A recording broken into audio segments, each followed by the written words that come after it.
Yep. Live on YouTube.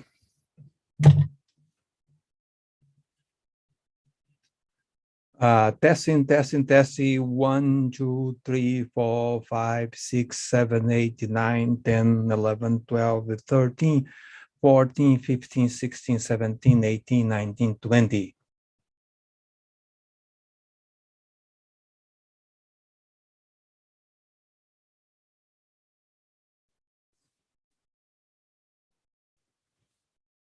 I can hear on YouTube. Make sure that things work. Yep. YouTube is working. YouTube got the signal.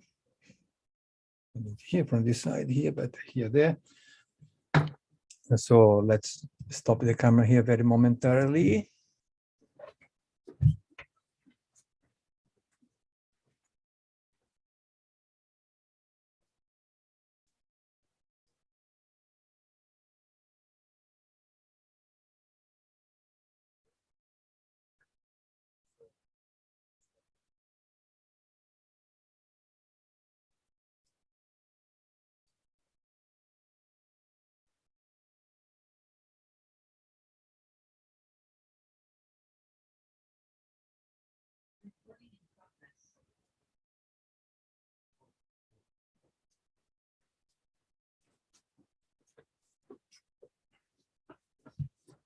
Okay.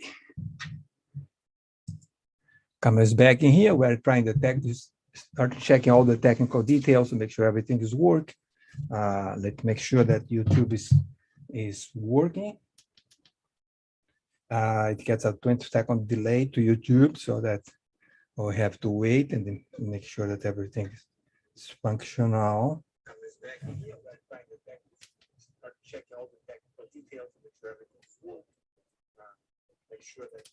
Yep, perfectly okay. So everything is working. Would it be helpful if someone would type a questions in the question and answer for me? I see that we already have some participants coming in. If someone type it just okay or something to make sure that the Q&A is working. If not, I can do that from the other computer here. Let me do that myself.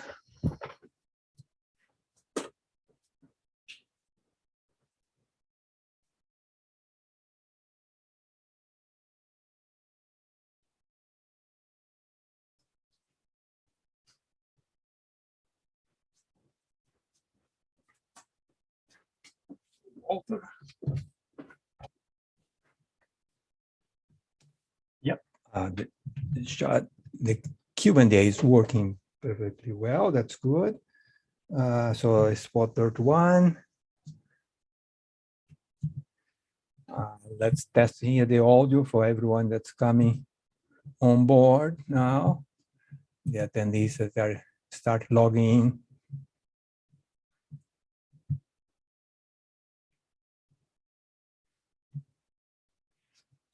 Jarvis, I see that you are there as a guest. You should be as a panelist so that you can get the best signal for that you need.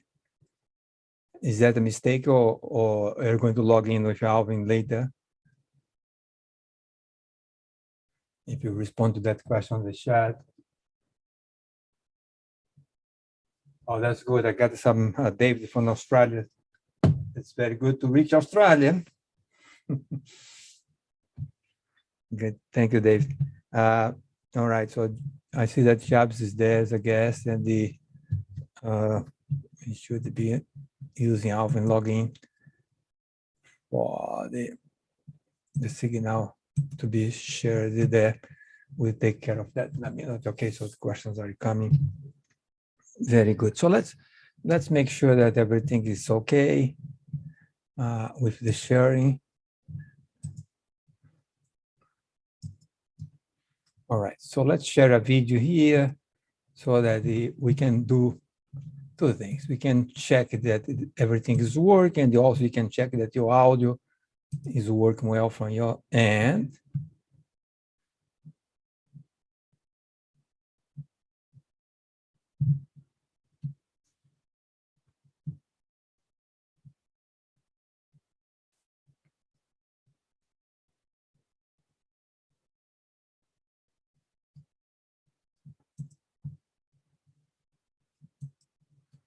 on this end here.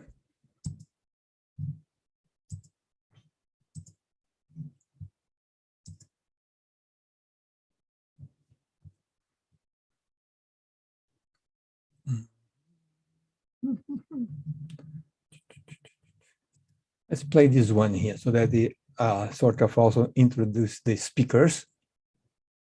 Okay, there we go. Hi, everybody. My name is Nicoletta Faraone, and I am an assistant professor in the Department of Chemistry at Acadia University in Nova Scotia, Canada.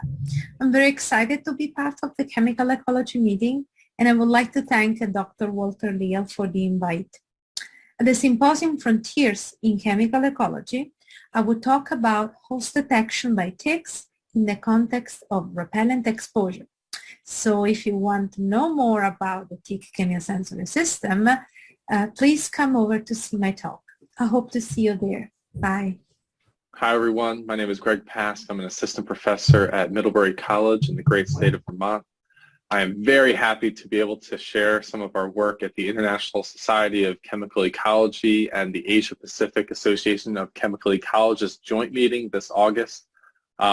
I'm very grateful to be a part of the Frontiers in Chemical Ecology Symposium organized by Walter. And I'll be sharing a talk titled Microstructures of Ant Chemosensory Scintilla Support a Dual Function in Detecting Both Volatile and Contact-Mediated Cues. I got a fun little story where we use a lot of SEM to look at the different microfeatures that we could find all along the tips of different chemosensory hairs that maybe all insect chemosensory hairs don't look like our model Drosophila melanogaster. So also big thanks to Walter for organizing the symposium and allowing a great space for early career scientists to share the work that they're founding their labs on. So thank you, and I hope to see you all there. Bye. Hi everyone, my name is Landa. I am an assistant professor in the biochemistry department at Virginia Tech in the US. It will be a first for me to present at this conference, so I'm really excited about that, and I wanted to thank Dr. Leal for the invitation. It's a great pleasure to be among such a diverse and talented pool of early career scientists. For my talk, I will be focusing on a project that deals with the effects of personal care products, like more specifically soaps, on mosquito behavior, and for this specific project, we studied Aedes aegypti mosquitoes. I hope you can join us, and I look forward to seeing you there. Hello, my name is Afifi, currently a postdoc at the Potter Lab at Johns Hopkins School of Medicine. And in September, I will start my lab at the Department of Biology at Drexel University. I'm pleased to present my work at the Frontiers in Chemical Ecology Symposium at the Chemical Ecology meeting. And I would like to thank Dr. Walter Leal for organizing the symposium and for the invite. The title of my talk is Species-Specific Differences in the Mosquito Olfactory Response to Repellents. I will talk about the work we did to understand how DEET and other insect repellents are sensed by the mosquito olfactory system using a combination of imaging, electrophysiology, and behavioral experiments. I look forward to seeing you all there. Hi, everyone. My name is Erika Machtinger, and I'm an assistant professor in the Department of Entomology at the Pennsylvania State University in the United States. I want to thank Dr. Leal for the invitation to present my talk, The Curious Response of the Black-Legged Tick to Odors of Sympatric Rodent Hosts in the Frontiers in Chemical Ecology Symposium. I'll be discussing how black-legged ticks respond to odors of different native hosts, hosts infested with other ticks, and how those responses surprised us. If you want to know more about how these ticks made choices, I hope to see you at my talk. Hello everyone, my name is Joel Butterwick, and I am an assistant professor in the Department of Pharmacology at the Yale Medical School in the United States. And I'd like to thank Walter Leal for organizing the Frontiers in Chemical Ecology Symposium and inviting me to participate. And so this year I'll be presenting some unpublished work, some recent structural data that shows how small molecules can activate insect olfactory receptors via the co-receptor, thus preventing insects from using their sense of smell. And we really hope that our work will provide a foundation for future improvements of insect repellents and confusants. I hope to see you there in August. Hello, I'm Trevor Sorrells. I'm currently a postdoc with Leslie Boshall at Rockefeller University. As of September, I will be starting my lab at the Yale Department of Genetics. Thanks for the opportunity to present at the Joint Chemical Ecology meeting. I will be speaking about my work introducing optogenetics to the mosquito Aedes aegypti to learn about how they use multisensory cues from humans over time to locate us and feed on our blood. Please join us at the meeting if you'd like to hear about this and many other exciting talks. All right, thank you very much. That was an introduction of the speakers that are going to be in the Frontiers in Chemical Ecology Symposium. Like you know, we start at the 8 o'clock Malaysian time with the presentation from the plenary lecture, and then we start with the Symposium Frontiers in Chemical Ecology. So that's the plan here. I played this video so that people could have a little bit of a check in the audio and make sure that everything is working. Hi, everybody. My name is Nicoletta Faraone, and I am an assistant professor in the Department of Chemistry at Acadia University in Nova Scotia, Canada. I'm very excited to be part of the Chemical Ecology meeting, and I would like to thank Dr. Walter Leal for the invite. At the Symposium Frontiers in Chemical Ecology, I will talk about host detection by ticks in the context of repellent exposure. So if you want to know more about the tick chemiosensory system, please come over to see my talk. I hope to see you there. Bye. Hi, everyone. My name is Greg Pask. I'm an assistant professor at Middlebury College in the great state of Vermont. I am very happy to be able to share some of our work at the International Society of Chemical Ecology and the Asia Pacific Association of Chemical Ecologists joint meeting this August. I'm very grateful to be a part of the Frontiers in Chemical Ecology Symposium organized by Walter. And I'll be sharing a talk titled Microstructures of Ant Chemosensory Sensilla Support a Dual Function in Detecting Both Volatile and Contact-Mediated Cues. I got a fun little story where we use a lot of SEM to look at the different microfeatures that we could find all along the tips of different chemosensory hairs that maybe all insect chemosensory hairs don't look like our model Drosophila melanogaster. So also big thanks to Walter for organizing the symposium and allowing a great space for early career scientists to share the work that they're founding their labs on. So thank you, and I hope to see you all there. Bye. Hi everyone, my name is Landa. I am an assistant professor in the biochemistry department at Virginia Tech in the US. It will be a first for me to present at this conference, so I'm really excited about that, and I wanted to thank Dr. Leal for the invitation. It's a great pleasure to be among such a diverse and talented pool of early career scientists. For my talk, I will be focusing on a project that deals with the effects of personal care products, like more specifically soaps, on mosquito behavior, and for this specific project, we studied Aedes aegypti mosquitoes. I hope you can join us, and I look forward to seeing you there. Hello, my name is Afifi, currently a postdoc at the Potter Lab at Johns Hopkins School of Medicine. And in September, I will start my lab at the Department of Biology at Drexel University. I'm pleased to present my work at the Frontiers in Chemical Ecology Symposium at the Chemical Ecology meeting. And I would like to thank Dr. Walter Leal for organizing the symposium and for the invite.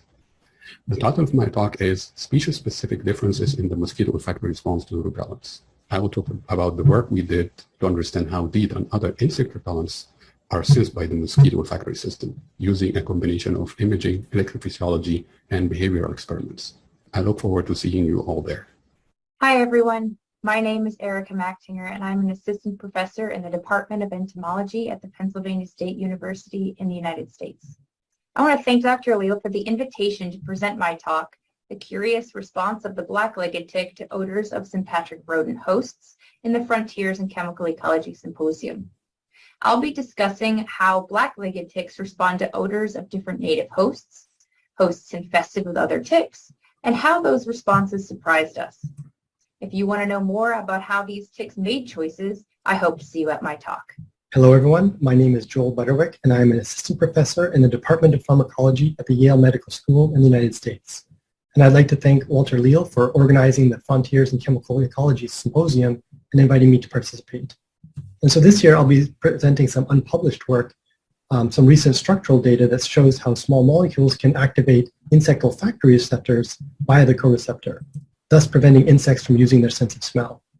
And we really hope that our work will provide a foundation for future improvements of insect repellents and confusants. I hope to see you there in August. Hello, I'm Trevor Sorrells. I'm currently a postdoc with Leslie Boshall at Rockefeller University.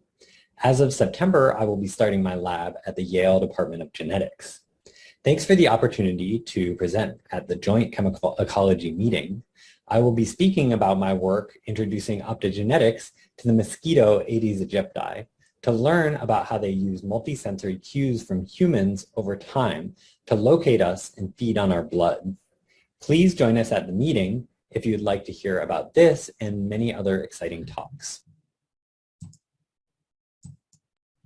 All right, we're testing the microphone and the camera at Kuala Lumpur. The way that we're going to do that is that we're going to have a virtual meeting, and it is going to be a display in Kuala Lumpur, and the possibility of asking questions lively from there.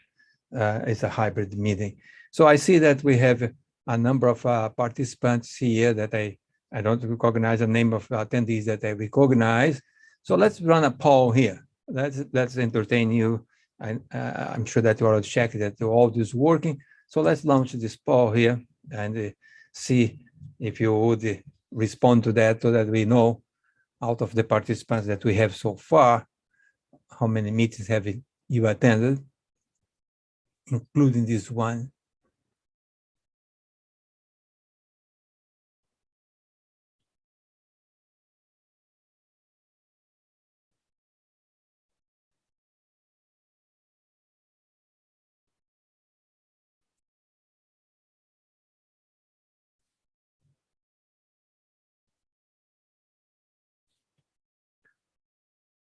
We have 16 out of the 26 already participated.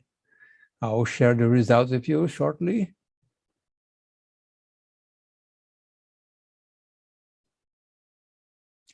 "65 participation, not too bad. Just want to know. Not going to grade you for that.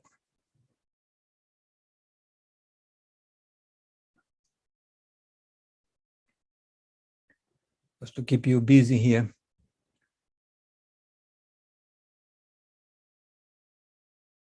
Looks like we stopped there. 17 responded.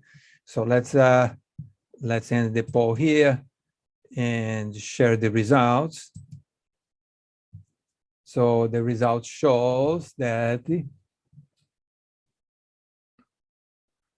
well, about 35%, right? Let's attend this meeting for the first time. It's not surprising. And it's a great opportunity for us to give a sample of what a chemical ecology meeting is.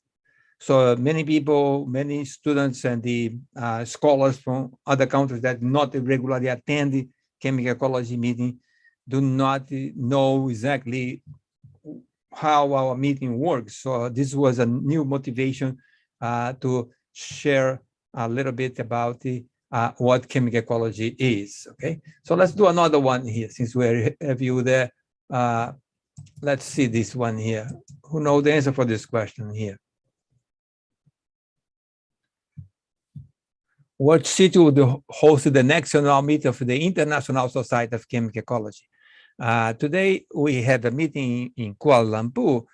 This is a joint meeting, as was explained yesterday, but normally the International Society of Chemical Ecology meets separately, and the Asia Pacific Association of Chemical Ecology meet separately. From time to time, they merge and meeting in a single place, like this is the third time, so therefore it's called the joint meeting of the ISCE and the APACE. So let's see what we have here. So far, we have only 32 of the participants answer this question. And let's see what's going to come out of that. A little bit more time here so that people can answer those questions. Today, we're going to be using only questions and answers, Q&A, not the chat. So if you have a question, you can type it there, and then we're going to be monitor. And in the chat, I'm going to be looking at here. Alvin is going to be looking from there. We have a total of 655 registrants from 48 countries. 48 countries. Well, compared with the total planet, it's not too many, but compared to chemical ecology meetings, a lot of countries, and we have lots of groups that kept attending for the first time. It's interesting to see, for example, the group from Kenya. There's 17 delegates from Kenya. We have people from Kenya attend the Chemical Ecology meetings from time to time, but I don't remember that I have seen any meeting of Chemical Ecology with 17 participants from Kenya. India, 53 of the registrants are from India. That's remarkable. We really like it. Okay, so let's see what's the result of this poll. Here, I'm going to end it now, whatever the participation was, and let's share the results. Okay, the result shows that's Bangalore, and the 56% of people got it right. 13% respond that was in Davis, not. Another 13% respond that it's in Prague, which is going to be after Bangalore. And another 13% responded Christchurch, is going to be the year after that. So Chemical Ecology is always lined up with a number of meetings in advance. So it's Kuala Lumpur now, Bangalore, Prague, and the Christchurch later. In Tel Aviv, there is no meeting in Tel Aviv or in Davis in the calendar. Anyhow, so I thought that would be interesting to see how people are engaged with the business of the society. Let's ask another question here. Let's ask this one here. Who is the current president of the International Society of Chemical Ecology? Okay. So it's myself, Stefan Colasa, May Berenbaum, Nicole Van Dam, or Kerry Mauch.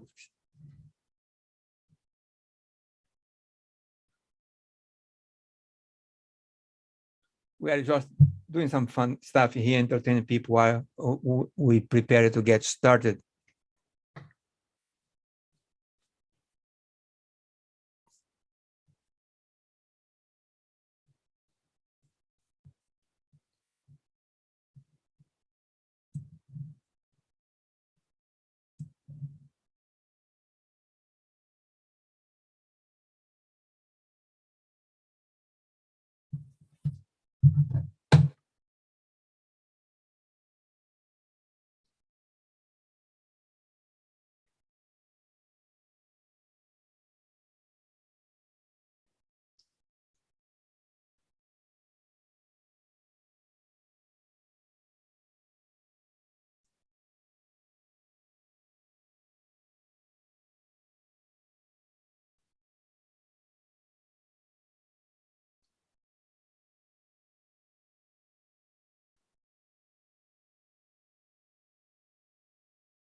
All right, so let's see what the result is.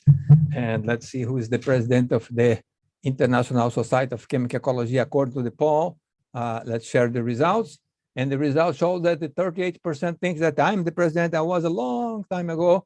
Stefan Colasa, yes, equal percent. Stefan, you need to introduce yourself, Stefan. Stefan Colasa, and some people think that the May Berenbaum and Nicole Van Dam is the next president, second president, and the Kerry Mauch is the treasurer. All right. So you want to do one more poll here? Let's do ISA president. Okay, let's talk about the heroes in chemical ecology. Let's talk about the heroes in chemical ecology. Who is the chemical ecologist who comes to mind when we hear the terms Volicitine, Japonilua, or Grandilua? Okay. People start responding there. Let's see what we get.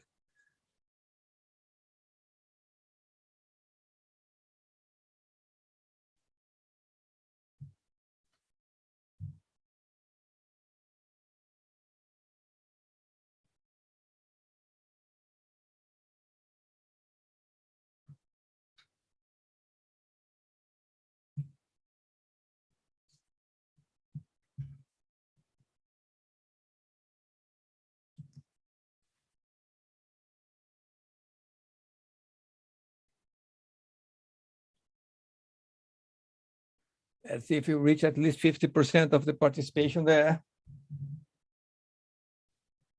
We have a total of 54 on board now.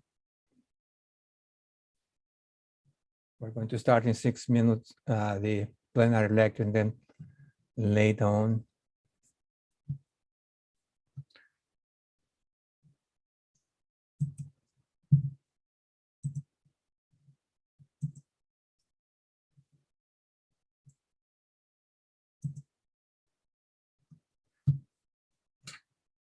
All right, so let's end the poll here and see what the results were. Let's share the results.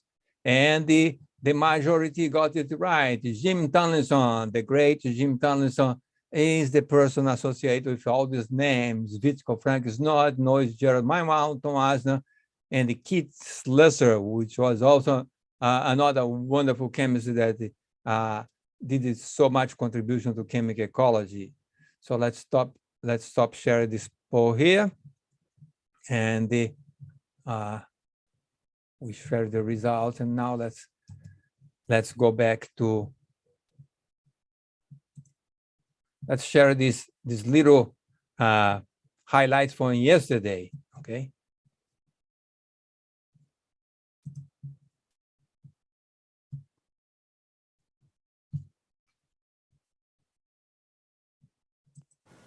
All right.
I hope you enjoyed the meeting yesterday. That was wonderful.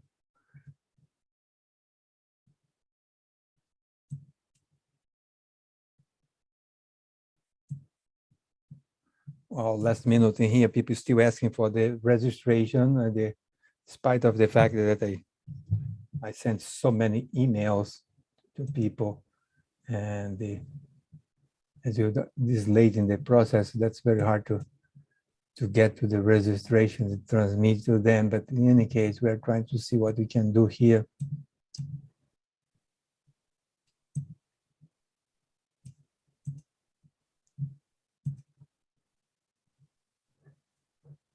Okay, Mona, the only thing that I can do at this late in the game is to put the link directly.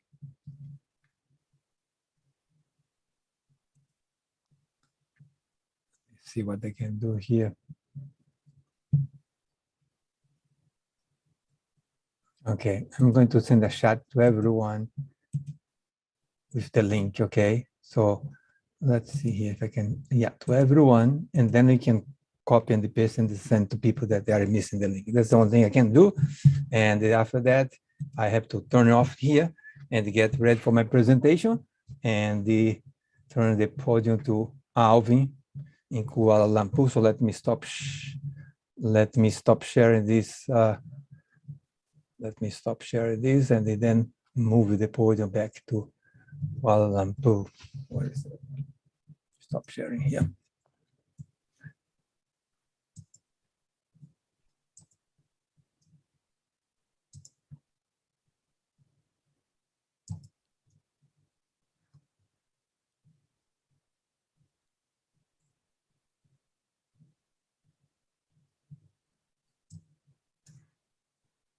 Okay, so the floor is yours now.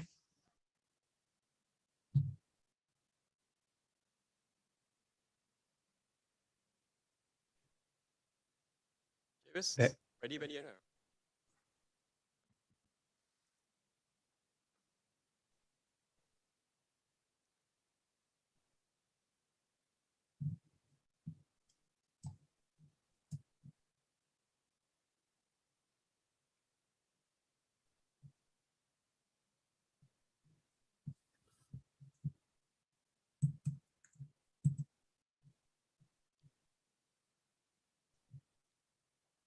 Good morning, ladies and gentlemen, here in Kuala Lumpur. Good afternoon and good evening to everyone, wherever you are. Now, this will be the first plenary lecture of our joint meeting of ISC, APACE. Now, in this plenary, the first person I will introduce needs no introduction, actually, but I need you to make a guess. He's a chemical engineer by training, but he received his PhD in applied biochemistry. He has recently been elected into the National Academy of Inventors and made a new chair of the International Congress of Entomology Council, ICE Council, after the legendary May Berenbaum. And one more clue. He is an ISC silver medalist, Silverstein-Simeoni awardee, and past president of ISCE. Ladies and gentlemen, may I introduce to you everyone, distinguished Professor Walter Leal from the University of California, Davis, USA. Now, Walter is going to present a lecture entitled Scuttle and Indole Sensing Odorant Receptors with Reciprocal Specificity Mediated by a Single Amino Acid Residue. Walter, the floor is yours. Thank you. Thank you very much, Alvin, for inviting me to speak at the joint meeting of the International Society of Chemical Ecology and the Asia Pacific Association of Chemical Ecologists. In case you don't know, the acronym APAS, or APAS, was first suggested by Tom Baker in a meeting in Shanghai, which I believe Alvin also attended. I apologize for not being able to join you all in the beautiful city of Kuala Lumpur. Please enjoy Alvin's hospitality and the hospitality of the people of Malaysia, not to mention the tour tomorrow. Alvin invited me to give a presentation, and soon after I accepted, he asked me to organize a symposium. His approach is known by the metaphor of carrot and stick. In case you are not familiar with this phrase, it refers to a reward and punishment. In this case, however, it turned out that Alvin gave me carrot and carrot, given that both activities have been very rewarding. I invite you all to attend the Symposium Frontiers in Chemical Ecology, sponsored by Bidokian Bio, which is going to start soon after this presentation. It will highlight rising stars in chemical ecology. Today I would like to talk about the two odorant receptors with reciprocal specificity to oviposition attractants. It turned out that a single amino acid residue mediates this reciprocity. This is the work of Flavia Franco in Ping Shi Shu for a few years in the lab, and a more recent collaboration with Vladimir Yarov and his graduate students Brandon Herrings from whom I learned a great deal about the membrane protein modeling and the ligand docking. A manuscript from an earlier version of this research project has been submitted to bioRxiv, but today I'm going to talk about new and exciting results which have never been presented outside of the laboratory. It is part of a manuscript under consideration for publication. For us chemical ecologists, it's well known that mosquitoes rely on oviposition attractants to find suitable sites to lay eggs. Adult mosquitoes can explore new territories if they do not find what they need, but this is not the case for immature stages of mosquitoes. The mother must find places for the offspring to survive and flourish. In the case of Culex quinquefasciatus, the southern house mosquito, also known as the common mosquito, they make these beautiful egg rafts. 3 decades ago, Jocelyn Miller, who is in my cohort of chemical ecologists, discovered that the 3-methylindole scatol and indole are oviposition attractants for Culex quinquefasciatus. The results were soon corroborated by Blackwell and the others, as well by the field research by John Pickett and his collaborators in Africa. When mosquitoes OR started being deophanized, we identified CQR sensitive to scatol and indole. The scatol receptor, highlighted in this 2010 cover of the Journal of Chemical Ecology, is remarkably sensitive to scatol. The indole receptor was reported in +1 the same year. Since Ping-Shi Xu joined my lab 12 years ago, we have been so interested in studying the specificity determinants of these 2 receptors. It was not until Flávia Franco from USP Exalc, Brazil, joined the lab that this research got real momentum. Ping-Shi has completed the work after Flávia returned to Brazil and welcomed David to the family. CQR2, also known as CQR21, responds to scatol and gives a weaker response to indole. From here on, whenever possible in this presentation, all things scatol will be in red and indole in blue. It looks like American politics, red and blue, except that here in the presentation, the red is the good stuff. Contrary to CQR10, CQR2, also known as CQR121, is just the reverse. It gives dose-dependent stronger response to indole and a lower response to scatol. Of note, the currents recorded from the indole receptor are smaller. Shall we say CQR2 is the less sensitive receptor. Here we have the primary sequence of these 2 receptors with transmembranous domain predicted by Octopath. These transmembranous domains are highlighted in red, again for OR10, and in blue for OR2. These receptors, they have more than 370 amino acid residues with about 50% identity. We envision that generating chimeric receptors by swapping the transmembranous domains would lead us to specificity determinants. Please keep in mind that back then, there were no experimental structure for odorant receptors. We now have 2, one of the core receptor ORCO and another one of the ANOA of a primitive insect. I'll get back to that later.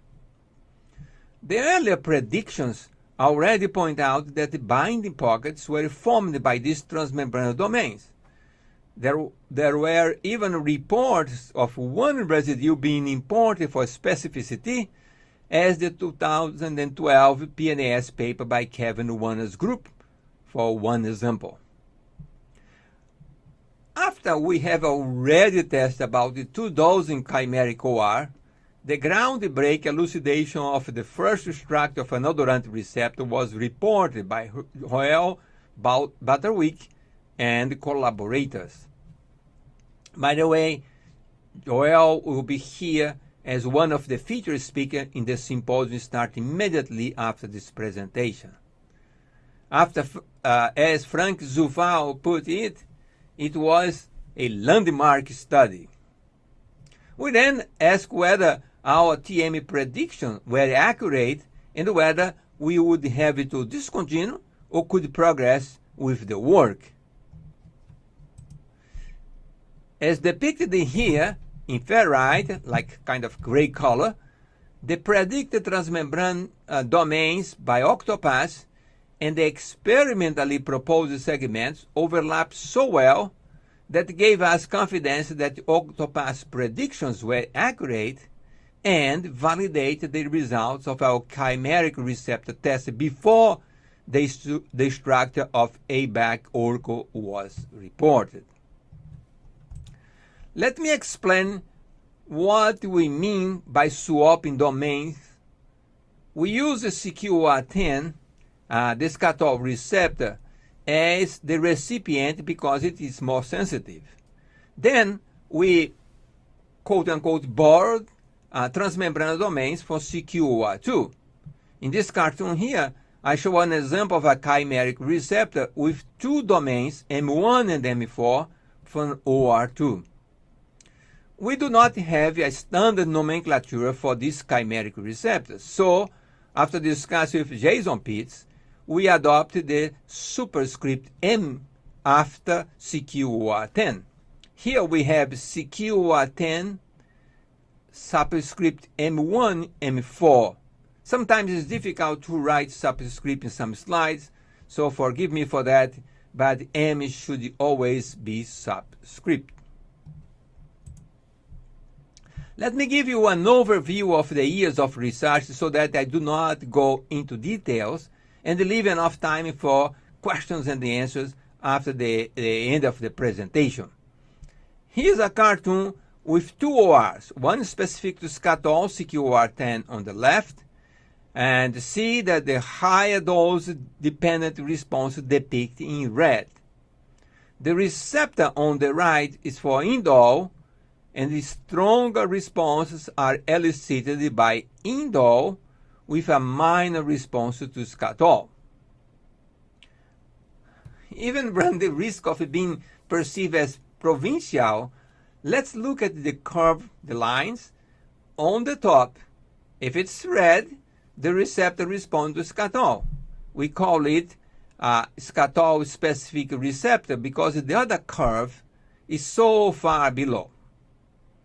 I think I lost my credibility among physiologists for trying to make it so simple for a wide audience. We went on and produced chimeric receptors. They were specific to scatol as CQR10 or did not respond. Then we find one chimeric OR, CQR10 M2 M7, which reverse the specificity as shown by the blue line well above the red line.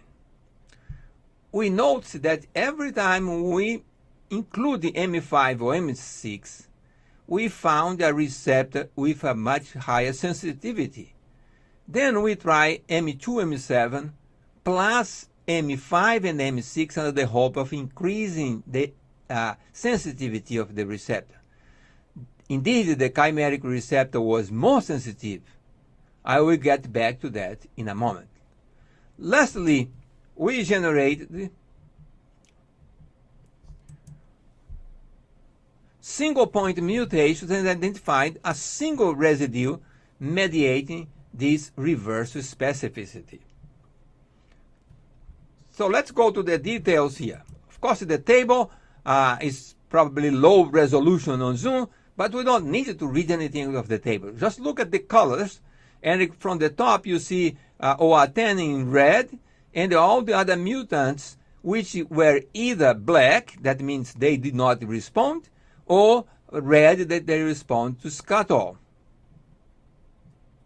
So let's save time in not going into details on those, but let's go directly to the one on the bottom. You see that one in blue. It shows reverse specificity. It displays specific response to indole in blue And that's where I'm going to start and skip all the previous mutants. Again, CQR10, M2, M7 showed a clear dose-dependent response and specificity to indole.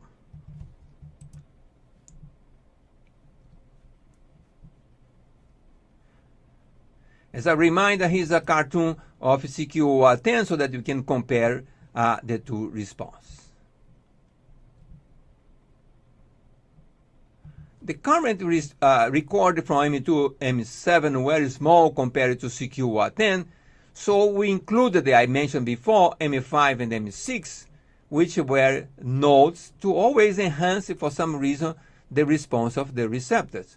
Indeed, when we get CQR10, M2, M5, M6, M7, the current were stronger than the current recorded only with M2, M7.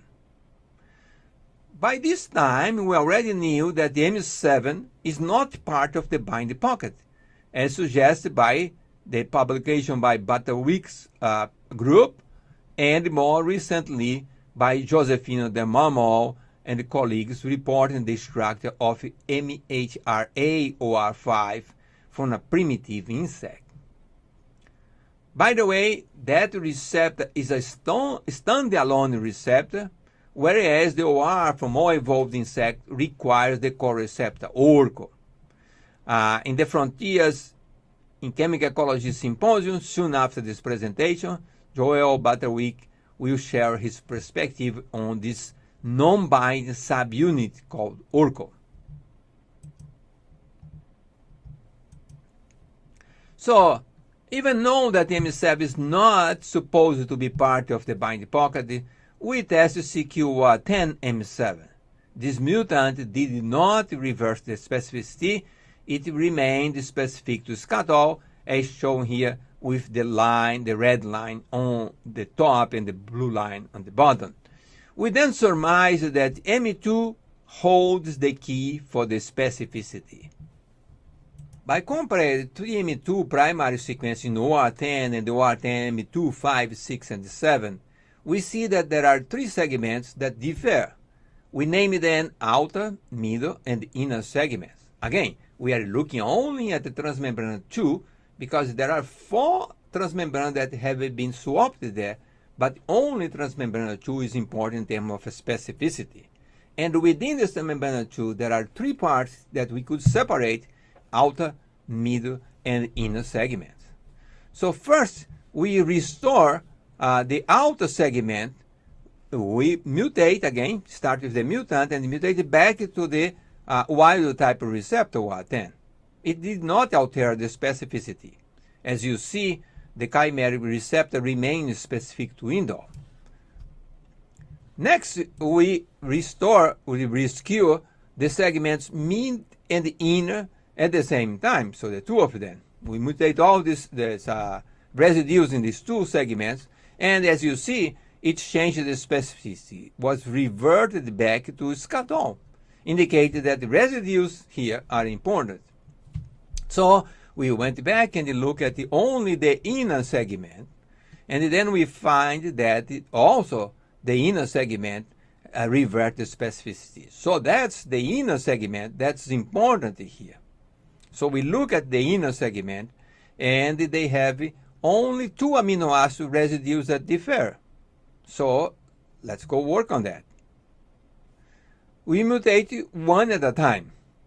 Rescue residue 78, that's to say mutated threonine back to isoleucine, did not influence the specificity. T781I remained specific to indole.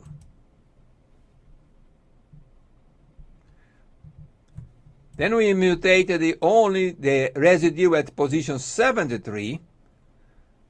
Specifically, we revert that position back to the wild type, which contains which revert leucine to alanine 73. And then we found the same specificity. Now we went back then and look at single point mutations. To make certain that we left no stone unturned, we mutate CQR10 M7 from alanine 73 into leucine 73. Sorry, we already knew that this M7 does not participate in the bind pocket, but we have to check everything. So the chimeric receptor was specific to indole, thus corroborated that M7 does not play a role in specificity. It is a single residue at 73 that determines the specificity. We obtained a single point mutation of the wild type receptor.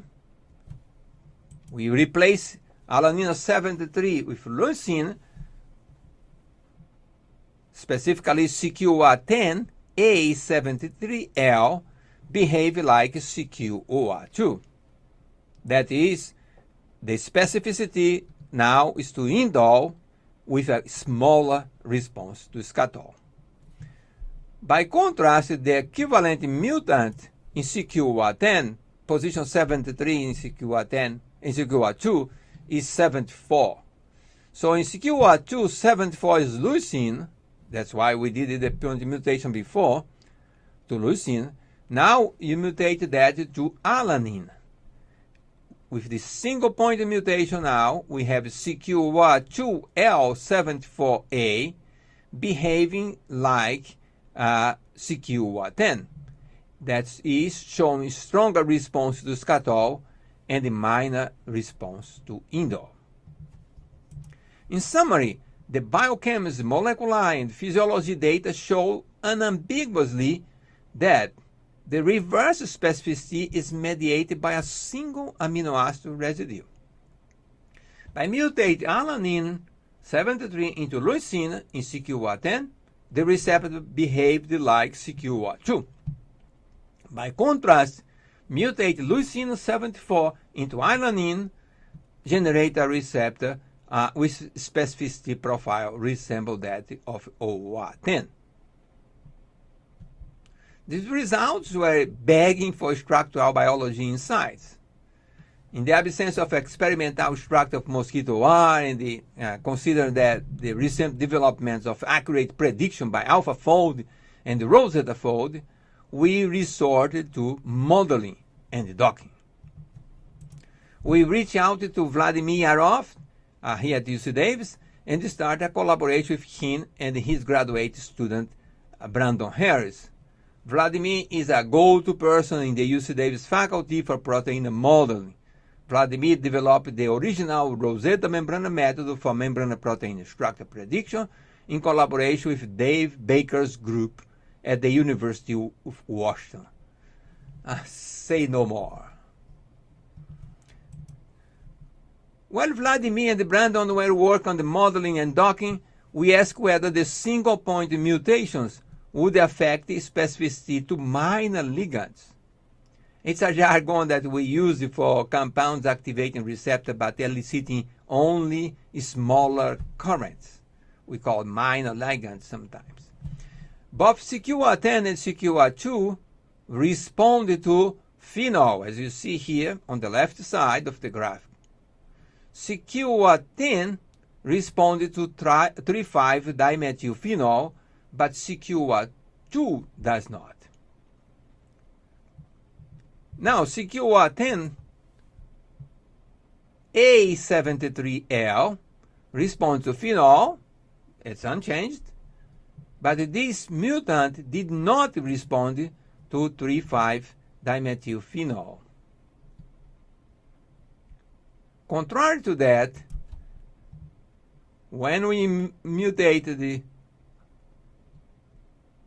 CQR2L74A, it responds to 3-dimethylphenol. Taken together, these results suggest that a single point mutation affects the specificity towards these phenolic minor ligands. We also test the isomers of indole, methyl indole isomers. In this particular experiment, we left out 3-methyl indole, scatol, because it elicits such a strong response from the oocytes that could cause desensitization. So we prefer not to make the picture complicated and took it out, and we tested only 1, 2, 4, 5, 6, and 7 methyl indoles. CQOR10 showed a preference to 1 and 5 methyl indole.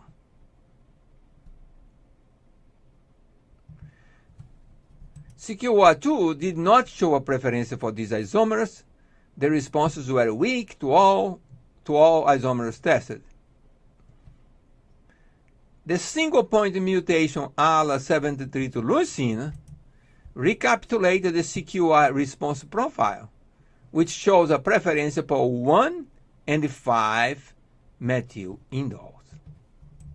Combined, these results demonstrate that a single amino acid residue, specifically alanine 73, determines the specificity of CQR10 toward the ligands, eliciting either robust or smaller response.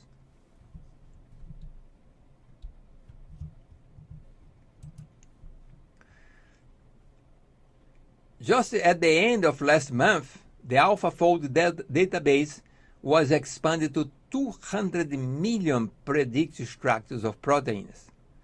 So they call it the proteins of the universe.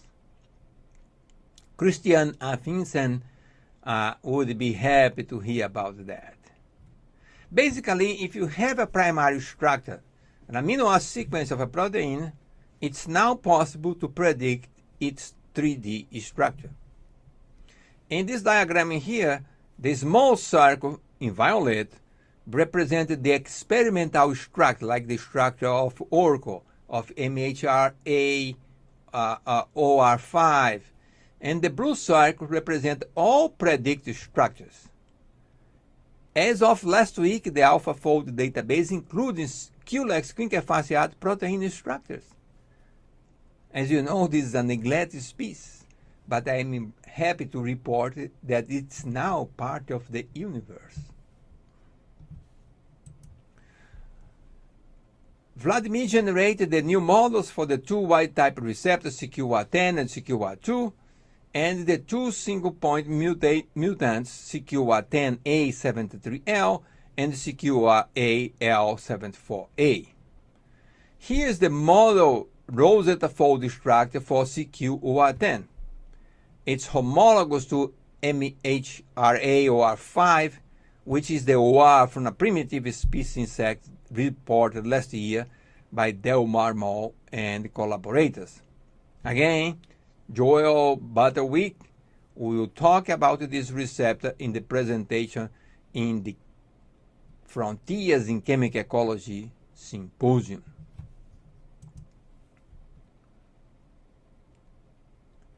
We have here the overview of the protein. Both AlphaFold and the Rosetta fold are very accurate predictions.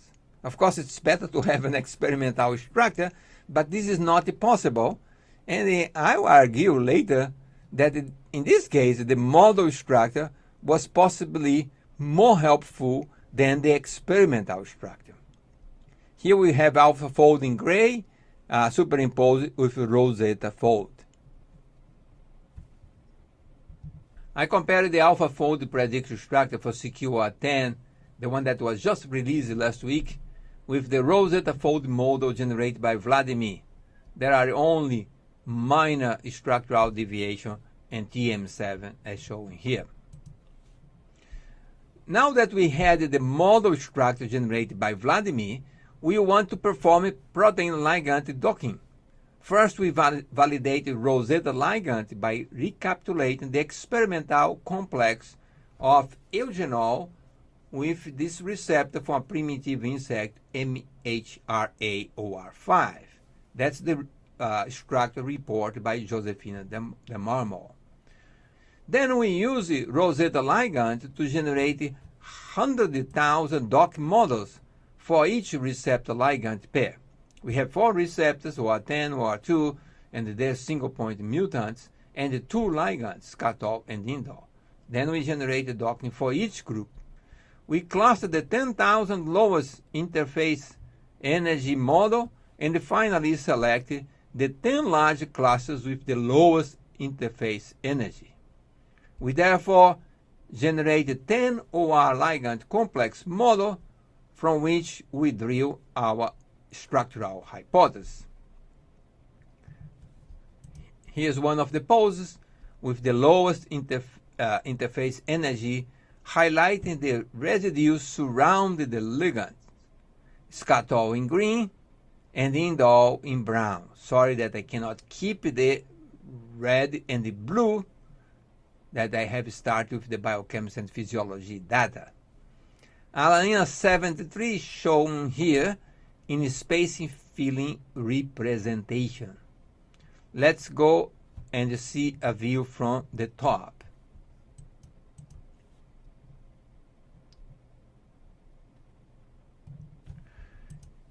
Here's the membrane view of CQR10 on the left and CQR10A73L on the right. Note the proximity of the residue at position 73 leucine in the right side structure. Let's have a closer view of CQR10 scatol bind site. Alanine 73 appears here on the left side. We use the protein-ligand interaction profile to analyze the interaction. The most favored interaction were non-polar, occasional hydrogen bonding, and occasional parallel pi stacking. This slide highlights the hydrophobic contact in CQR10 scatol model. Of note, 10 out of 10 models shows that the scatol interacts with tyrosine 185. Tyrosine 287 make 8 out of 10 contacts in the models, and so forth. The most striking observation is that there were no contacts between scatol and the alanine 73. Yes, this is the most important residue that determined the specificity, and yet there was no contact. There was no parallel pi stack in this model, and we find 2 hydrogen bonds, hydrogen bond in 2 out of the 10 models. The picture is quite different for CQR10A73L. Again, tyrosine 185 make 10 out of the 10 models, make contact in all of them. The most notorious difference in this model is the residue at 73. In this case here, leucine, that's making contacts with 5 out of the 10 models. We observe hydrogen bonding in 2 models, and the pi stack with tyrosine 185 in 2 models.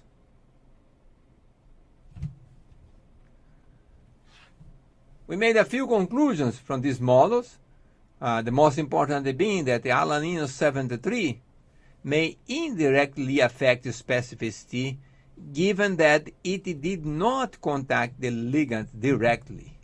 Note that contrary to MHR OR5 eugenol, TM3 does not contribute directly to the bind pocket. It's not surprising, as you know, that in structural biology, one size does not fit all, and also the possibility of multiple bind sites has been suggested before. We surmised that the residues at position 73 modulate the volume of the bind pocket. We align OR10 and OR10 73L by the transmembrane domain 7B and observe an outward shift of the carbon alpha. Specifically, the carbon in cyan, compared to the one displaying pink, is shifted outwards by about 1 angstrom. Let's have a closer look.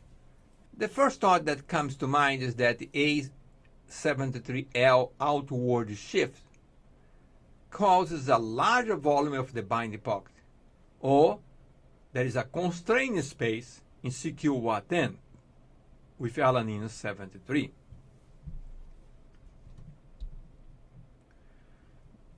This would be inconsistent with the physiology data, the site recording.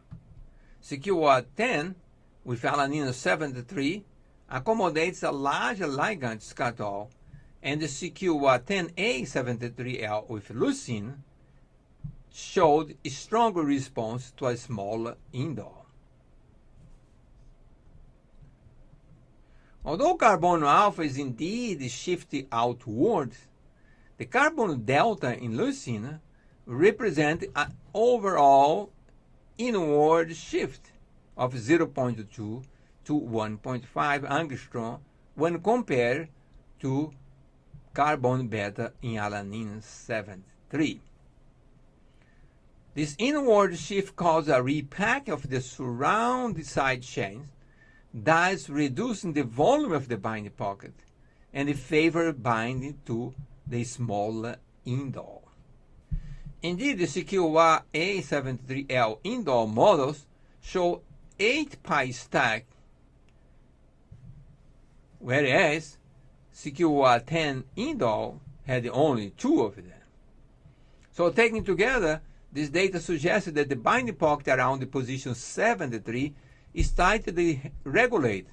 It generates a finely tuned space to accommodate the ligand. The binding pocket is expanded in OA10 with alanine 73, thus better accommodating scatol, whereas the binding pocket in OA10A73L with leucine in that position is contracted best suited for indole. We went back to biochemistry and physiology to test this model-based hypothesis. Mutating OA10 at position 73 to a smaller residue, alanine to glycine. As you know, alanine has one methyl group, glycine has no side chain. With this mutate, we saw a further enhancement of the response to scatol. Compared to CQOA10, the wild-type receptor, the response of CQOA10A73G are stronger, thus suggesting a better fitting of the ligand.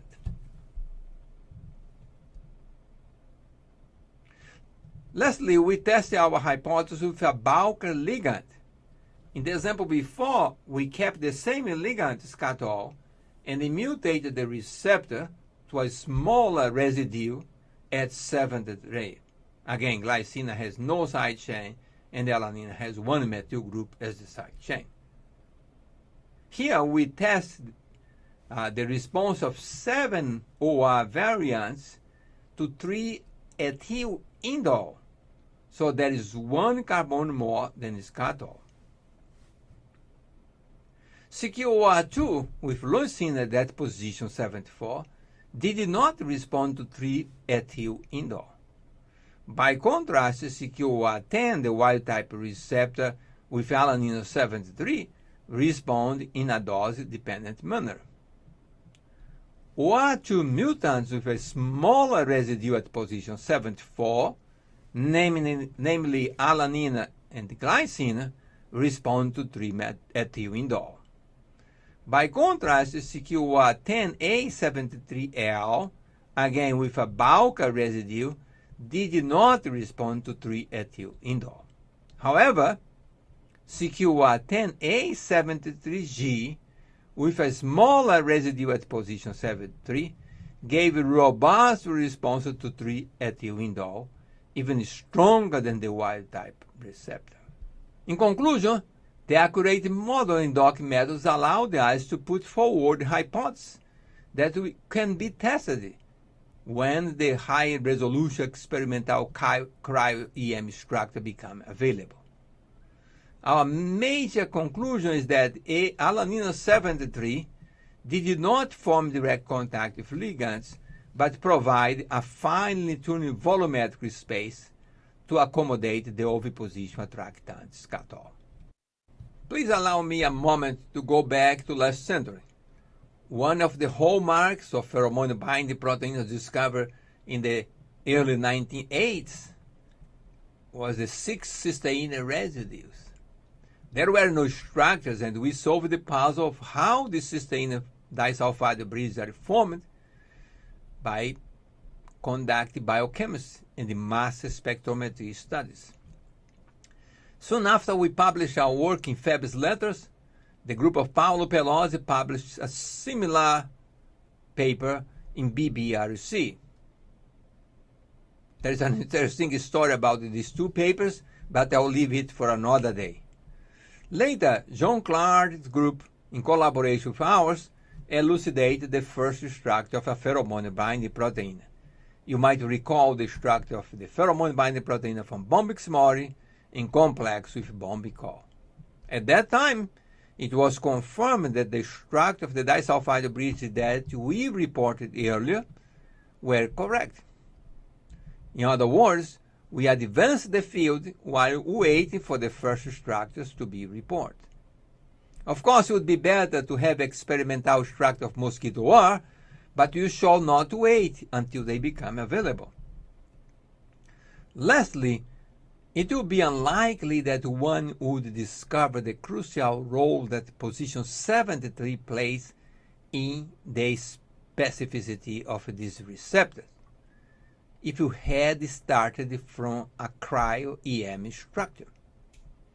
Would anyone be investigating a residue that does not contact the ligand? It's very unlikely. There are more than 300 amino acid residues in these two proteins that do not contact the ligand. I am glad that we discovered the role played by alanine 73 or leucine 74 in the case of CQR2 by a tour de force, and I thank all the collaborators for their effort. We also are very thankful for the continued support from the National Institute of Allergy and Infectious Diseases of the NIH, and I also would like to thank you for your attention, if applicable.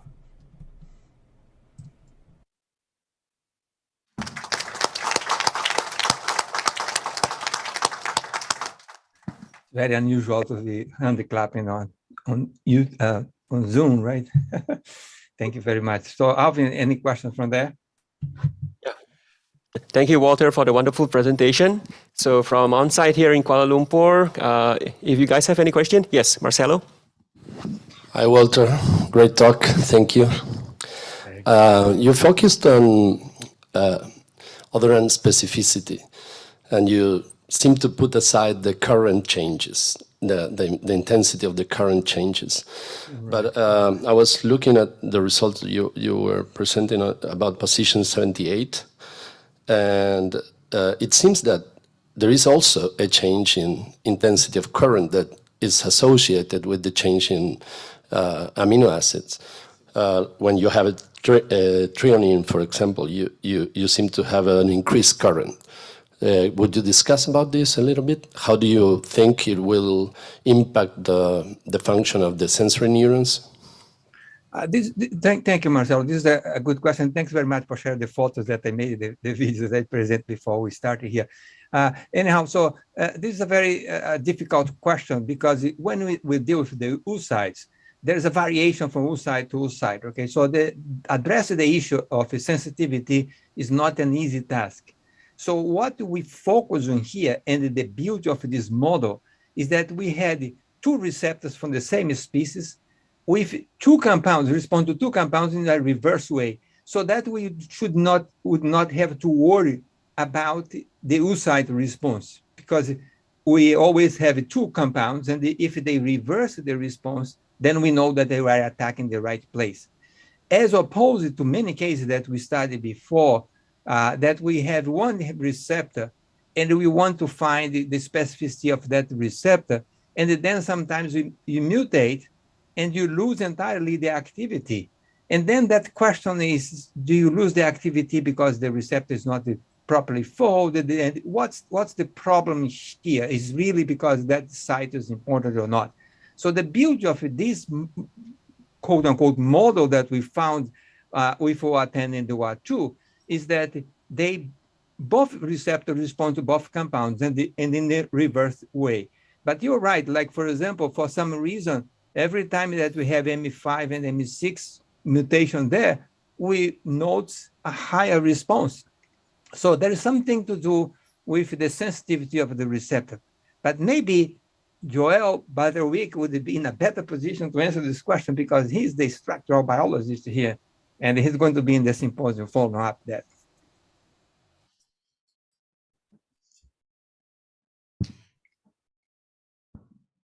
So there's a question here from, if I may, a question here from the chat that it's from Zain. Do you know the evolutionary history? Is OR2 more ancient than OR10? There's a nice paper now published by you know, that's we found this receptor. You were here in the lab actually when Julian first cloned this receptor, and you got the work going with Chakluedji, and we published the first paper, and then later on the second one that Julian was the first author. Anyhow, so after that, these two receptors, that's something that I didn't have time to elaborate on the presentation, is that these two receptors, they have orthologs in all other species. This is a very interesting. For example, we know that the receptor for DIT, for example, we find in Culex. We cannot find this in Anopheles, for example. But this receptor, OR2 and the OR10, they are in Culex that we found first, then Aedes, Anopheles, and even in Musca domestica now, Jason Pitts reported this work recently, and they wrote a very nice article about the evolutionary history of those receptors. So I would refer to that group for that particular question.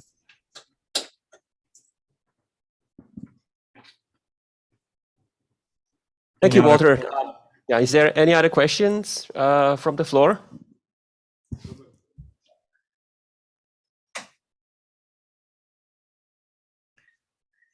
People who know me in chemical ecology notes that I made a tremendous effort to speak slowly today because I know that over Zoom is complicated, and I'm knowing chemical ecology to speak a little bit faster than it is, but I tried to pause as much as I could. I hope that there was no problem with the transmission. And also, if I may comment before we have any other question, yesterday there was a comment about the resolution of the video, and this is beyond our control. This is dictated by Zoom. Zoom finds out how many people are watching, and then they reduce the quality of the video to be able to provide to everyone without a problem with the connections. So the quality sometimes is reduced. That's why I knew that when I present that table, no one is going to see that table well, because Zoom is like that anyway. Alvin, anything else from there? Well, so far there are no questions from the floor over here.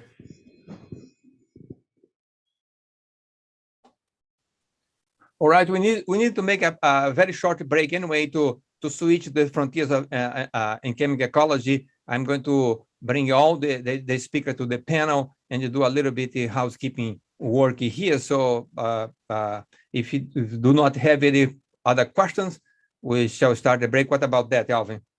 Yeah, sure. Okay. So we'll take a 10 minutes break, Walter? Yeah, 10 minutes break. We'll start sharply in the hour. Okay. Thank you very much, Walter. Thank you.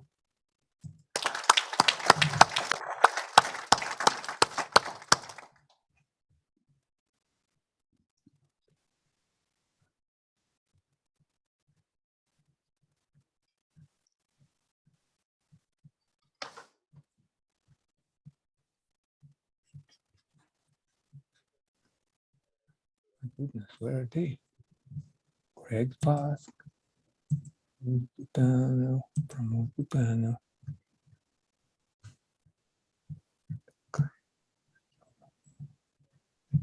Okay.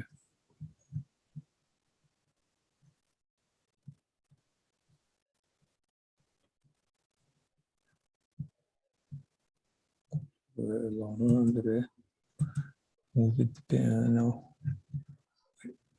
Okay, so let me stop.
We'll be starting in 5 minutes.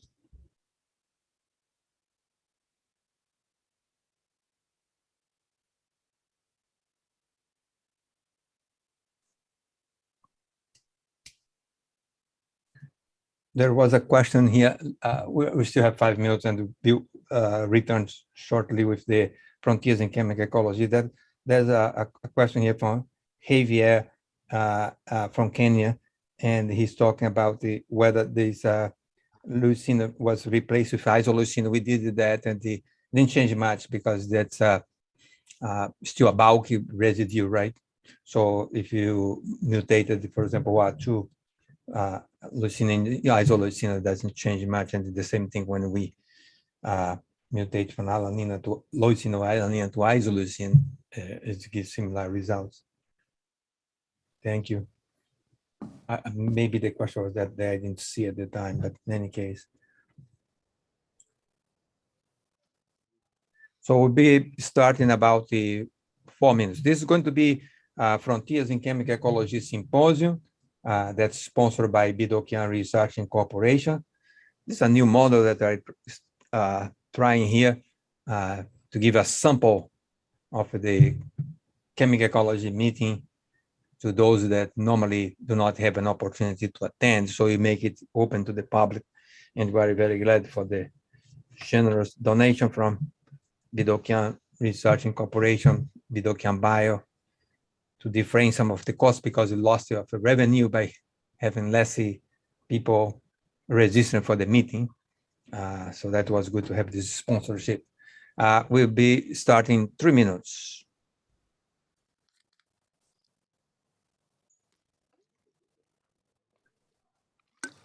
So during the symposium, if you have questions, you might as well come to the podium and ask the question from the microphone there so that the people can recognize you. It was nice in here, people asking questions yesterday, but I didn't see the face. I could recognize Krista Lofstad. Who cannot recognize Krista's voice, right? But it would be nice to have here on the camera. So feel free to do that today. When it's going to be the same pattern, each speaker is going, like yesterday, if you have a remote presentation, it's going to be via video, and at the end, the speaker is going to take live questions, okay? So same format for everyone. We will start in 2 minutes.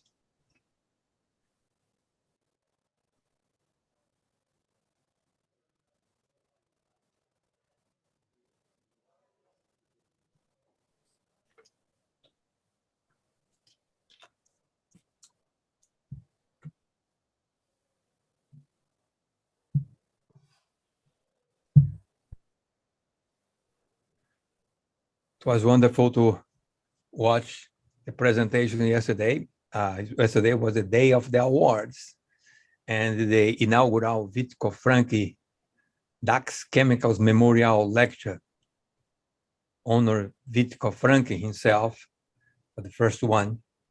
This is funded by a fund called the DAX Chemicals Fund that Sherry McNeil mentioned in passing yesterday. So it's going to be part of the Chemical Ecology meeting. The International Society of Chemical Ecology meets every year. All right, we have 1 minute to get started, and we are going to start on time.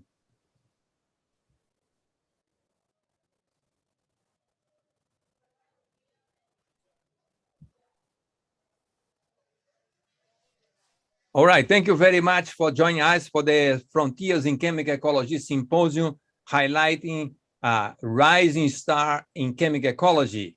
This is a symposium sponsored by Bidokian Research Incorporation, Bidokian Bio, and that's a new model that we're testing today by having a sample of a meeting of chemical ecology open to the public so that you can democratize chemical ecology and give an opportunity for those who probably would not participate in the chemical ecology. This is a particular special chemical ecology meeting because this is a joint meeting of the International Society of Chemical Ecology and the Asia Pacific Association of Chemical Ecologists. Nevertheless, Alvin invited me and I agreed to do that. And then we decided that we're going to focus on rising star in chemical ecology and then reach out to a sponsor. And the rest of history now, we have the Frontiers in Chemical Ecology Symposium to you today. And without much further ado, let's have a preface for this symposium by Wendell Roelofs, one of our heroes in chemical ecology, one of the pillars of the International Society of Chemical Ecology, a member of the National Academy of Science, recipient of the Wolf Prize, and a very nice fellow. So here's Wendell with his preface directly from Florida. Go, Wendell. I want to thank my good friend Walter Leal for getting me involved in this chemical ecology meeting. I'm sorry that I cannot be there in person, especially after seeing the amazing list of award and plenary speakers. I'm honored that Walter asked me to say a few words in preface to this exciting symposium that was organized to highlight the work of assistant professors who are rising stars in the field of chemical ecology. As a world-renowned superstar himself, Walter knows the importance of supporting newcomers in chemical ecology who like to conduct research at the frontiers of this exciting field. Now, just a little bit of history. The International Society of Chemical Ecology was formed in 1983. But I was privileged to be an assistant professor at Cornell University in 1964, where Tom Eisner and Jerry Meinwald were laying the foundation for the field of chemical ecology. They were great mentors for me, and I got to take part in their initial chemical ecology courses and to co-sponsor graduate students. I remember one time after a doctoral exam for Shannon Olson, we had a reception outdoors at a pavilion near a pond. Now, after eating, Tom Eisner went for a stroll around the pond, and when he came back, he said that he had discovered some interesting phenomena in nature for new graduate student projects. I always marveled at his keen sense in discovering new interactions amongst many different organisms and asking critical questions.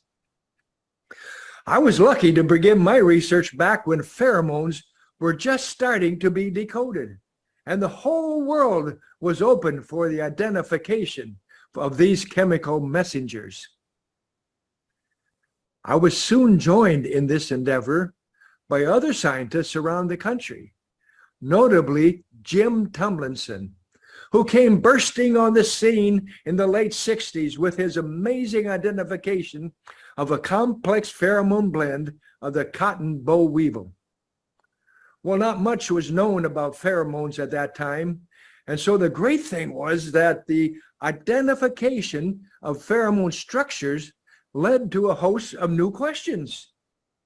How did a male moth a mile downwind perceive a pheromone blend with the olfactory hairs on its antenna?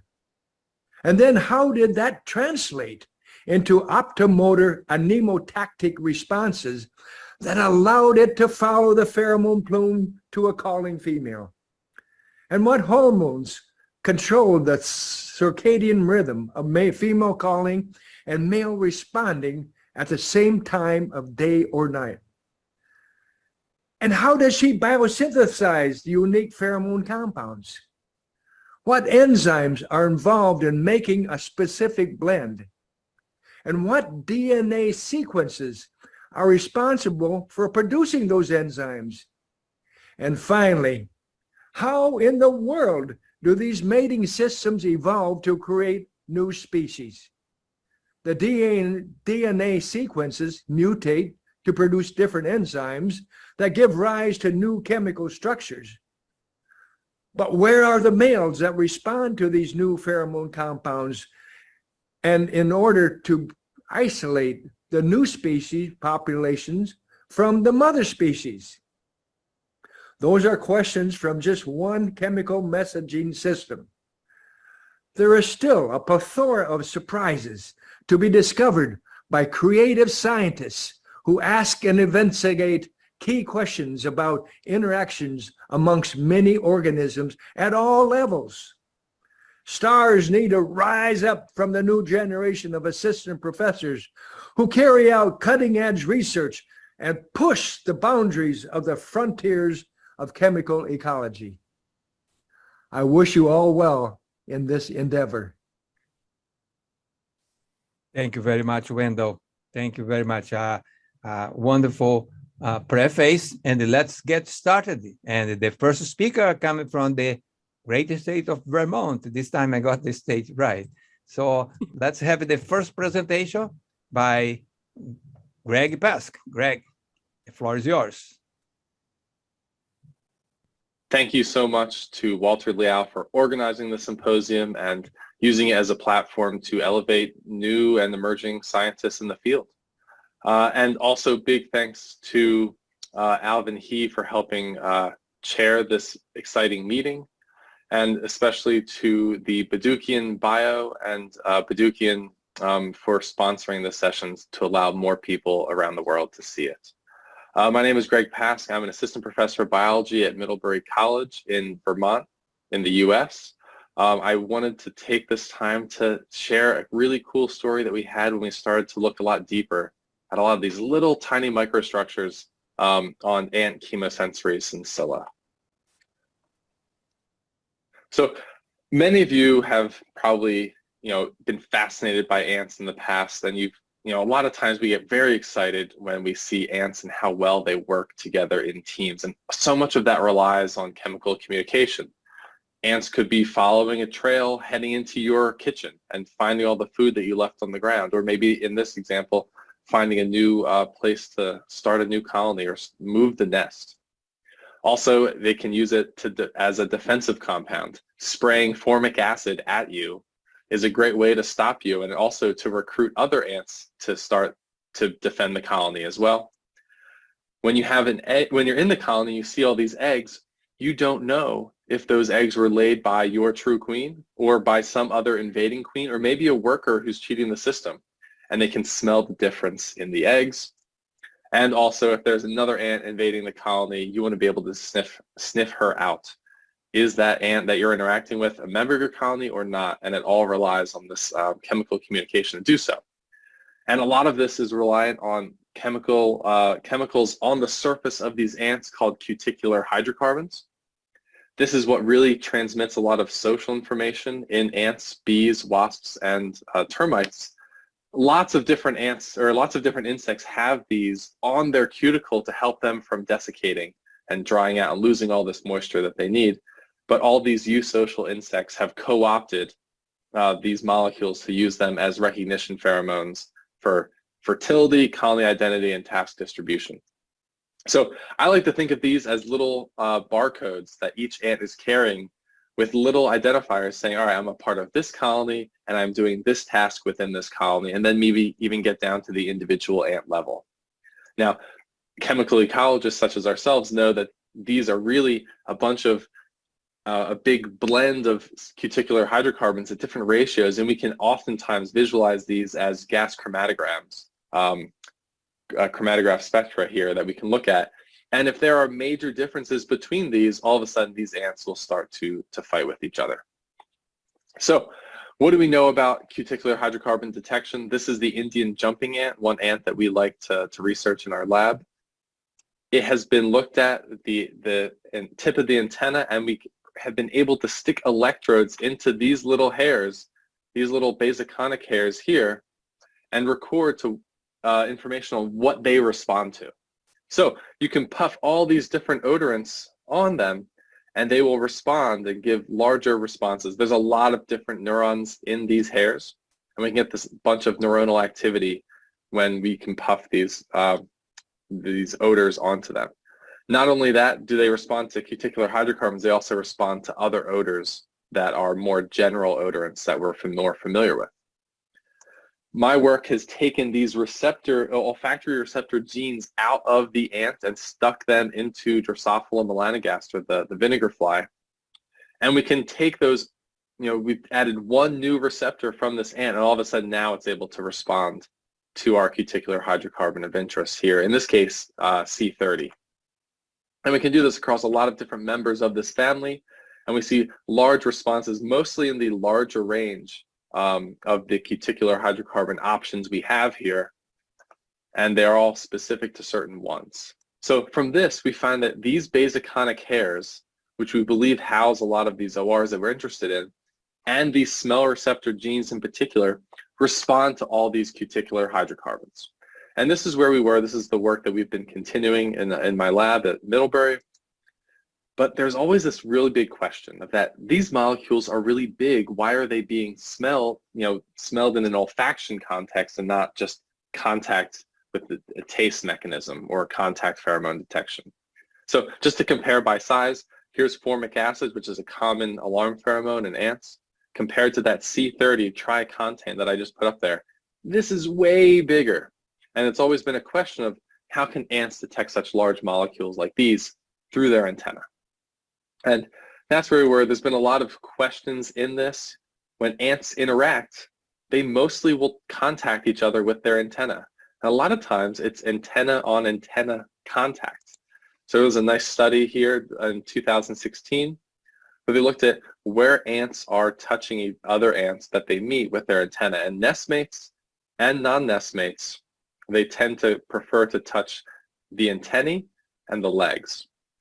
Specifically for non-nestmates, they tend to look at to contact the antenna of the other ant a lot, meaning that not only are these antenna maybe these like CHC barcode readers, but they are also portraying a lot of these waxy CHC odors out there. But there's also been studies that have looked at how they're able to do this, and can it actually be done at a distance? So this is an ant that is on this perch, and it can't actually contact what they call a dummy ant here. This ant has been coated in either odor, like CHCs from a nestmate or a non-nestmate, and it's able to tell the difference between those without direct contact. So we see this free-moving ant where it can freely interact with it, wants to contact the other ant and question it and probe it with its antenna, but they are able. There must be some sort of limited volatility here. Okay, so this is where the field is at. It's a big question of how do you really reliably detect something that you are also covered in, especially if your antennae are carrying a lot of the signal itself. So a nice thought question, kind of thinking about like, all right, desensitization, but how much do you pick up from other ants? A lot of cool neuromechanisms that have yet to be really elucidated. So we were doing this work with the scanning electron microscope. My student Daphne Haley was doing this with one of our new species they were interested in, the winter firefly. And this was very exciting for us when she started getting really nice imaging from these antennae. We can zoom in a little further and we see this very nice chemosensory hair on the firefly antenna. We see all these little pores along the surface, and we were really, really fascinated by this. But then firefly season comes to an end for us, and we were kind of looking at other things to do. And one of my students who was not involved in this project, but just in the lab, came up and like, maybe we should do some SEM imaging of the ant antenna too. Said this while we were just, chatting at the fly station. I'm like, maybe not. I mean, a lot of it's been done before. We don't really have much to add to the story. This is a good example of why you should not purely listen to a PI's thoughts and feelings, but really start to explore cool questions. So Daphne went outside, found a bunch of these ants, and started to get images of the tip of the antenna, the 10th segment here, and then also zooming in and found these nice big basiconic hairs. And this was immediately very exciting to me because I had seen images like this before, but never detail of these seemingly terminal pores or some sort of depression here, this little microstructure at the distal end of this hair. This is very interesting. So for me and for everybody else in chemical ecology, it was like, all right, olfactory hairs are multiporous, have a lot of pores all along the surface, and they can detect these airborne odors. insect taste hairs instead have this terminal pore, a single pore, they're uniporous, and this is really what contacts that tastant and allows it to innervate the lymph inside the taste hair. And this seemed to be something right in the middle. So we looked at some more of these and we found this maybe a terminal pore here, some sort of feature at the very distal end, just like our taste hairs, and also a bunch of little pores in the multiporous, more so representing the olfactory hairs here. And we thought, well, maybe, and here's a nice other shot here, all these little pores surrounding by what seems to me to be a larger pore, but we're not quite sure yet, that there was some sort of like hybrid chemosensory hair that could detect both these airborne compounds like a formic acid and like some of the things that are generally more volatile versus something that would be a contact cue like these very large waxy cuticular hydrocarbons that the ants are using for recognition. So we delved further into this. We got nice images. My student Hannah really kind of drove this project forward, getting these beautiful images of these hairs. Here's a Camponotus pennsylvanicus, the eastern carpenter ant. And we see, this is what we've been looking at before. We see these nice kind of depressions at the end and all these little pores along the outside. So we wanted to look at that along the whole antenna. And when we scanned along all the segments here, we found that they were way more abundant at the distal end of that antenna. We could count 47 on average of these on the distal end versus you get down to single digits when you get halfway through the antenna. And we can look at this on the dorsal and ventral side of the antenna, and we don't really see much of a bias there, though it looks like it might be trending towards it, but it's not really enough to be significant. So we see that they are there, but they were definitely way more significantly abundant and enriched in their appearance on the distal ends as we go down to the pedestal, which is the base that attaches to the long scape of the antenna, and there's nothing there. So we wanted to look at these. There's a lot of different castes of workers and also reproductives in these ant colonies. Do we see the same differences there? And one of my students, Zach Sieb, started to look at these against all these different castes. He was actually going out, found some queens, actually also found a provider of queens locally in Vermont, about $25 a queen, which was a very nice deal, and a bunch of different ants at different stages in these colonies.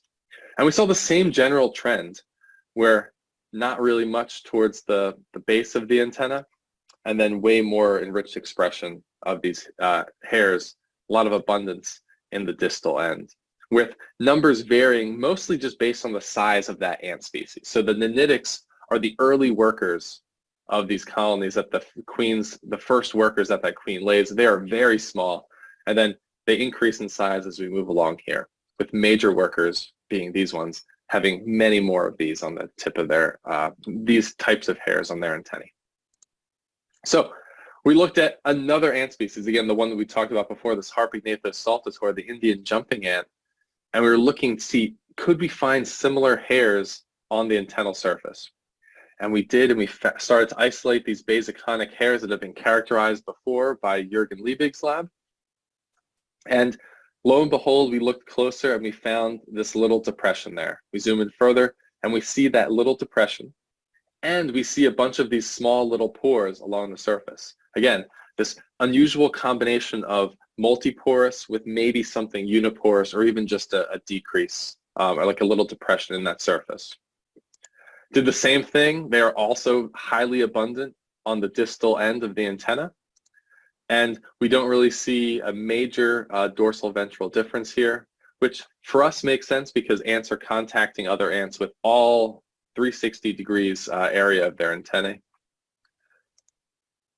And when we look at kind of the older images that have been taken from these, we really see maybe what we think is the difference between why these weren't able to be illuminated before.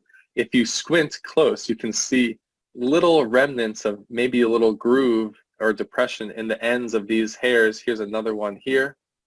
And we think the major difference is that we were using much lower accelerating voltages of our electron beam to really provide more superficial detail, to look at just the surface of those of these hairs, as opposed to kind of getting deeper into the tissue and maybe missing some of the features.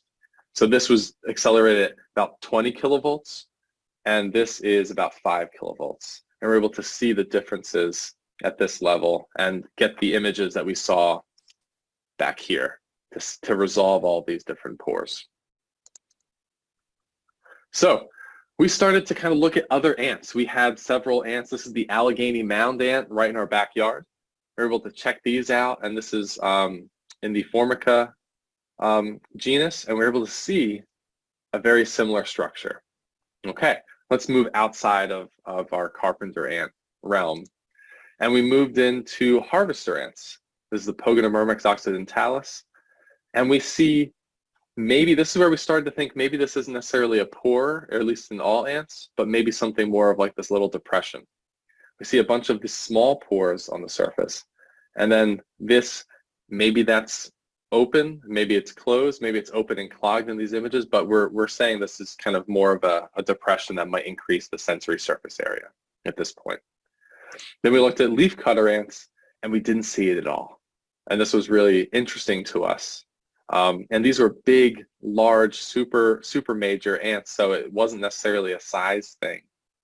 And we saw a bunch of little kind of ridges and textures here, which also can increase surface area, but we don't see any of these terminal depressions at the end of these hairs. All right, so let's move into some other ants. We moved into Argentine ants and odorous house ants and clonal raider ants, and we don't find these at all as well. We might see some like nice grooving here. You can see this very much here on this clonal raider ant, which again increases the surface area, which you would want to have a larger sensory surface for a contact hair, but we don't see these. So as we're kind of expanding out into other insects, or other ants, we're not finding these as much. So what can we understand this through the context of these ant subfamilies and how they've evolved? And these are all the ants that have been the ant subfamilies that have been characterized here. We tried to go get ants that we just showed from the larger families of larger subfamilies of ants. If we look at them, we find some very confusing findings in which the green here is finding some sort of depression in the tip of the hair, and the red is no depression. And within the Myrmicinae, we find a depression on the harvester ant and not on the leafcutter ant. In the Formicinae, we see both the eastern carpenter ant and the Allegheny mound ant have it.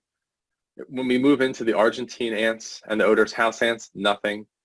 The clonal raider ant, nothing. But then if we move further out to the Poneran ants with those our Harpydanthus saltator, we see it. So we're looking at this and trying to understand. We see no real clear evolutionary pattern, and there could be multiple steps of loss of this microstructure or gains, and we're just really not sure at this point.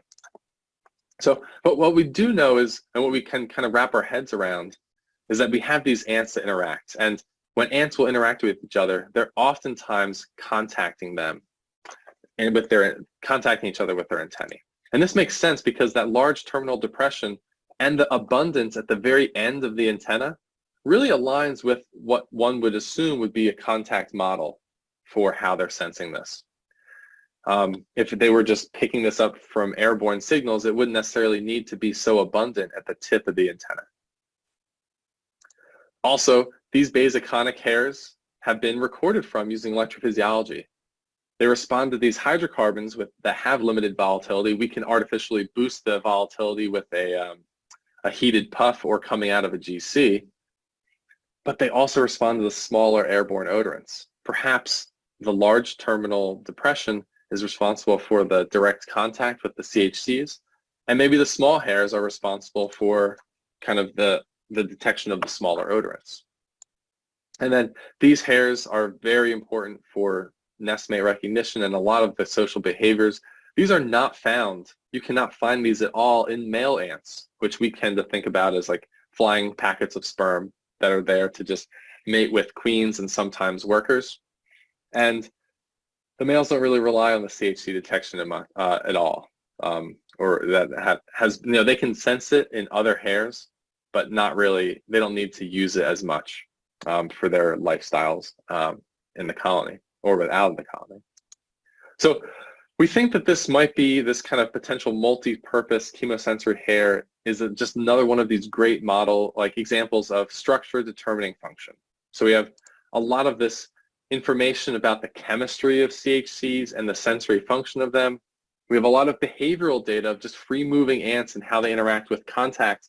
And there are all these questions. And we think that kind of this might be a nice model and understanding of like, all right, there's this terminal depression at the end of the hair. That might be what we're looking for here. And again, I used to present data on this and images of this based on Drosophila hairs and exploring kind of beyond model insects. Maybe these model insects aren't models for the rest of the million+ insects that we know are out there. So there's way more to be done that we necessarily can do, some we can't do. A lot more ant species to explore to see if we can find this microstructure around them. It was very cool when we put this up on bioRxiv recently that Santiago Ramirez of UC Davis said, oh yeah, back in 2008 we found similar structures and we just weren't able to resolve them enough. So the fact that other people are finding these is kind of fun to kind of fit with prior knowledge and prior time spent at the SEM. We also, I am mostly a functional olfaction person. We're looking at a lot of receptor function and electrophysiology. We thought about a lot, could we try to find a way to determine, is that just a depression and like a decreased well of surface area on the end? Or is it actually a true pore like a taste sensillum? And we don't think we'll be able to do this because the thought was like, all right, we could get a little pipette tip and cover that pore and kind of do the typical taste sensory, taste sensilla preparation. But we also have all those tiny little pores around that odorants could be moving through as well. So we wouldn't be able to resolve what we're hoping to pick up there. So what we think it really needs to be done is using some transmission electron microscopy or TEM to kind of study this difference, get some kind of slices through that and see if we can determine that is it a pore or maybe just a depression or a pore in some species. And this is technology that we can't do. There's a lot of great TEM studies of different sensory hairs and insects, and hopefully others that are equipped to do this can pull this off and start kind of pushing the field forward and kind of building off of the imaging that we found. So with that, I'd like to thank everybody that was involved in this work. Hannah Gellert really drove this project forward after Daphne started to get the work done there, and Zach stepped in and got us a lot of additional cast-specific data for Camponotus. Other Pask lab members for helping collect ants and general support and looking over this manuscript. Jody Smith was really instrumental in helping us use the SEM and get started on that, and that SEM was provided by the Middlebury Geology Department. I'd like to thank a lot of individuals for providing us ants that we did not have from across the country, and also Alex Weil for providing, as to the whole field, all these great images of ants and other insects that we were able to use. So with that, thank you, and I'm happy to take some questions. Thank you, Greg. That's a wonderful presentation. In the interest of time, let's move quickly here. There's a question from someone anonymous. Why more basic conica sensilla at the distal end? Does this in any way relate to their role? Yeah, so that's a great question. It's one that we've been thinking about a lot. We really think that it aligns with the behaviors that we see, that they are probing each other with their antennas, primarily the tips of their antennae. So we think that might align with that contact model. That there's still some debate in the field about how ants are doing this, but what we see when we watch ants do this is a lot of contact. Alvin, any question from the podium there? So far, none. Yeah, there is one. There is two. Okay. Okay. So let's get the question from there. Yes. Dr. Matamadawi, can you please go to the mic, please? Thank you.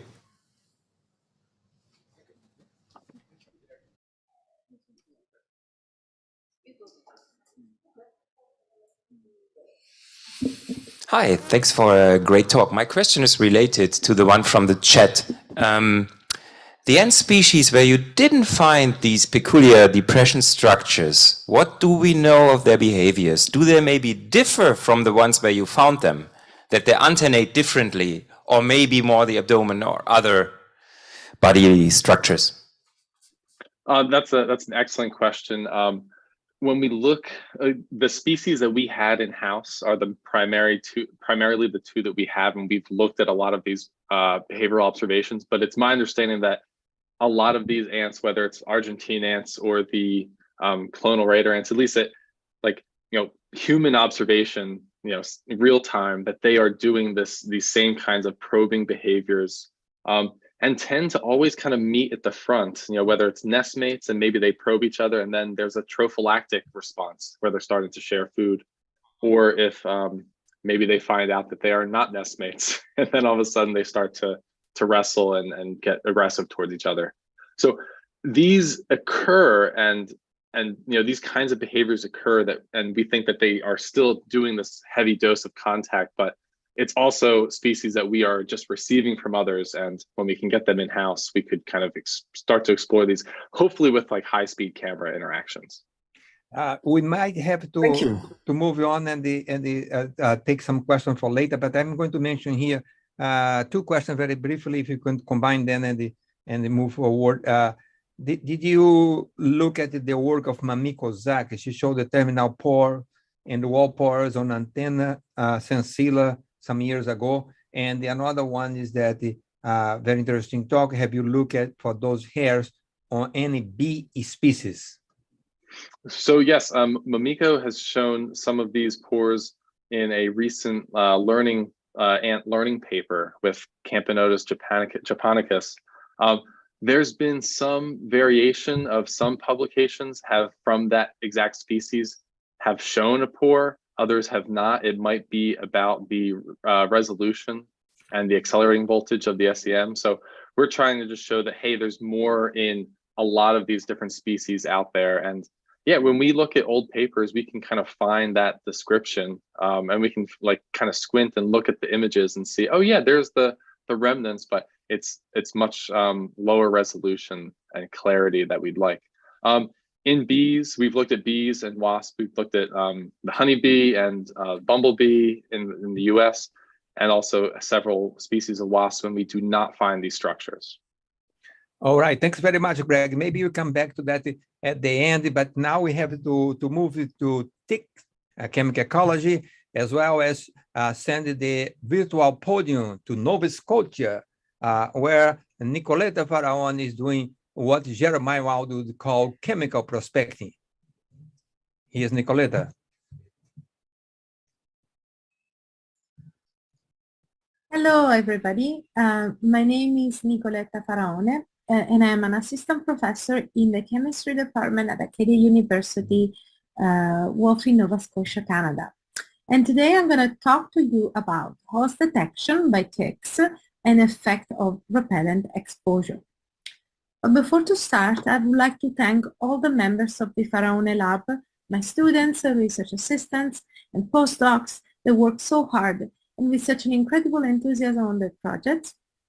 Also, special thanks to the funding agency that over the years supported my research and my collaborators at Acadia University and other academic and research institutions. So we're all experiencing climate change with a steady increase in temperature, and these environmental conditions are promoting the rising of vector-borne diseases, such as Lyme disease. Now, Lyme disease is a major vector-borne bacterial disease in Canada and United States. It is caused by a pathogen, Borrelia burgdorferi, and transmitted among hosts and humans primarily by the black leg tick, Ixodes scapularis. So this tick species spread the disease in the northern, mid-Atlantic, and north-central United States. You can see in this area. Now, risk areas are all around the northern hemisphere, and as you can see, the number of cases in Canada has grown exponentially in just 10 years. Now, Nova Scotia, we're located here, represent a high-risk location. So this is particularly, this situation is particularly serious in the Atlantic provinces, and Nova Scotia is considered a hotspot for tick population and abundance, and it represents the Canadian province with the highest risk in contracting Lyme disease from a tick bite. As you can see here from the map, these are all the counties on Nova Scotia, and the dark blue represent the zone where there is a higher risk of contracting Lyme. So you can see whole Nova Scotia is basically dark blue. Climate change models predict that Nova Scotia is very close to having a suitable climate for tick establishment across the country. Now, the threat of disease transmission has led to an increased demand for effective and environmentally friendly tick repellent products. And a good example is offered by natural products and essential oils, which are very well known for their valuable properties as a repellent and safe to use active ingredient. But finding a suitable product as an arthropod repellent may represent a challenge, in part because of the lack of knowledge of the tick chemiosensory system. So how does it actually work? Until recently, very little research has been done to understand how ticks detect repellents and whether ticks can discriminate between repellency due to olfaction versus that from contact chemioreceptions. It is generally recognized that ticks detect host cues using sensilla located on the tarsi of the front legs. And these sensilla are organized in a very particular organ represented here, Haller's organs. And recently, we have reported that pedipalps have been described as multimodal organs that is involving both olfactory and taste detection. Now, ticks rely very much on chemiosensation to identify and locate hosts for a successful blood meal because they're almost totally blind.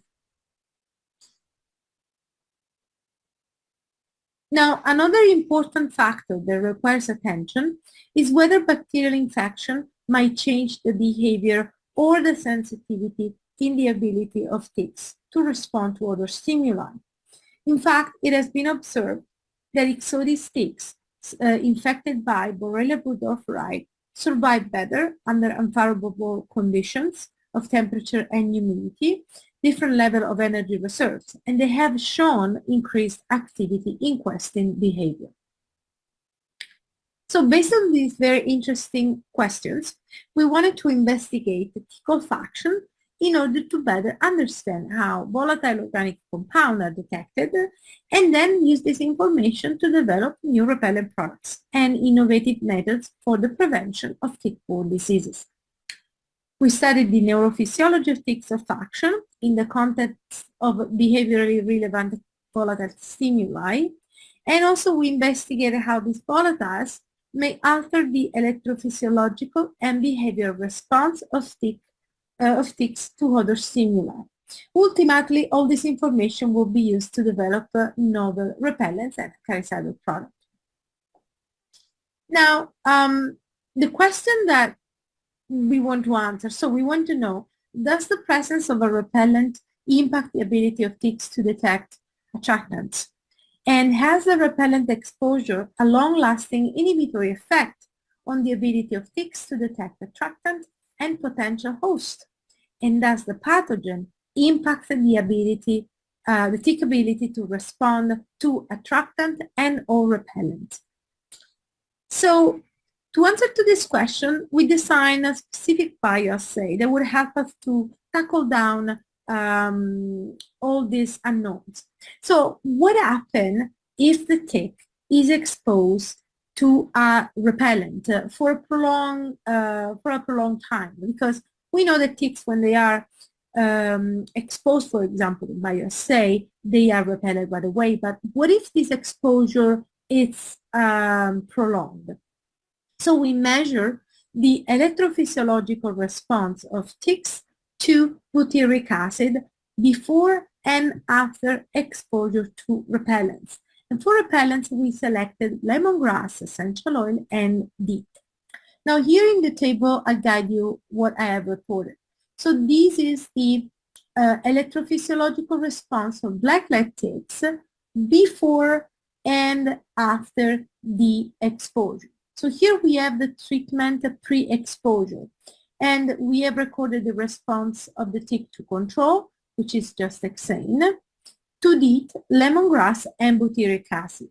And as you can see, the only compound that elicits a significant electrophysiological response is butyric acid. Then we have exposed the ticks to this repellent product. So in the post-exposure assay, we have exposed the tick for 20 minutes to a repellent, lemongrass or DEET, using a fumigation chamber here represented. And then we have recorded the electrophysiological response towards butyric acid. And as you can see here, the exposure to hexane and DEET does not really change the ability of the tick to detect butyric acid. However, after the exposure to lemongrass, the long-term exposure, this significantly reduced the tick response. And there is a decrease in the action potential here. Then we wanted to see if this repellent exposure would impact tick's behavior. So we perform a behavioral assay using a Y-tube assay, a Y-tube setup to assess the tick behavior after the exposure. And we tested the behavioral response, so the attraction toward butyric acid, right after the fumigation or after 24 hours the exposure, the fumigation exposure. And what we found was quite interesting. So as you can see, prior to the exposure, ticks tend to be attracted to butyric acid. And this trend is conserved after the exposure to hexane, which is our control, and after the exposure to DEET. However, they seem to be repelled actually by butyric acid, and instead they go on the other side after the exposure to lemongrass. Now, after 24 hours from the lemongrass exposure, the situation seems to change again, and now ticks are again attracted by butyric acid. However, this we need to take into account that 50% of the tested ticks after 24 hours fumigation exposure did not respond. So it's hard to draw any conclusion here. Here we have a table that reported the percentage of responding and non-responding ticks in Y-tube bioassay, and you can see that the post-exposure we have basically around around the 90% ticks of that responded to the stimuli, to butyric acid, but here after 24 hours lots of ticks did not respond. So since we see such a decline in tick response, we then wanted to see if the exposure to the treatment would have had any long-term impact on the tick chemiosensory system and on the morphology of the tick chemiosensory system. So we looked specifically at the Haller's organs, but no significant changes or damages were detectable on the sensilla. So these results were very interesting, but consider that they've been done on lab rare ticks. So we wanted to see basically if the presence of the bacteria, so the bacterial infection, would have an impact on ticks' ability to detect attractant and respond to repellent. So we have been collecting ticks in the field, and we are performing the same type of experiment on wild ticks, so doing electrophysiology and behavioral assay, and we are doing this not just on Ixodes scapularis, but also on Dermacentor variabilis. Now, we have collected wild ticks that are being used in this experiment, and after they've been stored for further analysis because we are going to analyze the bacterial count, the level of infection, the type of infection. So from the electrophysiological response of adult females of Ixodes scapularis being collected in the wild, again, same idea, exposed to different treatment and test for response towards butyric acid. As you can see here, we have a similar trend, but also we have a decrease of the response towards butyric acid after the exposure to DEET. So DEET lemongrass seems to have an impact on the tick ability to detect butyric acid after fumigation exposure. And currently we are performing behavioral assay on wild ticks, on Ixodes scapularis. Then we want also to see if there is any differences in a response between sexes. So we've been testing Dermacenter variabilis, so the American dog ticks, and we wanted to see the response of males versus females. And here we have recorded the response, we recorded the response towards the butyric acid after the exposure to hexane or to lemongrass. And you can see that here also we have response to, we have a decline in the response, and the behavior reported, it's the same between females and males. So in summary, we have found that the ability of ticks to detect attractants delivered together with repellents is significantly reduced. So is there any masking effect that we are seeing? Is there any impact on the at the sensilla level that is justifying why the exposure of this repellent compound impact the detection of attractant in ticks? So it's something that we need to still clarify. The exposure to repellents such as lemongrass inhibited the capacity of ticks to detect attractant afterwards, and the exposure to treatment reduced the activity of ticks after 24 hours. Now, wild ticks seem to respond similarly to lab rear ticks, and but we need to correlate this information with the infection level and bacterial count to see if there is any impact of the chemiosensory system of ticks and how they detect volatiles. So other activities and other projects that that I'm involved with that I want to tell you about is the Canadian Lyme Disease Research Network. So there is a very strong need to build the research capacity to address the emerging threat of Lyme disease in Canada.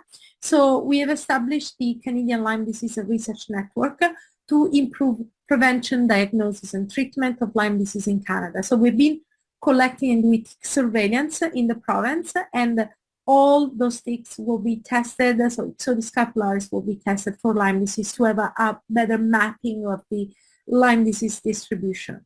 Also, there is a very cool app called eTick, and is a public platform that's been developed by Canadian universities, and Acadia University, and Dr. Kirk Hillier is directly involved in this.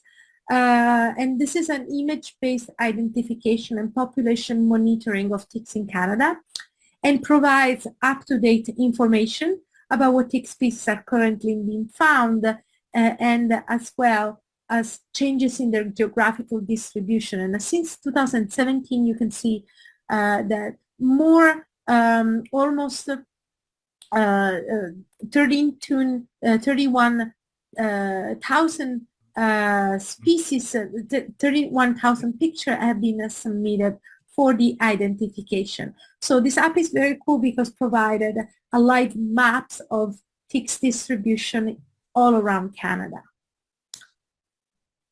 Also, another very cool project that we're working on it looks at the questing activity and preference by host tick nymphs and adults in different vegetation and habitats. So this project is led by Dr. Sarah Corte and is funded through CanLyme, which is a Canadian Association of Lyme Disease. Now, what we want to know here is whether ticks prefer certain plant species and habitats for questing, and if this preference is associated to host species, and finally, if this association host habitat is regulated by specific semiochemicals. So it's a lot of cool activity, and that hopefully will help us to understand better how ticks respond to host and volatile organic compound, and how this information can be used to develop proper repellent product that would protect us against the transmission of diseases. Thank you very much, and I'll take any questions. Thank you, Nicoletta. Very nice presentation. We have some questions here.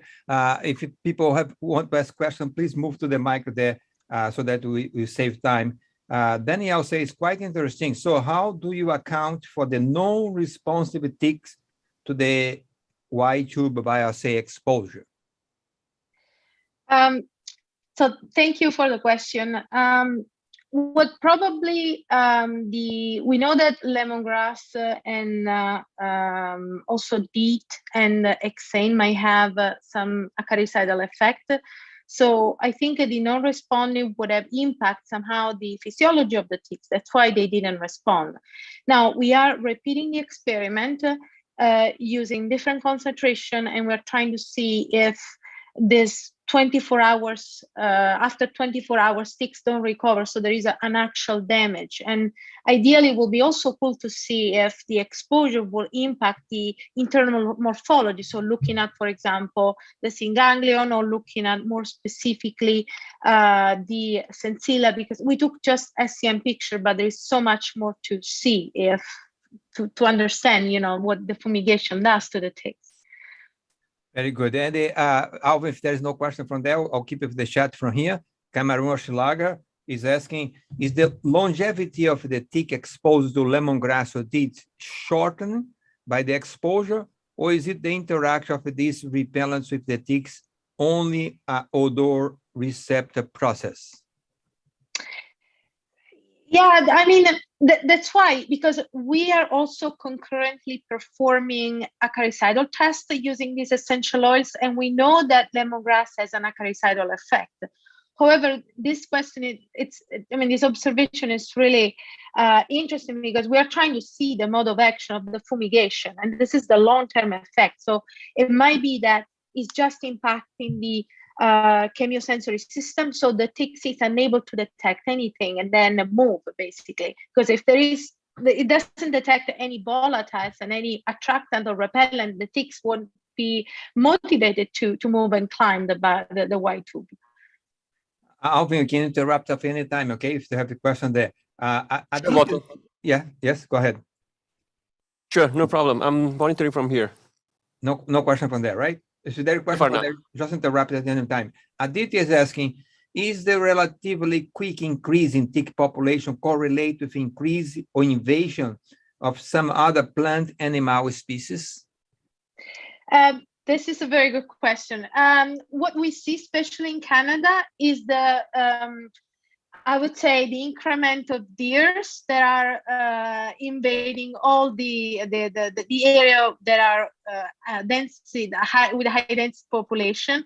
So of course the expansion of the reservoir of ticks, it's promoting the expansion and the spread of the ticks. So it's a very, very good correlation. And we don't have to forget, it's also climate change that is helping, is creating a warmer, and we have a warmer winter. So there is a very promoting the best environment for ticks to thrive.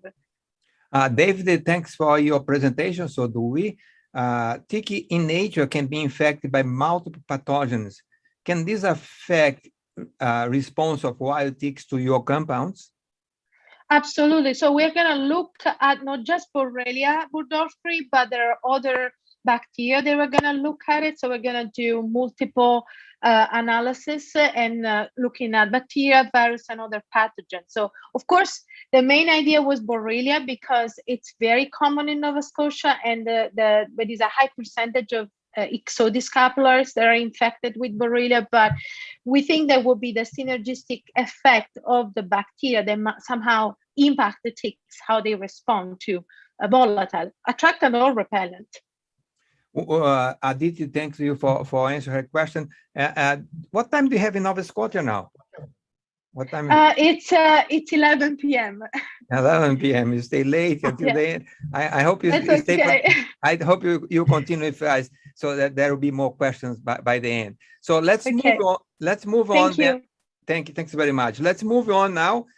We send the podium now, the virtual podium, to State College, to Penn State, where one of our heroes, Jim Tomlinson, was home to Jim Tomlinson for 2 decades. Penn State is one of the centers of chemical ecology in the United States, and there Erika Machtinger is studying also ticks, and she's putting ecology in the chemical ecology, so gives more emphasis to the ecology side of the work.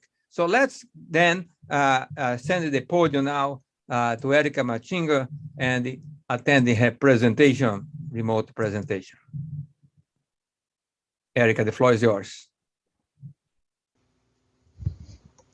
Hello, everyone. I am really honored to be included in this awesome group of speakers and want to thank Dr. Leal again for the invitation and all of his hard work organizing and promoting this symposium. So today I'll be discussing some behavioral ecology leading into chemical ecology work with the black-legged tick, which is an important vector here in North America. So I want to make sure I have time to acknowledge the people who have worked really hard on this project, including Arash Maliki, who is a student of Jim Tomlinson's and now a research tech in my lab. I want to thank Jim again. I couldn't thank him enough while he was with us for his guidance, pushing us to look closer at tick-host relationships, as well as Karen Poe and Jessica Brown, who have worked on different aspects of this project. And I'd also like to thank our USDA and NIH funders for the support to conduct this work. So I do like to shape these talks into stories. So let's talk about the villain in our story, which is the black-legged tick. Now for our story, this tick is our villain, but I do want to add a footnote that ticks and parasites play many important ecological roles, like being food for wildlife and regulating some populations.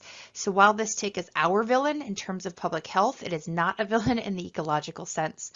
But this is a very common tick in the United States that continues to increase its range. And this tick in particular is of medical and veterinary concern because it is the vector of the pathogen that causes Lyme disease, which in the United States is the most common vector-borne disease. So I'm going to focus on the state of Pennsylvania, which is where I currently live, to demonstrate the current state of Lyme disease. So basically the bottom line is that it's not good.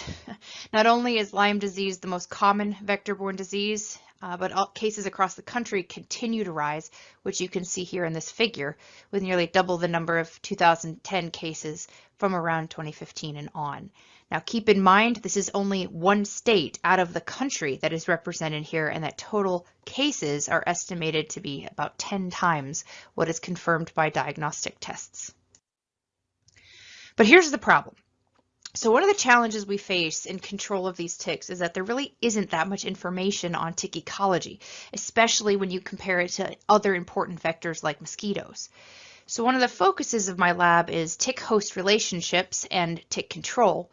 And it was during one of these studies on tick-host species composition in Northeast forests that we observed a really interesting phenomenon with 2 sympatric animals, white-footed mice, which you can see in the image on the left, and redback voles, which are on the right. These 2 species not only were trapped in the same environments, but overall are pretty similar in morphometric measurements like body length and weight. But over a 2-year trapping period, we saw extreme differences in the distribution of ticks between these 2 species. So we found that not only were the mice infested with ticks more often, they were also more occurrences of individual mice having high numbers of ticks, like 25 or more ticks, whereas the highest ever found on a vole was 5, and that only occurred once in 2 years. So the average number of ticks found on a white-footed mouse was just over 4, and it was less than half a tick per vole overall. Now again, these animals were roughly the same size, weight, trapped in the same areas. So the obvious question here is why were we seeing these differences? So let's bookmark that thought for just a moment, because before we talk about these differences in attachment by host species, I want to give a little bit of background about tick hosts and why the white-footed mouse is so important in this story. So black-legged ticks take 3 blood meals from 3 different hosts throughout their life cycle. So smaller animals like rodents are the primary hosts for the juvenile stages, and adult ticks tend to feed on large animals like deer. Now the little white-footed mouse is so important to this story because it's a really important reservoir for the Lyme disease pathogen. It's estimated that about 90% of ticks that feed on an infected mouse will become infected with the Lyme disease pathogen. However, even though a relatively recent study by Halsey in 2018 found that nearly 80% of black-legged tick studies focus on mice and deer, black-legged ticks have been considered generalists throughout their life cycle. So then the question is, if ticks are generalists, why are so many more feeding on white-footed mice?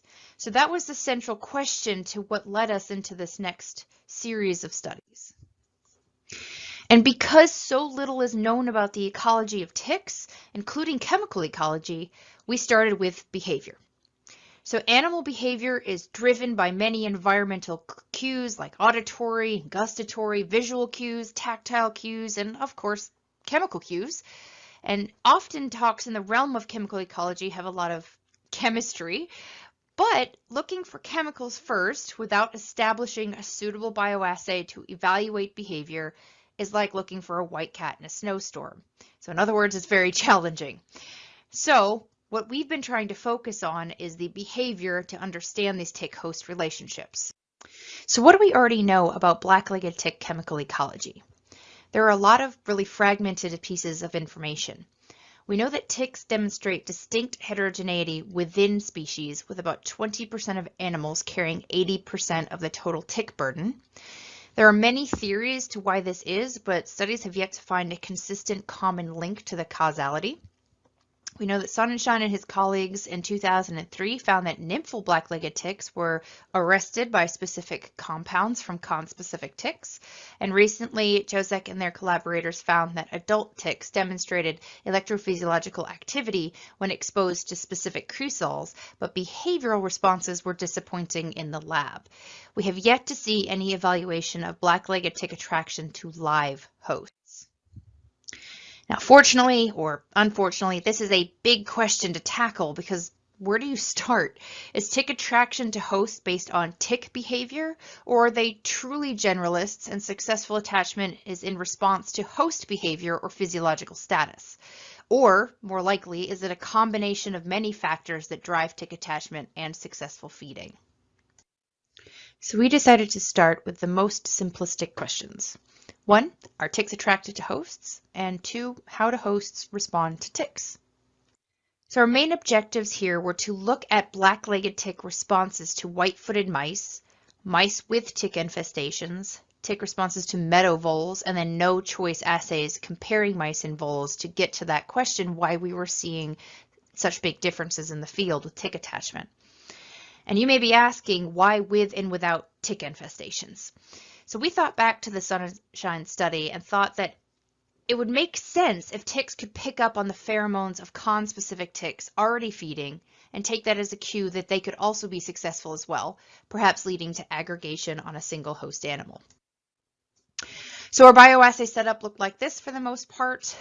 We've now placed the jars vertically to prevent our rodent subjects from eating the lids. We have custom jars to house our animal hosts. These are connected to 2 of the 4 ports on our 4-port olfactometer. Now, all of these trials were conducted with the appropriate animal welfare approvals. So during these trials, temperature and humidity monitors are placed within the jars. We evaluate each side for CO2 output. And for each replicate, we use 10 pathogen-free black-legged ticks from colony. And these are placed in the 4-port.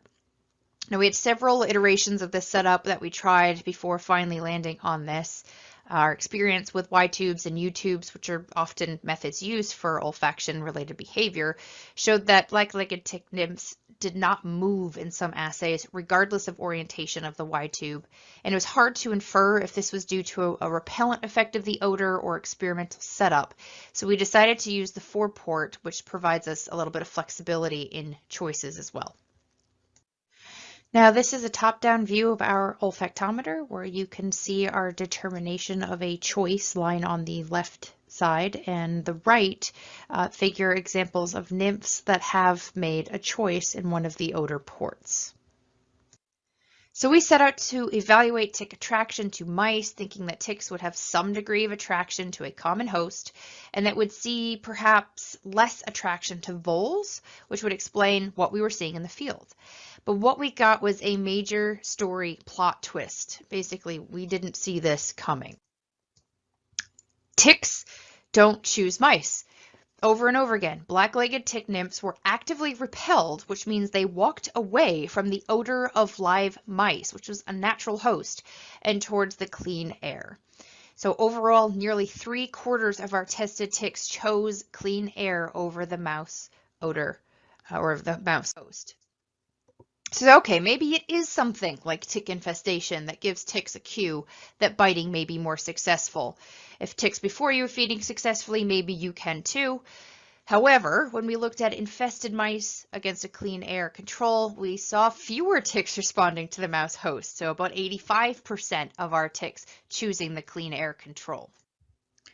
We did a no-choice assay, and when black-legged ticks were put in a no-choice situation, they selected rodents with ticks and rodents without ticks equally, suggesting that there were no differences between these treatments in tick attraction. So then I got thinking, what if there was a confounding variable in our setup? So if you look closely at this image, you can see a mouse in our jar, but also quite a bit of fecal matter and urine. And we know that odors that are commonly found in feces like guanine elicit an arrestment response from ticks. So what if there were some repellent compounds or arrestment compounds in the feces that made ticks stop that was influencing our results? But how do you tell a mouse not to defecate or urinate? So what we did was anesthetize them so they wouldn't produce any waste.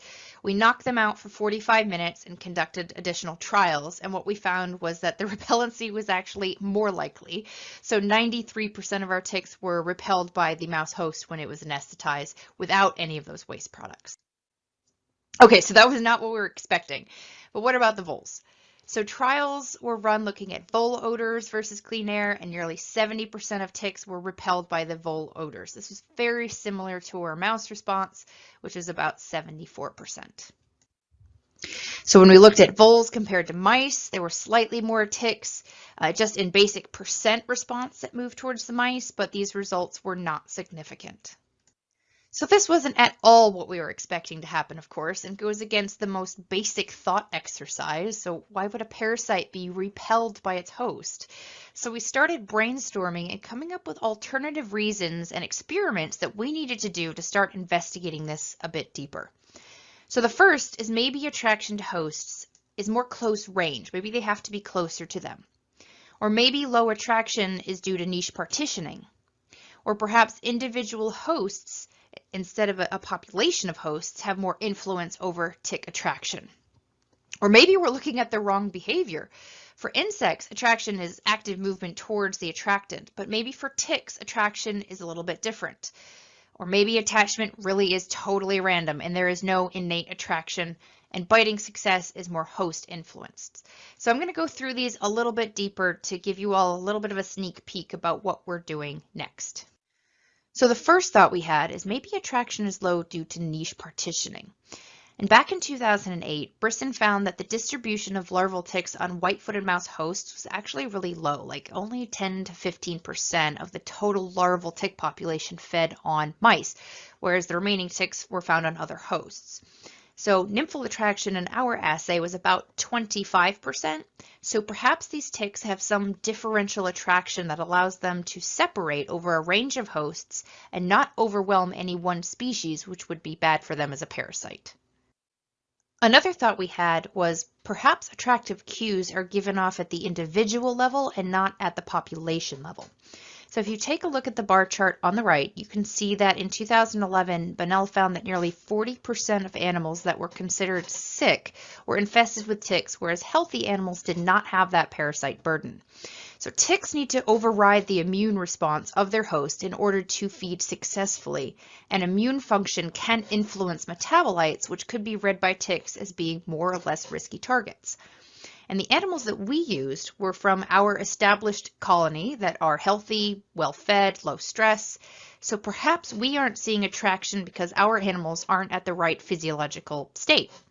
And we intend to test this hypothesis with induced short-term immunity function triggers in our mice that will allow us to evaluate tick responses to basically sick animals. We also thought, well, ticks aren't insects. We are approaching this from a very insect perspective, but what if attraction to ticks means something different? So if you think about it, these ticks are not very mobile. They sit and wait. It wouldn't make a lot of biological sense to walk towards a host. By the time you get there, that host would have left the area. However, it would make sense to have these odors induce a different behavior, like climbing or questing. So we have a setup to start evaluating these behaviors that allows for climbing and to record questing behavior over the duration of the trial.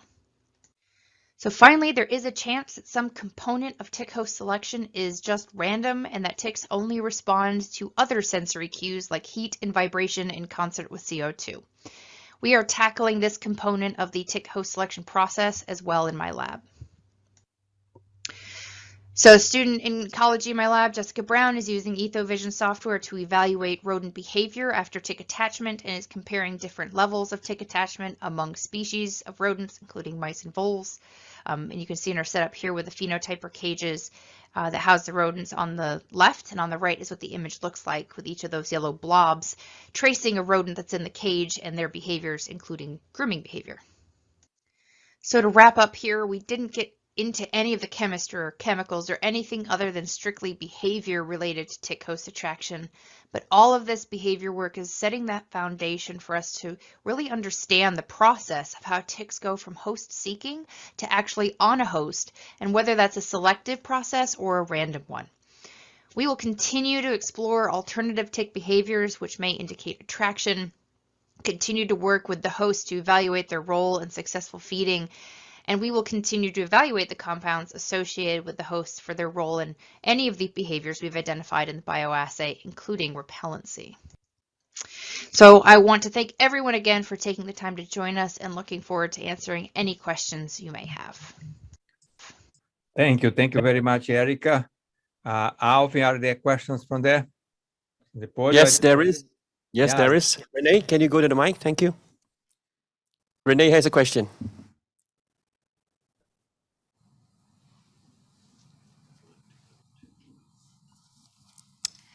Hi, can you hear me? Yes.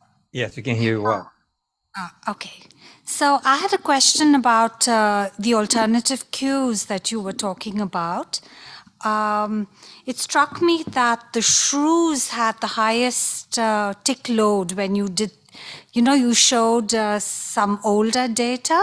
Right. Yes. And the shrews were had a higher load, and shrews have a much higher metabolic rate compared to other mice. So I was wondering if you could compare to the vole and the mice, the white-footed mice, if you compare their metabolic rates, and I'm sure perhaps even CO2 might be, if you have a higher metabolic rate, then you would have higher CO2.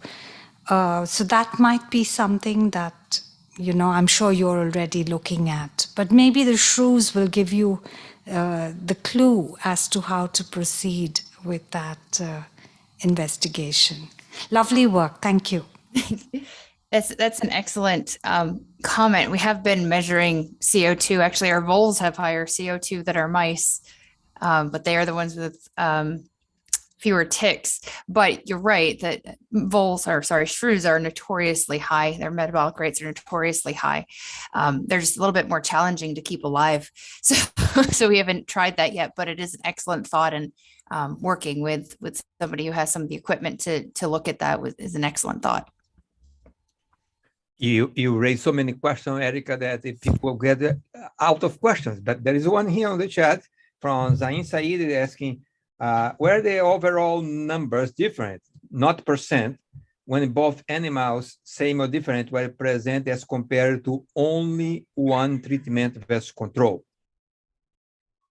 So overall numbers, yeah, when we have equal numbers of trials, the numbers are very similar, but I will add that we have run into the same issue that Nicoletta has run into, and I think Zane has run into as well, where there's a lot of non-responses. And I've seen that in other trials as well, where there's a certain number that higher than we normally see in something like parasitoids or flies that don't respond. And we see that equally regardless of our treatment.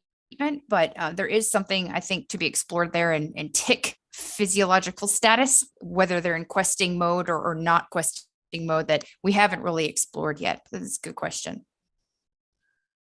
Thank you very much. Alvin, what about questions from there? Yes, Marcelo.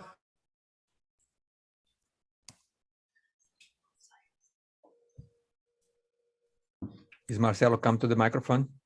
Yeah. Yep. Hi. Good. Great talk. Thank you. Two questions. First, do you think you're planning to tell the Borrelia in attractivity of host first? And second, do you think that heat would be a key stimulus that needs to be present in order to return to host others? Erika, did you get the entire question, or do we need to repeat, because there was a little problem with the Wi-Fi there? So I didn't get quite the first part of it. The Okay, second so part was about heat. let's have Marcel repeat that. Okay, please. yeah. Okay, my question is whether Borrelia might play a role in mice attractivity, because you mentioned that mice are very, very efficient in allowing infection to be acquired. Yes. So I don't know, and that's an excellent question. I could get into that that aspect of I don't want to say sick animals, but challenged animals in some way. There have been some studies recently that have shown that Borrelia does not affect mice, and actually some that have shown that mice do better when they're infected in terms of survivorship and a bunch of other ecological factors. So that doesn't mean that it wouldn't affect ticks, but we do know parasites do a lot of strange things to their hosts, and both in the tick itself and the host could definitely influence that system. The other part about the heat, we do monitor heat in that system, and we have had several iterations of the wide tube and or the 4-port where we have added or augmented heat, and it hasn't necessarily changed the outcome. If we add heat specifically to one area, we will potentially have some ticks attracted to that area with or without host odor. So the heat coming from the host in the air keeps that system pretty warm. So it's unlikely that is a factor, since both our treatment and our control sides are similar. We do augment both sides. Same thing with CO2. But it is a good point. And that's where we kind of get into that. Is it more close range? So do we have to be a little closer to these ticks for them to really perceive that heat? But it's an excellent point. All right. Thank you very much. Any question from the floor? There is Nope. Okay, go ahead. There is no question from the floor Okay. yet. All right. So also people from the speakers in the panel, if you have a question, you may want to unmute and ask the question. But I have a question here from Daniel. Did you analyze the chemical composition of the rodent waste? Maybe to know what chemical compounds were responsible for repellence? Yes, so that's an excellent question. I didn't, as I mentioned, as you saw, I didn't get into the chemistry a whole lot, but we have started to look at that a little bit, both host odors, just in general, what's coming off of these animals, and from the waste specifically. And I can give you just a little bit of a sneak peek that we have maybe 4 times the volatiles coming off of voles than we do mice. I mean, it's crazy what we have coming off of them. So it's not like they're that similar in terms of what they smell like or what's coming off of them. So I'm not sure what that means yet, but it would be very interesting to see, especially if we are legitimately getting some sort of behavioral response from these animals, whether it's movement towards questing or movement to go up or whatever, we may be able to manipulate that behavior in some way to some push-pull system or something along those lines. So it is interesting either way. Carolina Reisman is asking, do mice and voles have a different grooming behavior that could explain the difference in abundance?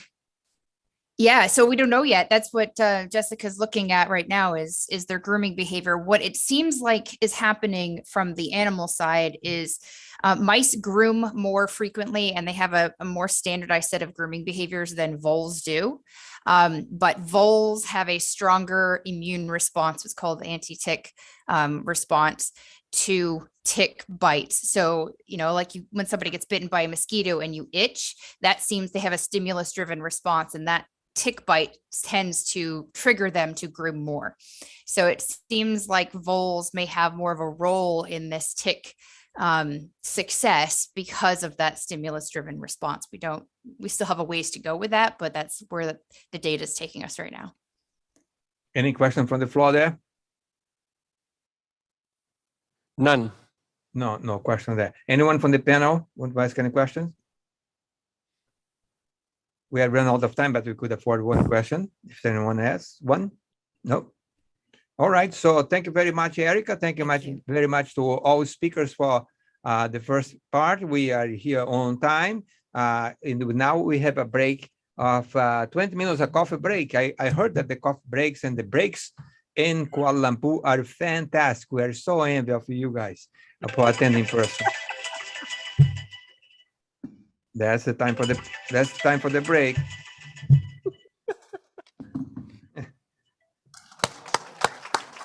Thank you very much. We resume at 4 minutes, whatever time is there. 7:40 is going to be here. It's 10:40 here in Kuala Lumpur. All right. Thank you. Thank you, Walter.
We will resume in 2 minutes. 2 minutes to resume Frontiers in Chemical Ecology Symposium.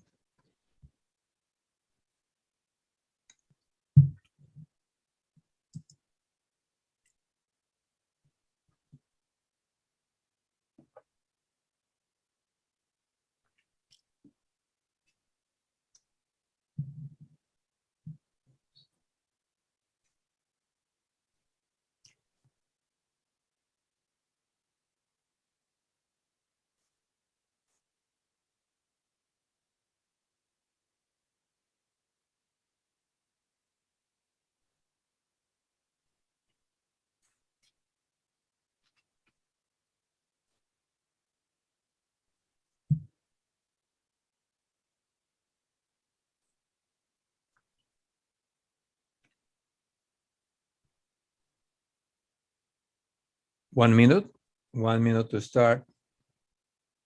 Take your seats if you are in Kuala Lumpur. And get back to a computer screen if you are anywhere else over Zoom. Thank you very much for your participation.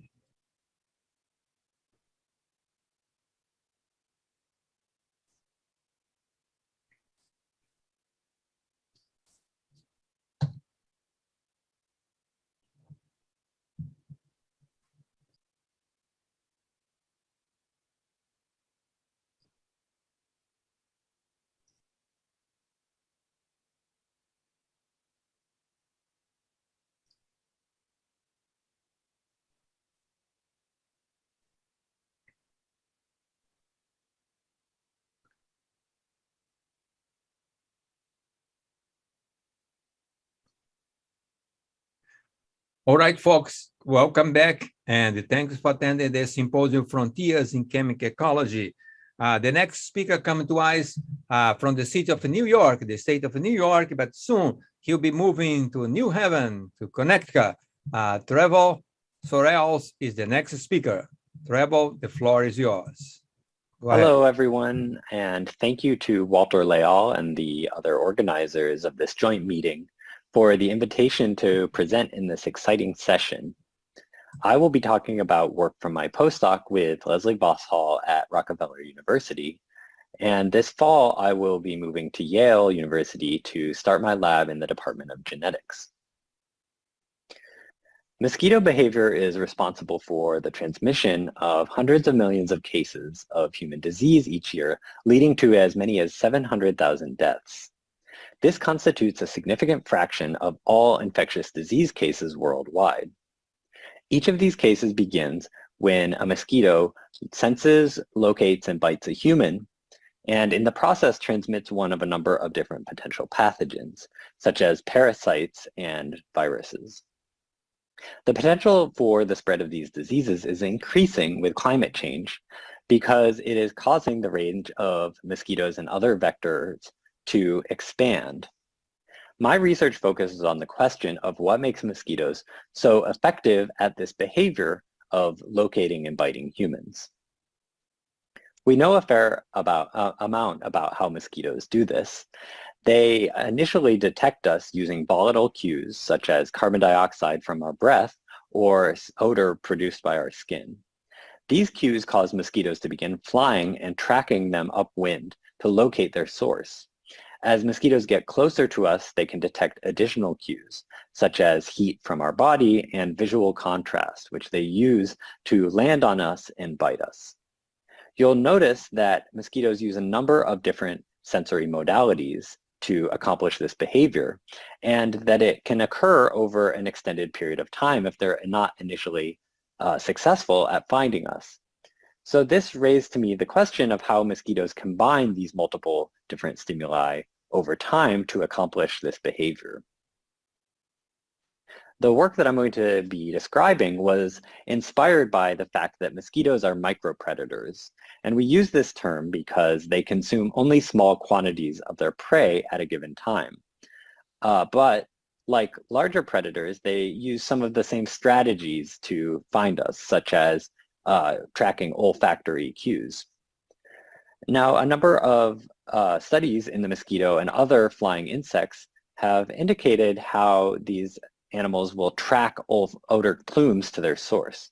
Upon sensing carbon dioxide, a mosquito will fly upwind, and upon losing the scent of carbon dioxide, they will fly perpendicular to the wind in order to once again locate the odor plume. And these responses have been documented on the order of a few seconds to a few tens of seconds. And this raised a question in my mind of whether mosquitoes had a hunting state that outlasts the response to these individual sensory cues. But to test this, I needed a way to deliver olfactory stimuli with high temporal precision. And to do that, I turned to optogenetics. With the help of a technician in the lab, Anjali Pandey, I created an optogenetic system for the mosquito Aedes aegypti that is responsible for the transmission of many viral pathogens. This system was designed to activate the carbon dioxide sensory neurons using light. And we used an existing reagent that captures the expression pattern of the carbon dioxide receptor, GR3. And we combined this with a red light shifted ion channel called CS crimson. And when these genetic elements are combined, it allows us to replace the delivery of carbon dioxide in airflow with delivery using light. And this provides us several advantages. First, when we deliver carbon dioxide in airflow, we have two stimuli for the mosquito combined, which are airflow, which is an important navigational cue, along with carbon dioxide. So this allows us to isolate the effect of carbon dioxide. And second, light gives us greater temporal and spatial control over the delivery of this stimulus. We tested these reagents in a number of ways, some of which I don't have time to tell you about, but the key experiment was to ask whether we could recapitulate the primary behavioral effect of carbon dioxide on mosquitoes, which is that when combined with heat, it causes mosquitoes to engorge on blood. And you can see that in this image here, where a heated blood meal in a glass chamber is being presented to mosquitoes, and the mosquitoes are piercing the membrane from below and engorging. And this experiment from past work shows that when you combine the heated blood with carbon dioxide, mosquitoes will engorge at high rates. However, if you present them just body temperature blood or carbon dioxide with room temperature blood, they will not engorge. To test whether we could recapitulate this with an optogenetic carbon dioxide stimulus, I created this assay called the optomembrane feeder that consists of a canister of mosquitoes receiving red light, and on the top of the chamber is a heated blood meal that is at 37 degrees. And you can see in this video that when we deliver the red light to these mosquitoes, they respond by flying around and eventually landing on this heated blood meal. And we quantified this attraction and found that these mosquitoes will respond to the stimulus when it is delivered either as red light or if we give these mosquitoes real carbon dioxide. And over time, the mosquitoes will engorge on this blood, which you can see in the video by their fattened abdomens. And we didn't see these responses in genetic controls where one of the two elements of this expression system is missing. And this demonstrates that mosquitoes are interpreting this red light stimulus in the same way that they interpret real carbon dioxide stimulus. So we refer to this stimulus as fictive carbon dioxide. Next, we turn to the question of how mosquitoes respond to brief human stimuli that more closely resemble what they would experience during actual host-seeking behavior. And to do this, I created an assay called the optothermocycler that consists of a plate of mosquitoes receiving red light from above for optogenetic stimulation and receiving heat from below that penetrates through the mesh of their container. And this heat is delivered using a PCR thermocycler so that we could rapidly change the temperature that they're experiencing. The output of this assay is video, which I processed by tracking 9 points on the body of the mosquito And then I used supervised learning to classify which of a number of different behaviors the mosquitoes were exhibiting. And the software I used was developed in the lab of Kristen Branson at Genelia Farm. And when I start the video, you'll see that prior to the stimulus onset, the mosquitoes are primarily exhibiting grooming behavior. But then at time 0, they'll receive a 5-second pulse of fictive carbon dioxide. And you can see that they respond to this stimulus by flying, as well as walking and this behavior probing. And I'd like to draw your attention to probing, which is the term that we use for when the mosquito inserts its proboscis through the mesh at the bottom of the container. And this is a key behavior that they exhibit immediately before piercing skin.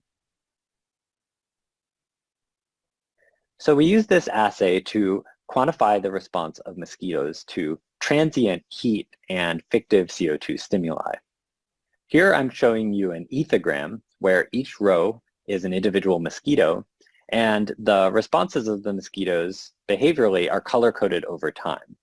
And you can see in this graph of the mosquito's response to a 5-second heat stimulus, where the temperature goes from room temperature up to skin temperature in 5 seconds and then returns to room temperature.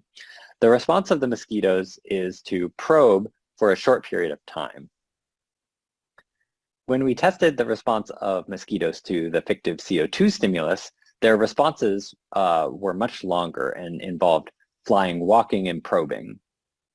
And in fact, the duration of these responses was vastly different, where the response to heat had a half-life of about 0.4 minutes, whereas the response to fictive CO2 only returned to baseline after about 15 minutes.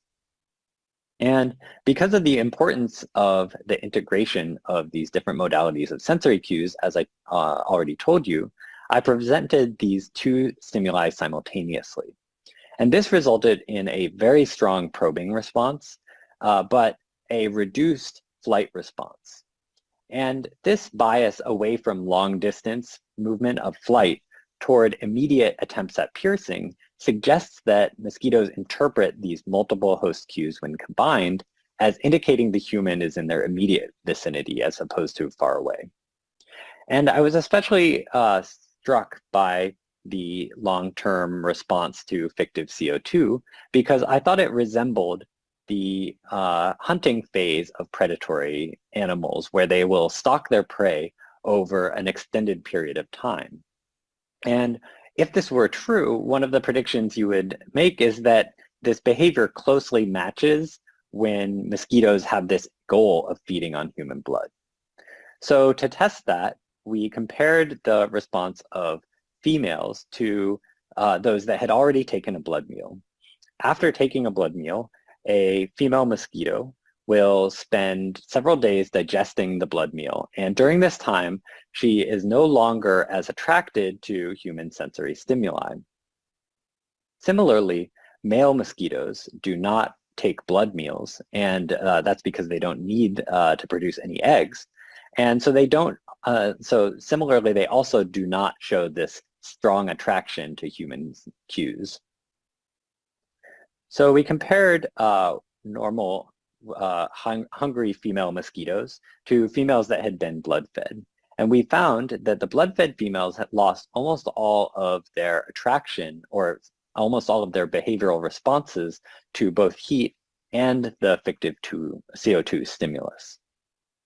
And when we compared male mosquitoes, we found that their response to heat was almost completely gone, but they had a strong response to the fictive CO2 stimulus.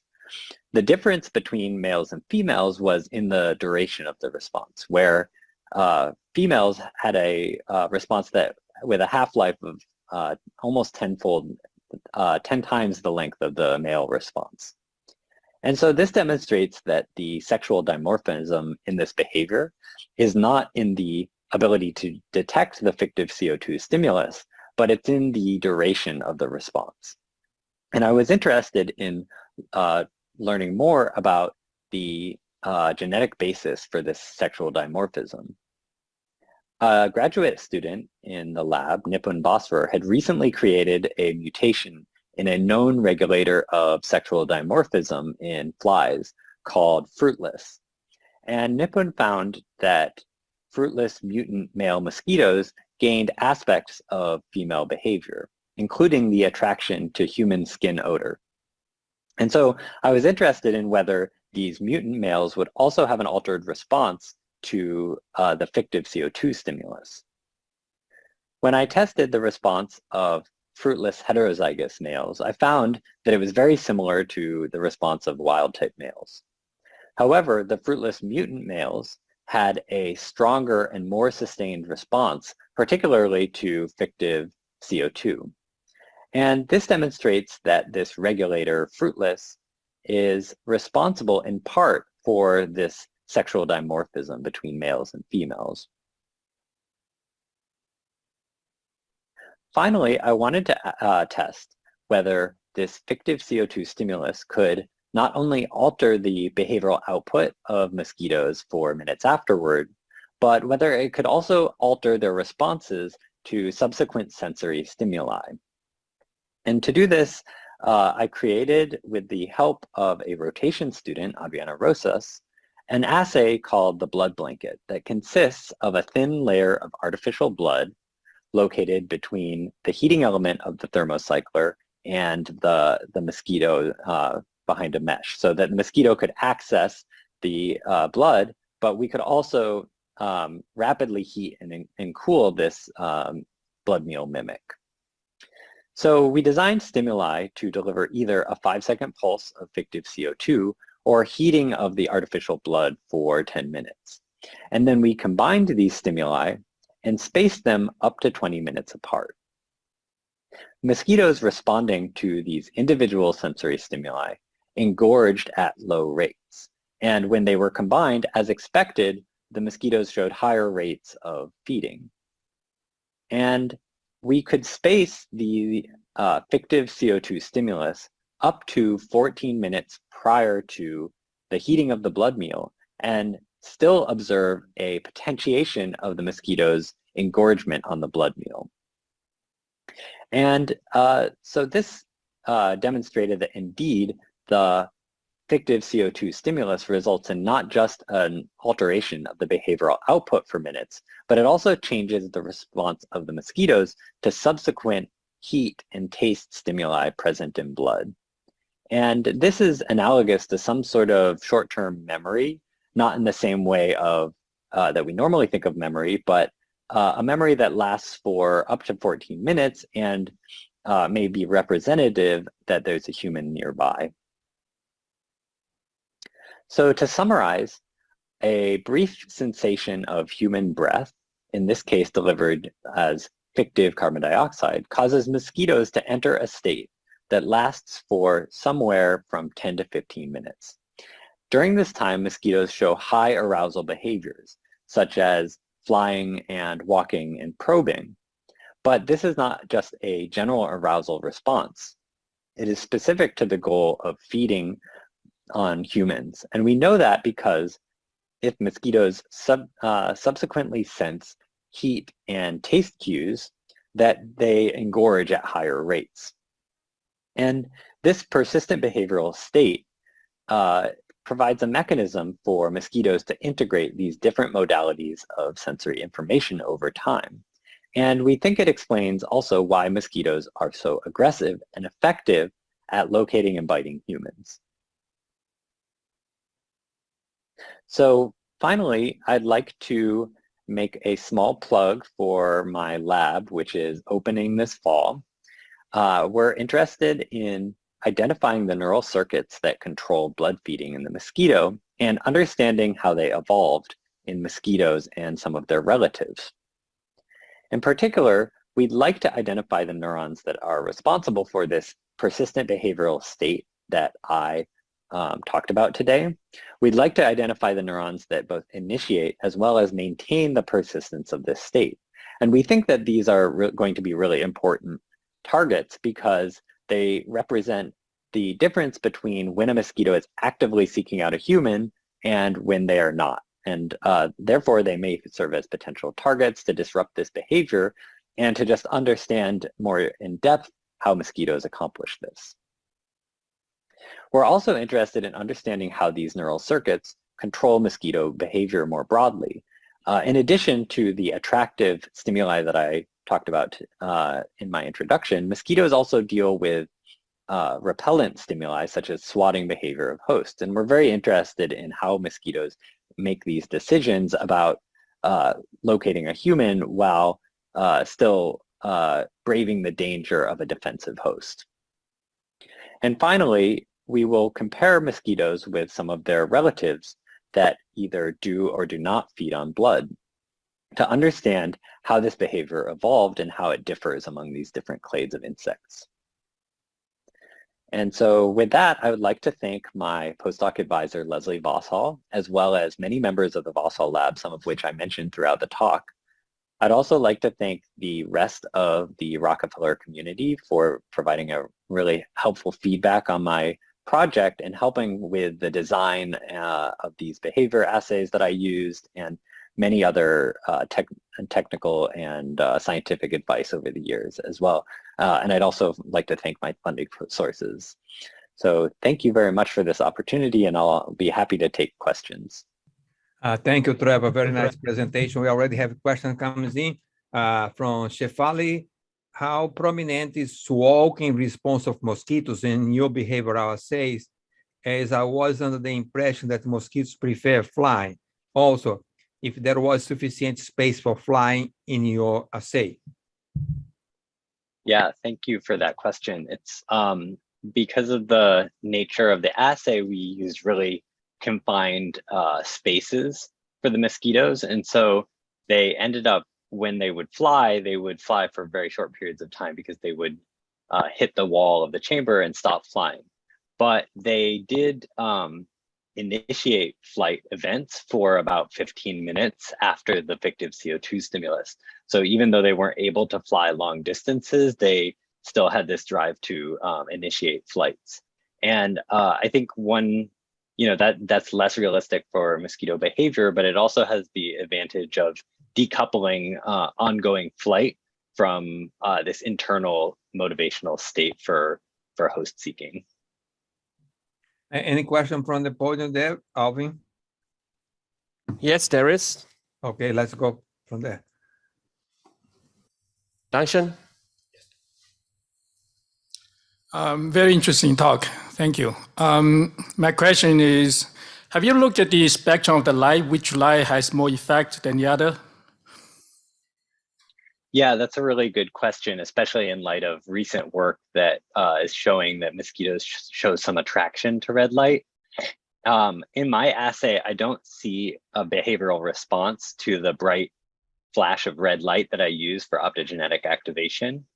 And the video is taken in the infrared spectrum, which there is also some suggestion that mosquitoes can see. However, I don't.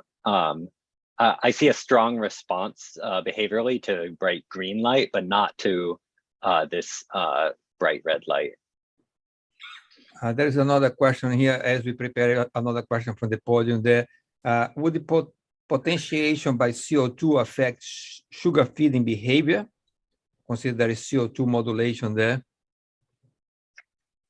Yeah, that's a good question. I didn't examine that specifically. I guess one thing that gets at is whether it's a general arousal response or is it specific to blood feeding.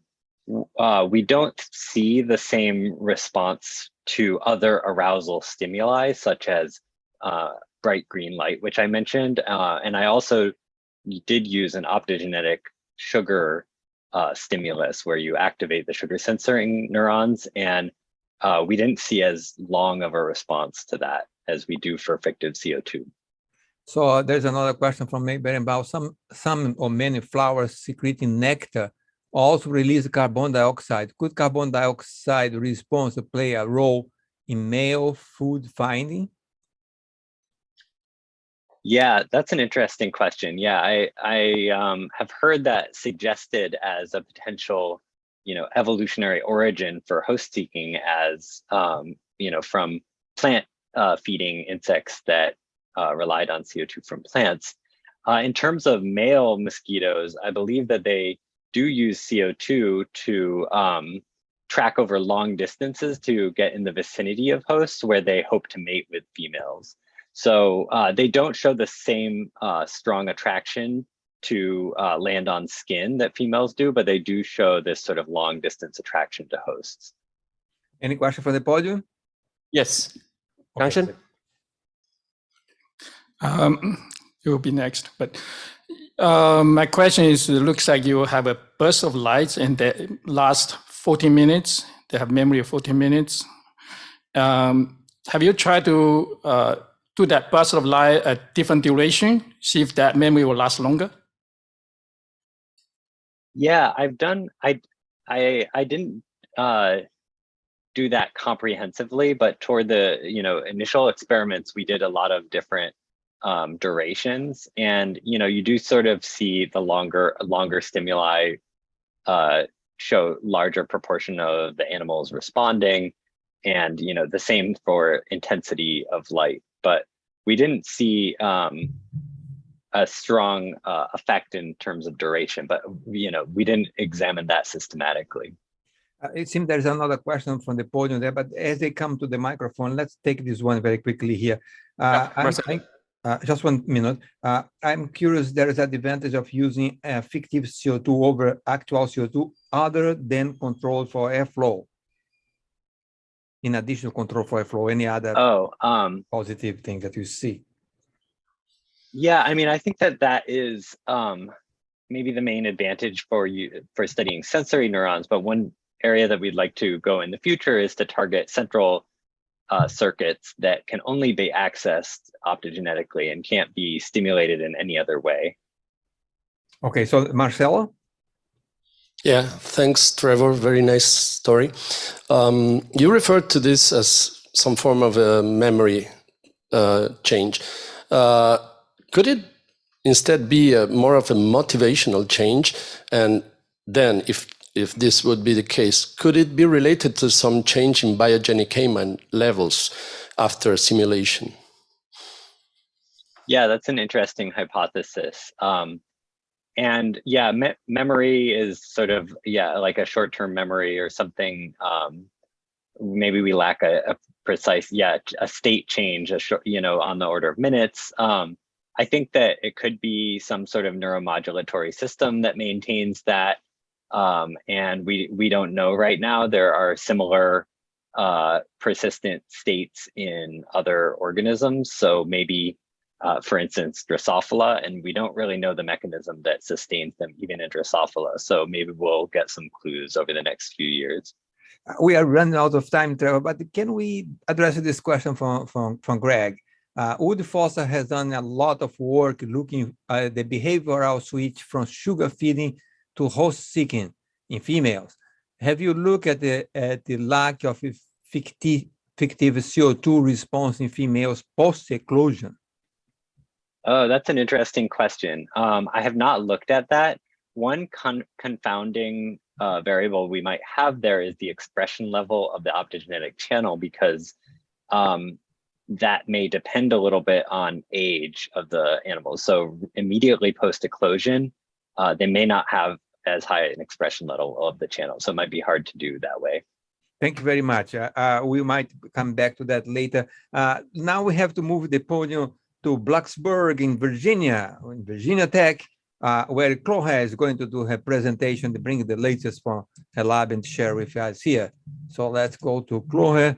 The floor is yours now, Chloe. Go ahead.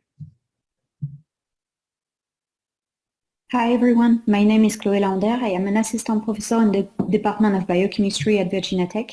And today I'm going to talk to you about a project that deals with the effects of personal care product use on mosquito-host interactions. This project was led by Morgan van der Giesen, Anaïs Talon, Brenda Miko, and is a collaborative project with Clément Vinoget, also at Virginia Tech. So why do we study mosquitoes? Mosquitoes can transmit many pathogens to humans, causing diseases such as Zika, dengue, malaria, and yellow fever. And unfortunately, these diseases can cause the death of more than 1 million people per year. There are many challenges that are associated with mosquitoes as well. Vaccines and treatments are not always available for a lot of these different diseases. There is a rise in insecticide resistance that is challenging current control strategies. Some species are outsmarting our control tools. There is, for example, this mosquito species that is nocturnal but starts biting during the early morning to avoid bee nets.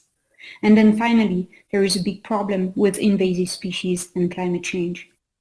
So we need new solutions and tools to limit mosquito populations and prevent pathogen transmission. So mosquitoes, like many other insects, use olfaction, among other cues, to locate hosts to feed on. Olfaction plays a critical role throughout their life. After emerging from the pupae, males and females are going to be using plant odors to obtain a nectar meal. They are then going to be using conspecific odors to find a mate. Females are going to be using odors emanating from the host to obtain a blood meal, and once they are ready to lay their eggs, they look for oviposition site odorants. Interestingly, we also use plant odors in our daily life.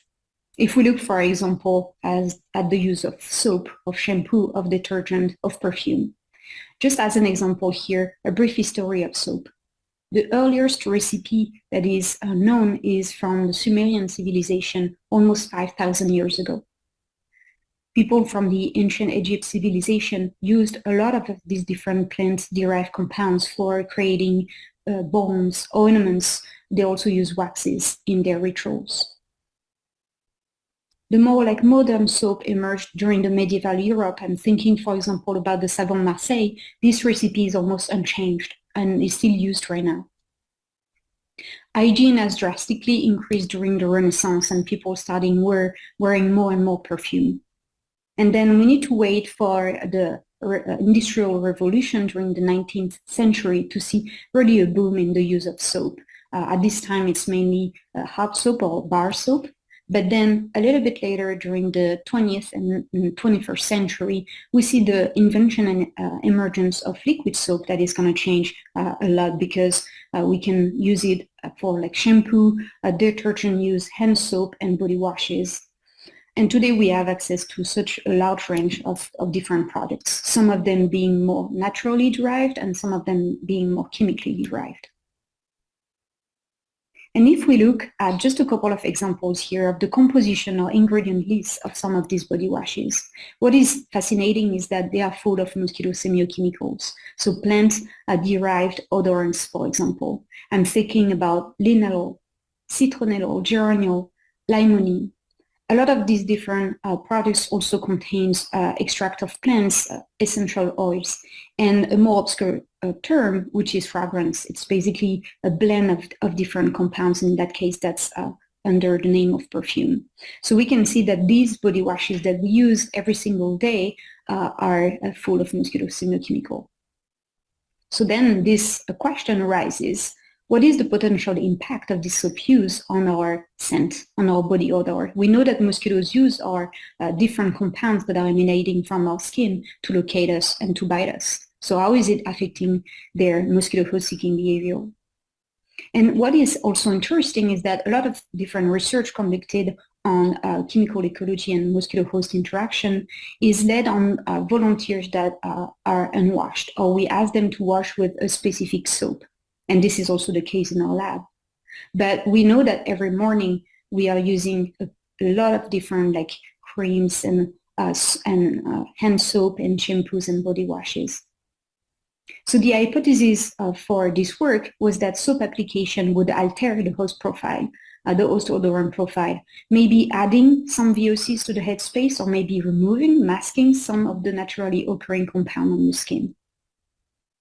We had several objectives for this project. How does soap use affect the host chemical signature? Do all soaps affect the host chemical signature the same way? What are the potential effects on mosquito host-seeking behavior? And can we use that information for the development of new baits and repellents? So our first aim was to test whether soap use would affect our chemical body signature. So for that, we selected 4 different soaps based on their brand popularity and composition, making sure that they contain some of those semiochemicals I mentioned earlier. We took 2 more chemically derived soaps and 2 more natural derived soaps. And what we ask our volunteers to do is to wear 4 different sleeves on their arms. So on one side, they were wearing 2 sleeves on the arm that was unwashed, and then the other arm was washed with one of the soap that we provided them. And then using SPIMI, we collected the volatile organic compounds emanating from those sleeves, and some of these samples went to our GCMS to analyze the composition of these VOCs, and the other sleeves went to our behavioral cage assays where we tested the landing behavior of Aedes aegypti female mosquitoes. So here are representative chromatograms for our different volunteers and the different soaps that we use. We're going to take the example of volunteer number 1 here and compare the chromatograms before they washed and after they washed. And what we can see is that first, after washing these 2 first cans of soap, you can clearly see that there is an increase in the number of chemicals that are present in the chemical profile, and there is also an increase in the abundance of those chemicals. It is actually interesting because it's dependent also on the host here. You can see that the effect of this second soap leads to, a smaller variation in their chemical profile compared to, for example, volunteer number 2. In the case of the more like natural derived soaps, you can see that the effects is different, and some of them also lead to just like an increase of abundance of these chemical compounds and existing, or just like adding some of them to the scent of the host. So what we found is that soap wash actually effectively affects the volunteer chemical profiles, adding some chemicals or removing some of them and increasing the abundance of existing chemicals present in the scent. There are some variations that were observed between soaps, but also between volunteers, obviously. Now, when we plot these different samples based on chemical abundance and composition, you can see here a big cluster of all of volunteers' samples that were unwashed. And then you can see that it's clustering pretty well away from these 2 different kind of soaps that are the more like naturally derived soaps versus the ones that are more chemically derived soaps. So there is a statistical impact, statistically significant impact of the soap use here on the host chemical profile. But this is dependent on the soap that is used. Now, if we look at the relative abundance of these different functional groups here, what we can see is that for the unwashed volunteers, their body scent is dominated by aldehydes and ketones. But once we ask them to wash with these different soaps, you can see that this is clearly shifted towards a more prevalence of the terpenes in the scent. Again, this is the relative abundance. So the host chemical composition is clearly shifted, but there are like variations also between the different soaps. Here you can see that it's dominated by pseudolimonene and linalool, but this is changing depending on the soap that the volunteers used. Now, if we look at the absolute abundance, so the concentration of these different compounds in the scent, you can see here, and we're going to zoom later on the different categories, but for the unwashed, you can see that the relative abundance is pretty low for all of these different compounds or family of compounds. But once we ask to wash with this soap, this first soap, or the second one here, there's clearly like shifted an clear increase in aldehydes, ketones, but in particular terpenes. And in the case of these 2 more naturally derived soaps, you can see that is clearly a shift towards the terpene. So now we know that there is a clear effect of soap use on changing the oral chemical signatures, but how does it translate and affect the mosquito host-seeking behavior? So to test for that, we tested the landing behavior of mosquitoes in cages where we put 2 different sleeves. In the first case here, we tested whether mosquitoes would have a preference for a sleeve that was not worn by a volunteer. So in that case, you can see that they are not attracted to either side of the cage and that the proportion of landing is fairly low. After that, we tested whether our volunteers were attractive to the mosquitoes or potentially aversive to the mosquitoes. And what we found is that the mosquitoes were landing more on the sleeve that was worn by the volunteers. And after that, we tested the effect of soap use. So in that case, the mosquitoes had the choice between the sleeve that was worn by the volunteer that had washed their arms or that did not wash their arms. And what we can see is that the mosquitoes tended to land more on the side where the soap was used. It was true for the two more chemically derived soap, as well as significantly higher in the case of this first type of natural soap here, the proportion left landing being obviously quite high. Interestingly, for this last naturally derived soap, we can see that it led to an aversion. So mosquitoes tended to land more on the sleeve that was on the arm that was not previously washed. So there is also a clear effect in the valence of the soap use changes depending on the type of soap. Our next question was, can we inform and we use this data to inform the development of new baits and repellents? So we took an analysis that is usually used in the field of ecology, where people are testing the association between different species with different habitats. In our case, we have different types of chemicals that are associated with the behavioral output. And the aim here was to identify chemicals that were significantly associated with a host soap combination, and that resulted either in a strong and significant attraction or aversion. And so we recreated artificial mix based on that. We created an attractive mix and an aversive mix. And we tested these again in our landing behavioral assays, like I presented before. But in that case, mosquitoes had access or choice between a sleeve that was worn on an arm that was not with the attractive or aversive mix, or an arm on which the sleeves had been, we added the attractive mix to. And what you can see in the case of the attractive mix, the mosquito preference was really clear, and the proportion of landing was quite strong. When they had access to just two different sleeves worn by the volunteer, they didn't show any preference and landed on both the same way. And in the case of the aversive mix, they were landing more on the side that did not add the aversive mix to it, meaning that we can indeed use that knowledge to inform the development of attractive mixes and aversive mixes. So to summarize our findings, we saw that soap use alters the host chemical signatures. There is a modification of the odorant profiles for all of the different volunteers that we tested. There is a clear shift in the relative abundance, particularly of aldehydes and ketones, with the addition of terpenes once they have been washed. The soap use affect the mosquito host-seeking behavior clearly. There is a host and a soap dependence, and it can lead to either an increase in the attraction or the aversion for the soap side. This knowledge can definitely be used to create new baits and repellents, as well as potentially develop new personal care products that might have some repellent properties to protect hosts from mosquito bites.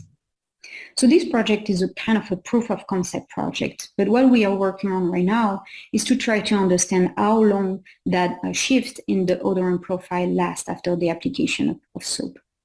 We are also wanting to know how factors such as heat and humidity could affect the host chemical profile after the use of PCP or personal care products.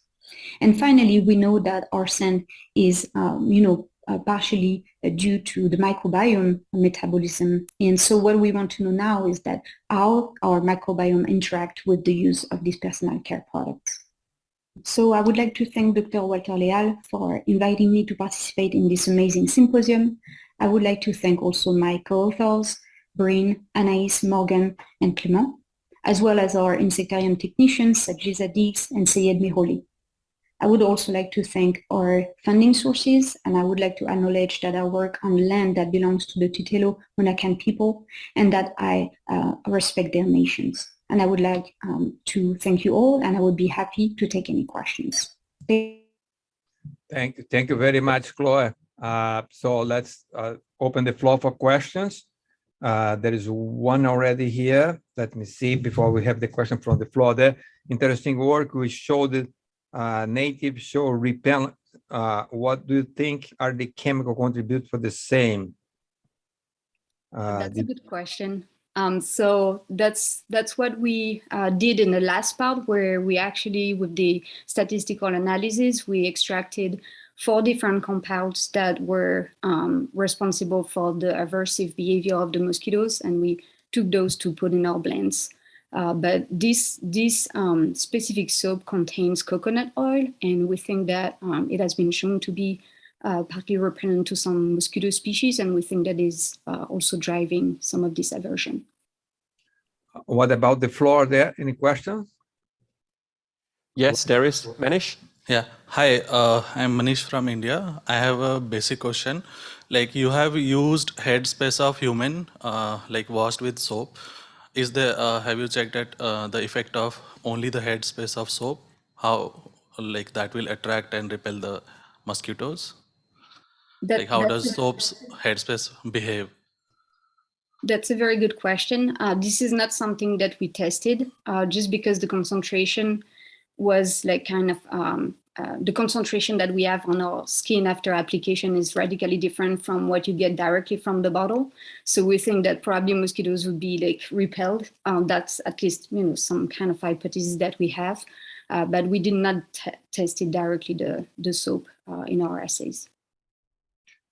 Zain Said congratulates you for the work, and they ask, can you elaborate or explain what was control unwashed, and how long were the volunteers unwashed, or were they all washed and wait for certain pre-exposure time? A little bit elaboration on the method. In the methods. That's a good question too. So what we asked the volunteers to do was to wear the same day, obviously, these 4 sleeves, and on one side, on both sides, like we asked them first to do an ethanol wash.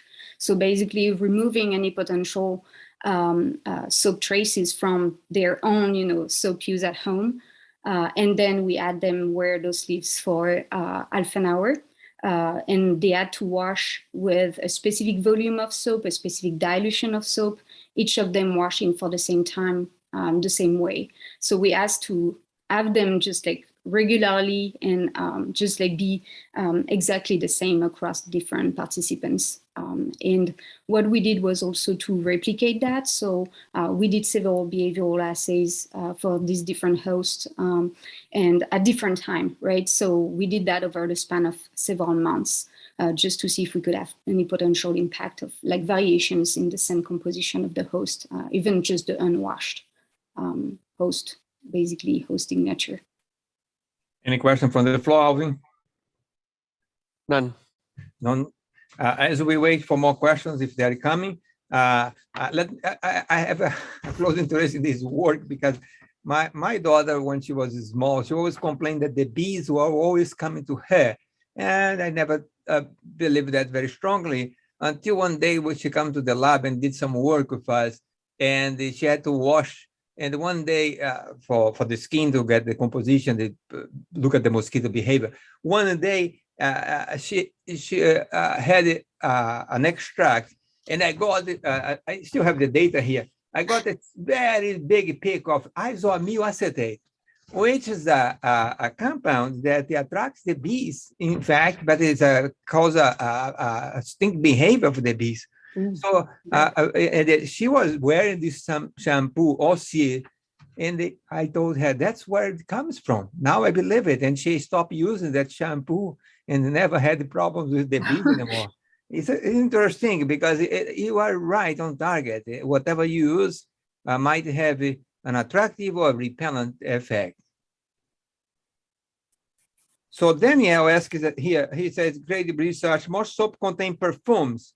How did you handle the influence?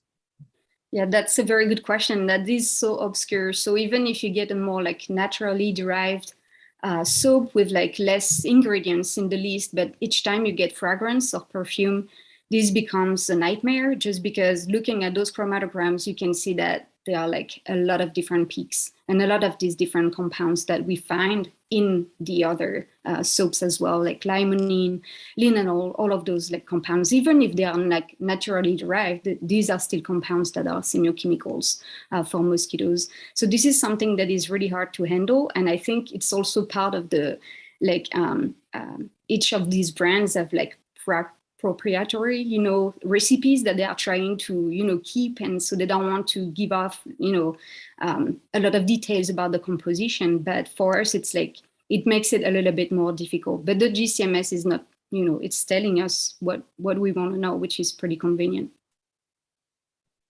We're almost there on time. Are there still questions from the floor there, Alvin? There is none, Walter. No question from there.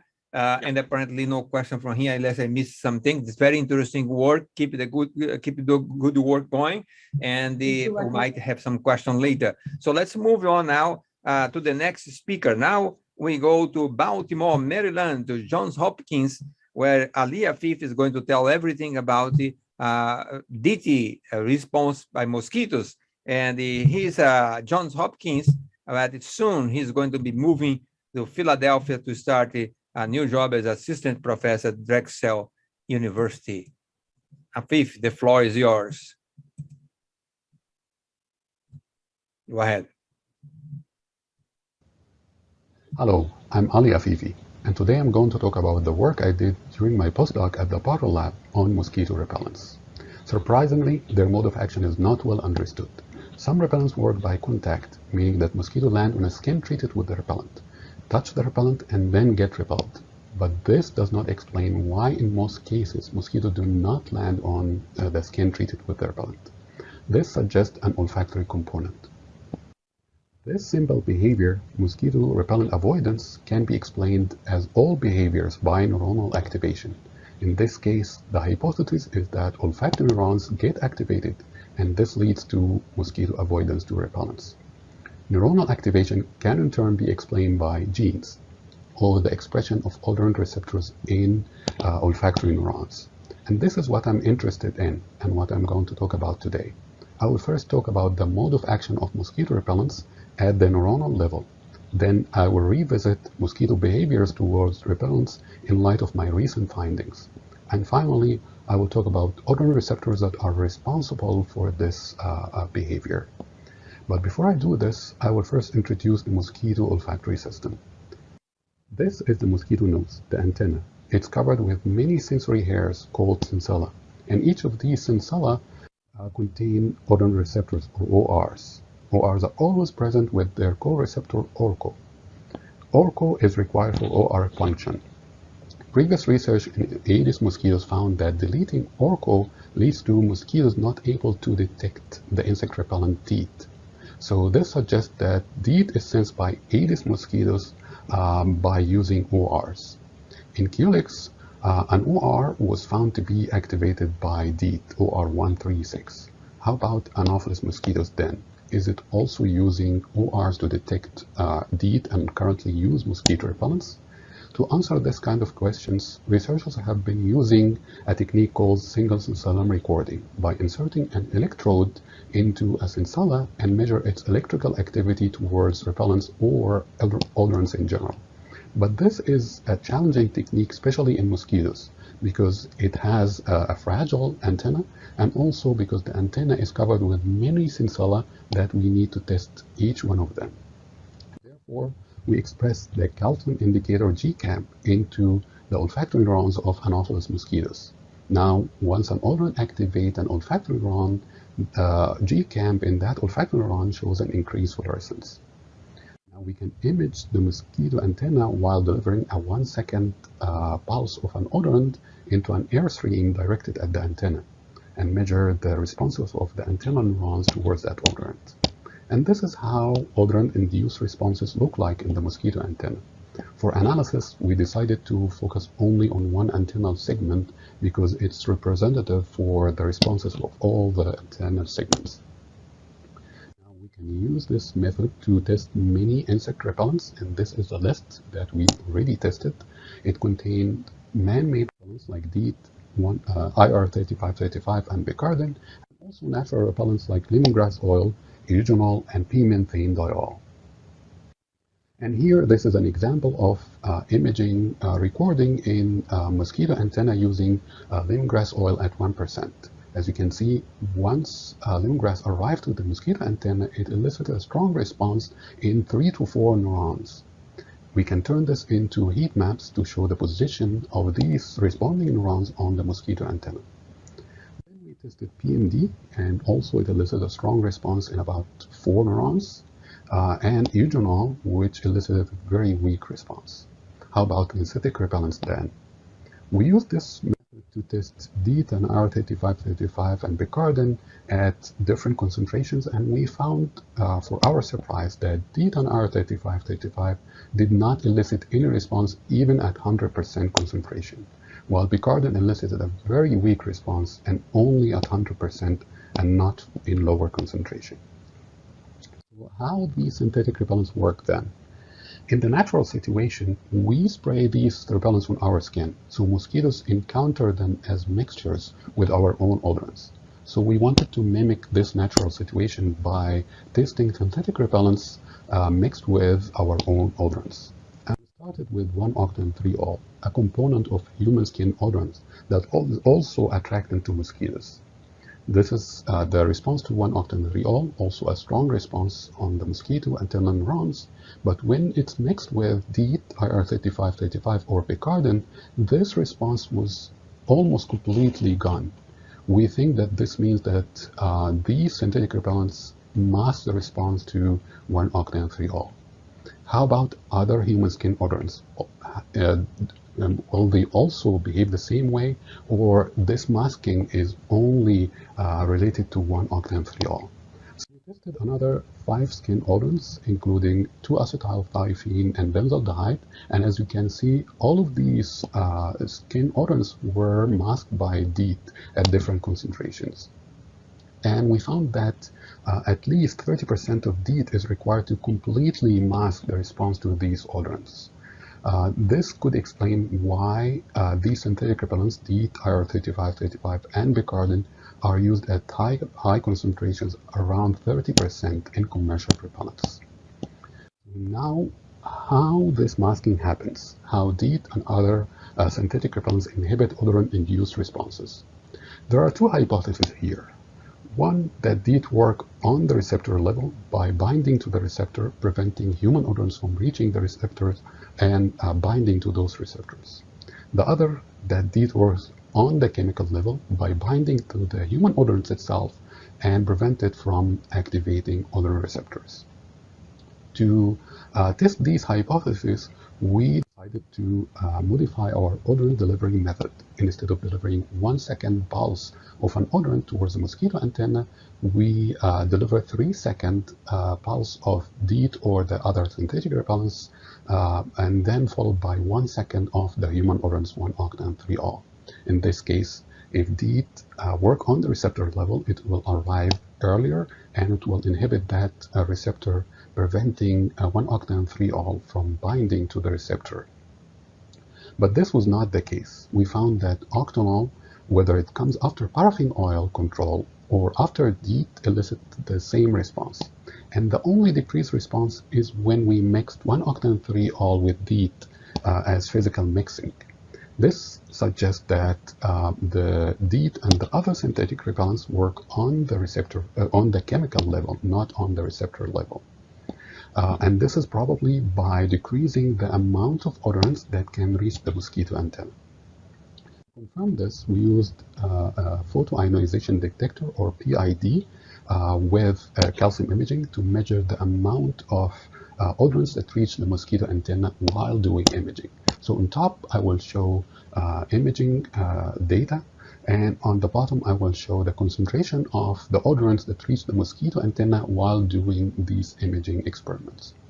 So here we tested DEET at first, and as expected, DEET did not elicit any response on the mosquito antenna, and also it was not really detected at the mosquito antenna by the PID. When I tested 1-octane-3-ol, it elicited a strong response in mosquito antenna and also was detected at higher concentration around the mosquito antenna.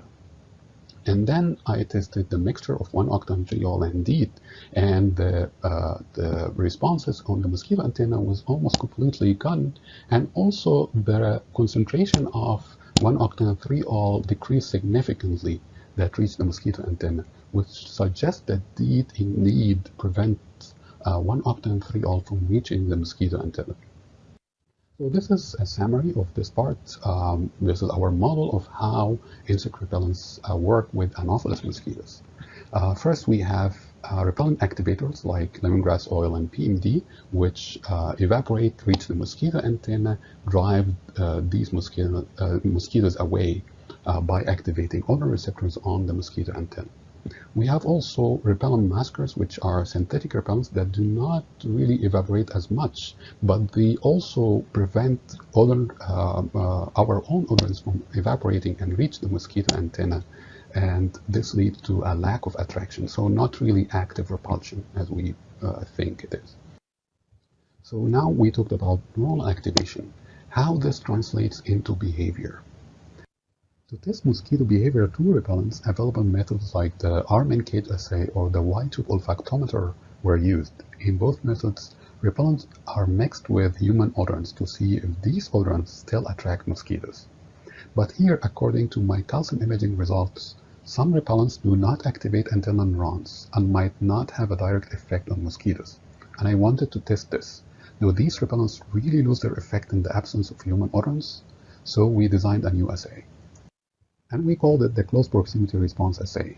Simply, we introduce a single mosquito into a cage, and we leave it until it lands on the net wall of the cage.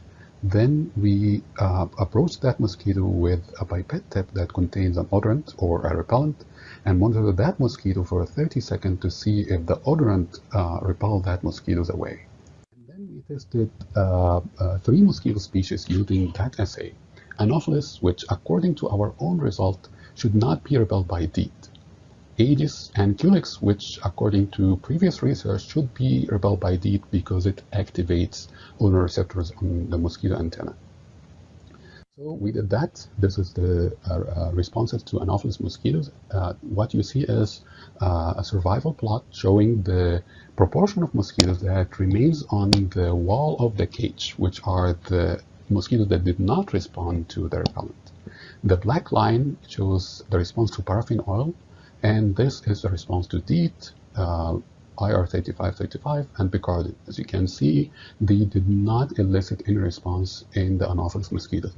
Anopheles mosquitoes did not fly away in response to those 3 synthetic repellents.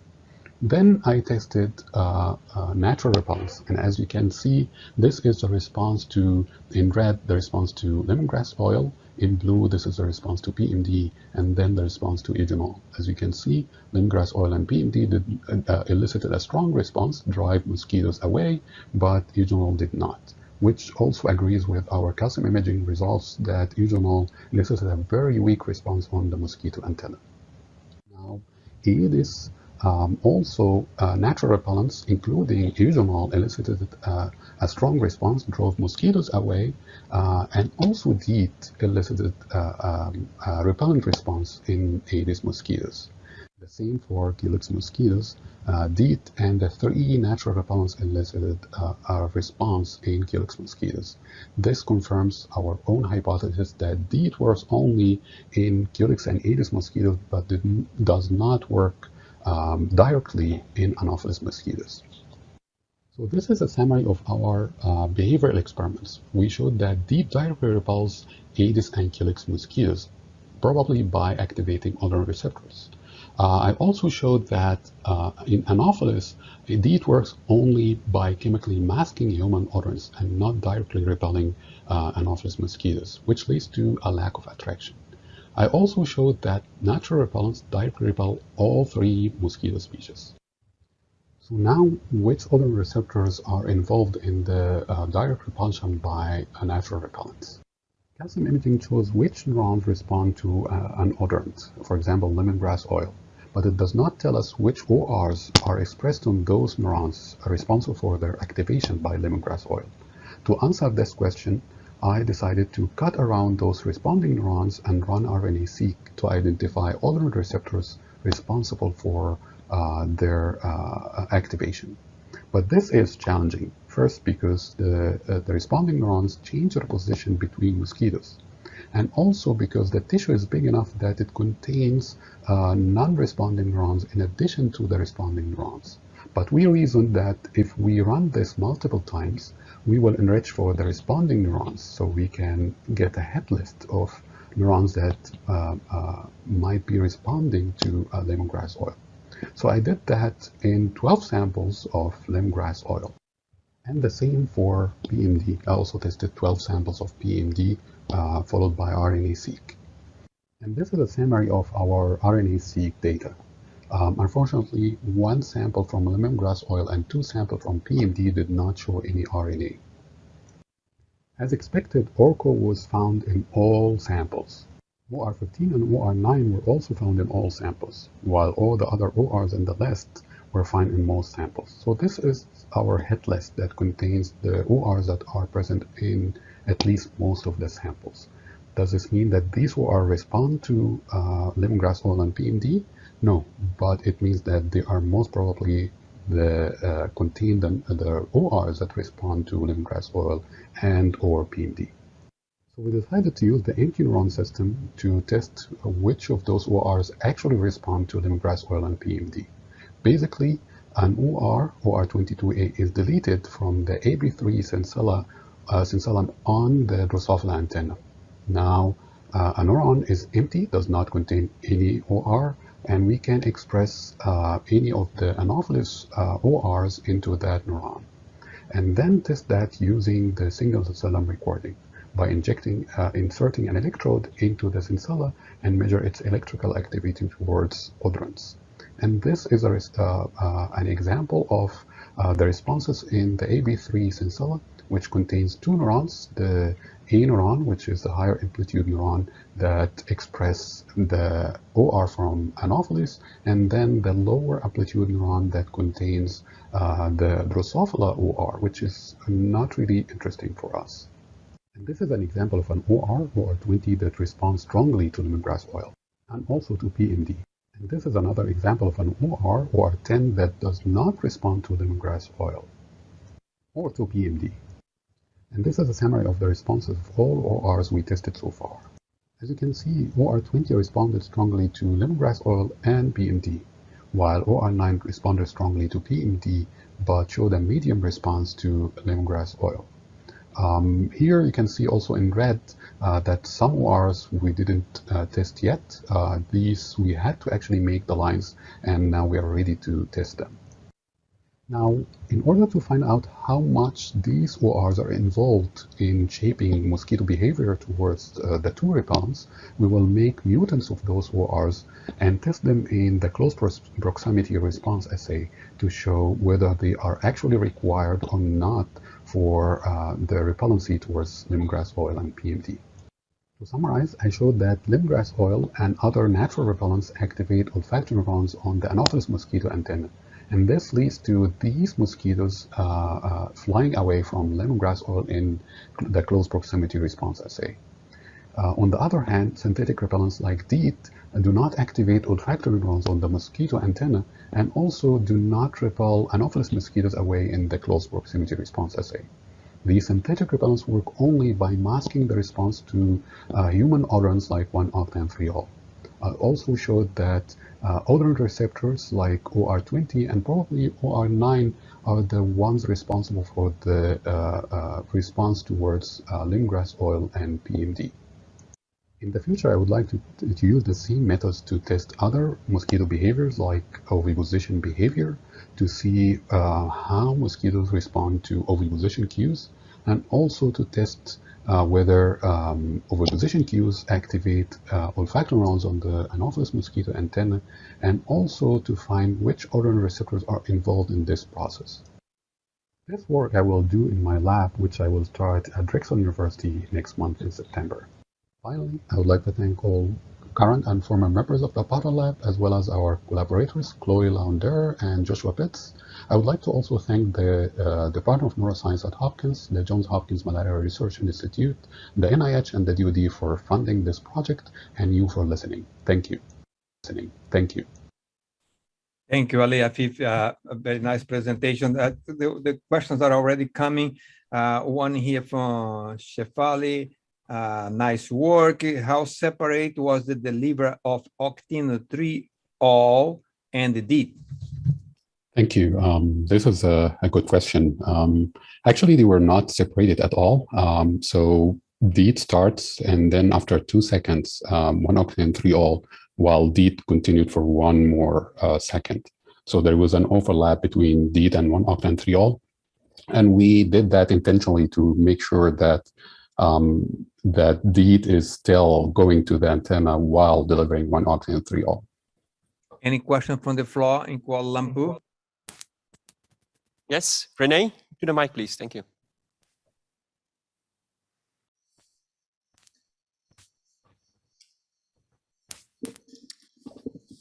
Can you hear me? Yes, go ahead. Right. So I was curious in the ecological reasons for why lemongrass is a repellent, either ecological or evolutionary. I mean, lemongrass contains compounds that are, detrimental to mosquitoes, are going to actually, kill mosquitoes. So what is the basis for the repellents? Any ideas? We are not sure. We didn't test this. I think it might be that lemongrass oil might work as lethal to mosquitoes. So, for example, we found that also mosquitoes would avoid laying eggs on lemongrass oil. So apparently, it might be lethal for the larvae, and that's why they don't want to lay their eggs on lemongrass oil. I don't know, it might be something evolutionary that because it kills mosquitoes, they avoid it. But lemongrass oil so far is probably the strongest mosquito repellent, at least for Anopheles, that I tested. There are two questions. Oh, okay, go ahead. In follow-up on that, even? No? All right, so there are 2 questions that are somewhat related. So do many chemicals besides 1-octane-3-ol get affected when mixed or delivered with DEET? And the other question, I think they're part of the same type of question. Is the masking behavior of DEET observed for any other ants other than octane-3-ol?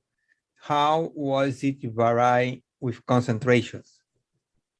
So for the first question, yes, we tested 6 human odorants, including 2 acetyltyphene. So these are chemicals on our skin that mostly attract mosquitoes. And we tested all these chemicals, and all of them were masked by DEET and also the other 2 synthetic repellents, IR3535 and picaridin.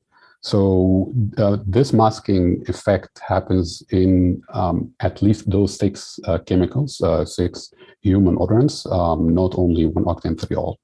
I'm sorry, can you repeat the second question? The second question is the mask behavior of DEET observed for any other odorants other than octane-3-ol.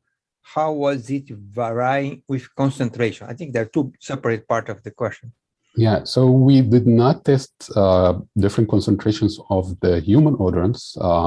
We tested a 1% concentration of all human odorants, but we tested different concentrations of the repellents. So from 1% to 30%.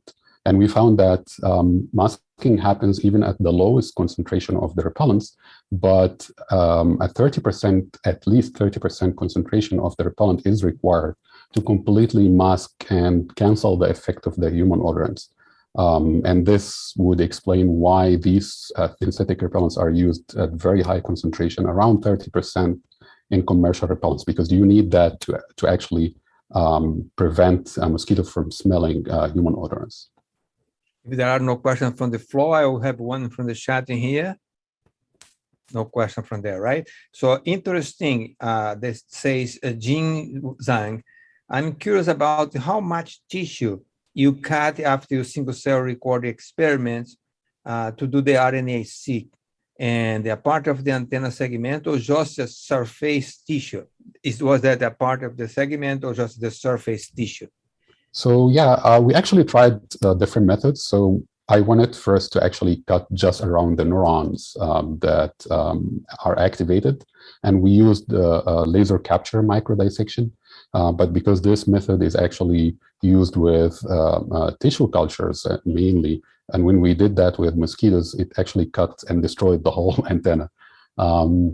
So I decided to do that manually, and I was able to cut 1/3 of each segment. So 1/3 of the segment, so not only the surface, but just 1/3 of the whole mosquito segment.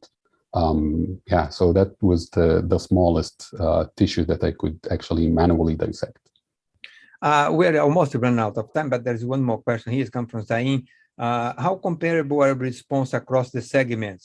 And were all the Sensilla basiconica type or trichoid? So for the, I could say that between segments, I could see the same responses or similar responses. I'm not saying like the number of neurons, but I'm talking about if there is a response or not, and if there is masking or not. Because we did whole antennal recordings, and we saw that the responses are similar between all segments. The Sensilla, we did not test different Sensilla, and we don't really know because we were doing imaging. So we were actually testing or recording from the neurons, not from the Sensilla. So we could not see actually which Sensilla are actually activated, but we could see the neurons on the main antenna, so not through the Sensilla. So what we see is actually the cell bodies of each of those neurons that get activated. Very quickly, since we almost run out of time, there are the good questions that keep coming, but let's just answer one of them, okay? Yeah. Were all the lemongrass oil responsible olfactory receptor neurons typically clustered together, or did some of your tissues needed to say that? Let's see here, discovering my thing consists of large segments.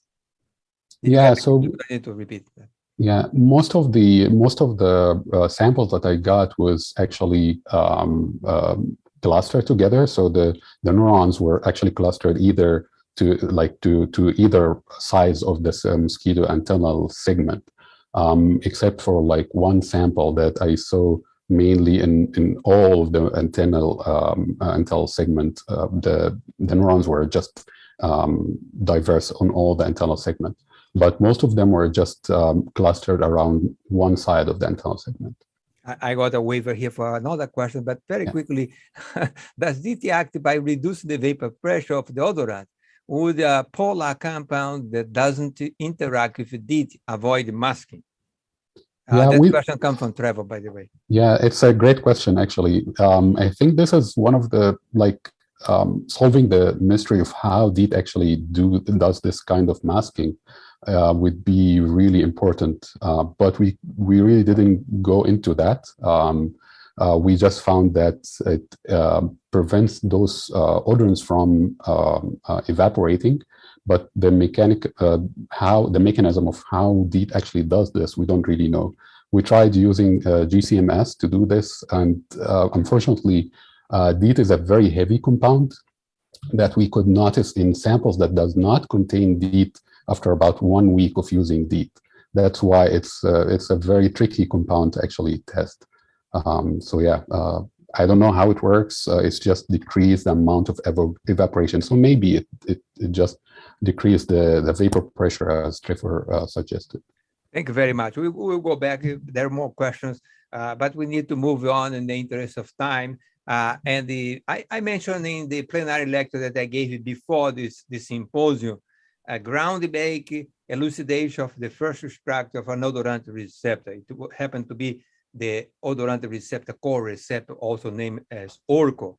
And the person who authored that paper, the first author of the paper, is Joel Butterwick, and he's joining us today to talk about odorant receptors, not necessarily what he did in that paper, because we already read that paper, but what he's doing now in his laboratory at Yale Department of Pharmacology as an assistant professor.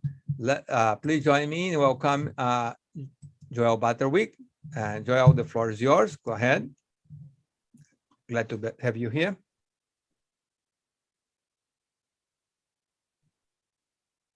Hello. I'd first like to thank Walter Leal for inviting me to participate in this symposium today. My name is Joel Butterwick, and I'm a new faculty member in the Department of Pharmacology at Yale University. So we've heard a few stories today about how critical olfactory signals are to insect behavior and survival. And now in my laboratory, we're interested in understanding sort of the biophysical principles that underlie chemosensory receptor function. And so for my talk today, I'm going to focus on how olfactory receptors function really at the molecular level and discuss two unpublished stories. The first is going to focus on understanding how the insect olfactory receptor co-receptor ORCO has evolved to remain inert and not contribute to olfactory receptor tuning. And the second story is going to be about how some molecules can overcome this evolutionary pressure to activate ORCO and thus most of the olfactory system. So the chemical world around us is vast, and it is incredibly diverse. And as you can appreciate here, odorants and tastants have discrete molecular structures that differ with respect to a variety of physiochemical properties, each one contributing in a yet unappreciated way to their different smells and tastes. Now, olfactory and gustatory systems are thus faced with the same fundamental challenge to accurately describe an almost limitless and discontinuous chemical landscape, where even a small change can have drastic implications for an animal.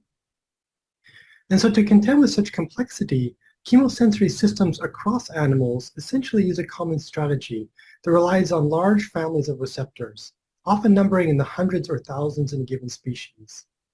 And this is in contrast to other senses which rely on only a few receptors. For example, 3 receptors are sufficient to detect the entire spectrum of visible light, allowing us to see. So in the olfactory system, each receptor is sensitive to a different series of odorants, which will often overlap with other receptors. Consequently, when we smell, odorants will activate a subset of receptors, and this sort of combinatorial activation of receptors is used by the brain to distinguish which odorants are detected. And this is really an elegant mechanism, but it requires that the chemical sensitivity of each receptor is different from the others. So now insects have evolved a unique molecular solution to detect odorants. They utilize a novel family of chemoreceptors with no homology to any other class of molecule. And these chemoreceptors are ligand-gated ion channels, they're cation channels, that directly couple ligand binding to ion flux.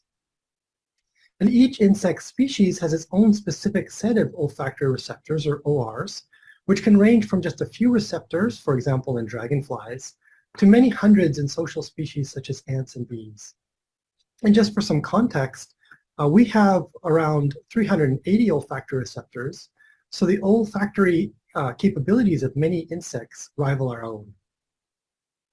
What's striking about these ORs is that they are remarkably divergent, both within a species and across species, typically sharing less than 20% amino acid identity. And so here I show a few sequence alignments of ORs from the fruit fly and the Anopheles mosquito, and you can see very few blue amino acids, which would be sites of conservation. And the ORs are so diverse, in fact, that orthologous receptors, those with expected similar odor binding specificities, are rarely apparent between insect orders. So it appears then that each insect has its own unique repertoire of receptors, and this diversity suggests a mechanism that would allow insect species to detect the chemicals specific to their particular ecological niche. Well, one thing that's unique about insects is that this entire complement of ORs interacts with just a single co-receptor called ORCO. So each olfactory receptor is actually a heteromeric channel where the OR subunit provides odor and specificity to the complex, and the co-receptor ORCO we think confers structural stability, potentially relaxing evolutionary constraints on the OR and facilitating the evolution of receptors with distinct chemical tuning. So But on first glance, Orco looks just like any other OR, and in fact, the first Orco identified was called OR83b, found in Drosophila. Despite looking like any other OR, Orco is special because it is the only member of this family that is conserved across species. Many insects have a single readily identifiable Orco that's conserved. It's conserved throughout the protein. And in addition to amino acid sequence conservation, Orcos actually show functional conservation as well. For example, an OR from one species can seamlessly couple with Orco from another, despite their evolutionary separation. So here I'm showing an in vitro assay where we have co-transfected a mosquito OR with Orco, and the response to odor is the same, whether it is paired with its own Orco or that from another species, in this case a wasp. Now, Orco's ubiquity therefore provides an opportunity to interfere with the entire olfactory system of an insect by just targeting this one receptor. However, Orco has been evolutionarily selected not to be activated by odorants, and we have tried, but so far have not been able to find a volatile molecule that activates Orco. So one question I'd like to try to address is, why is Orco silent? Given the high degree of sequence diversity among ORs that bind odorants, it's not clear why Orco cannot bind any odorants. Now, although all volatile molecules don't seem to activate Orco, there are a few non-volatile synthetic chemicals that can. Now, we call these types of molecules insect confusants because they don't necessarily repel insects, but rather scramble their olfactory coating. And so in the second part of my talk, I will try to understand how one of these molecules overcomes the evolutionary pressure to unsilence Orco. Now, given the promiscuity of Orco, it is perhaps not surprising that Orco can form a complex with itself, yielding homotetrameric ion channels. These are perfectly functional ligand-gated ion channels, and we view orcohomers as sort of a prototypical olfactory receptor and use as a template for this sort of superfamily of chemoreceptors.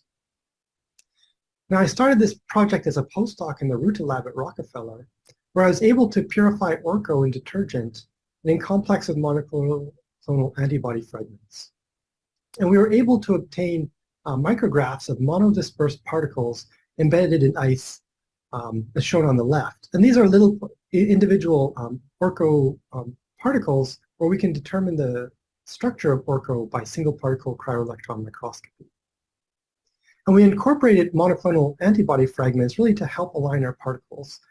And we could generate nice 2D classes averages that showed clear density for the transmembrane helices and the FABs bound to Orco. And through single particle cryo-EM, we determined the structure of Orco. And as expected by the lack of sequence homology with any other family, Orco's architecture really represents a novel fold. So each Orco subunit has 7 transmembrane spanning helical segments, with S1 through S6 projecting out into the lipid membrane, isolated from other subunits. And there's really only a single helix, this S7 in red, that lines the ion conduction pathway at the center of the channel. But as a consequence of this architecture, there are really actually very few intersubunit interactions within the plane of the membrane. So I've highlighted residues within 5 angstroms of a neighboring subunit, and you can see that the majority of the intersubunit interactions reside in this sort of small cytoplasmic helical bundle, which we have termed the anchor domain. And this is perhaps better appreciated by looking at cross-sections to the protein, which I show on the right, where as you can see near the extracellular surface, there's just a few interacting residues in between subunits, in contrast to sort of a dense network in the anchor domain. We think that the tetramer then can be sort of coarsely divided into sort of 2 types of domains. Sort of these 4 loosely attached peripheral transmembrane domains and a central tightly packed anchor domain that moors the 4 other subunits together. Now, one implication of this architecture is that the tightly associated anchor domain occludes the central ion conduction pathway at the intracellular side of the membrane. However, ions do not need to traverse the anchor domain, as 4 equivalent lateral conduits are formed at the interfaces between subunits, and these provide a continuous passageway for ions between the central vestibule and the cytosol. And these conduits are large enough to allow hydrated ions to circumnavigate this tightly packed aggregator.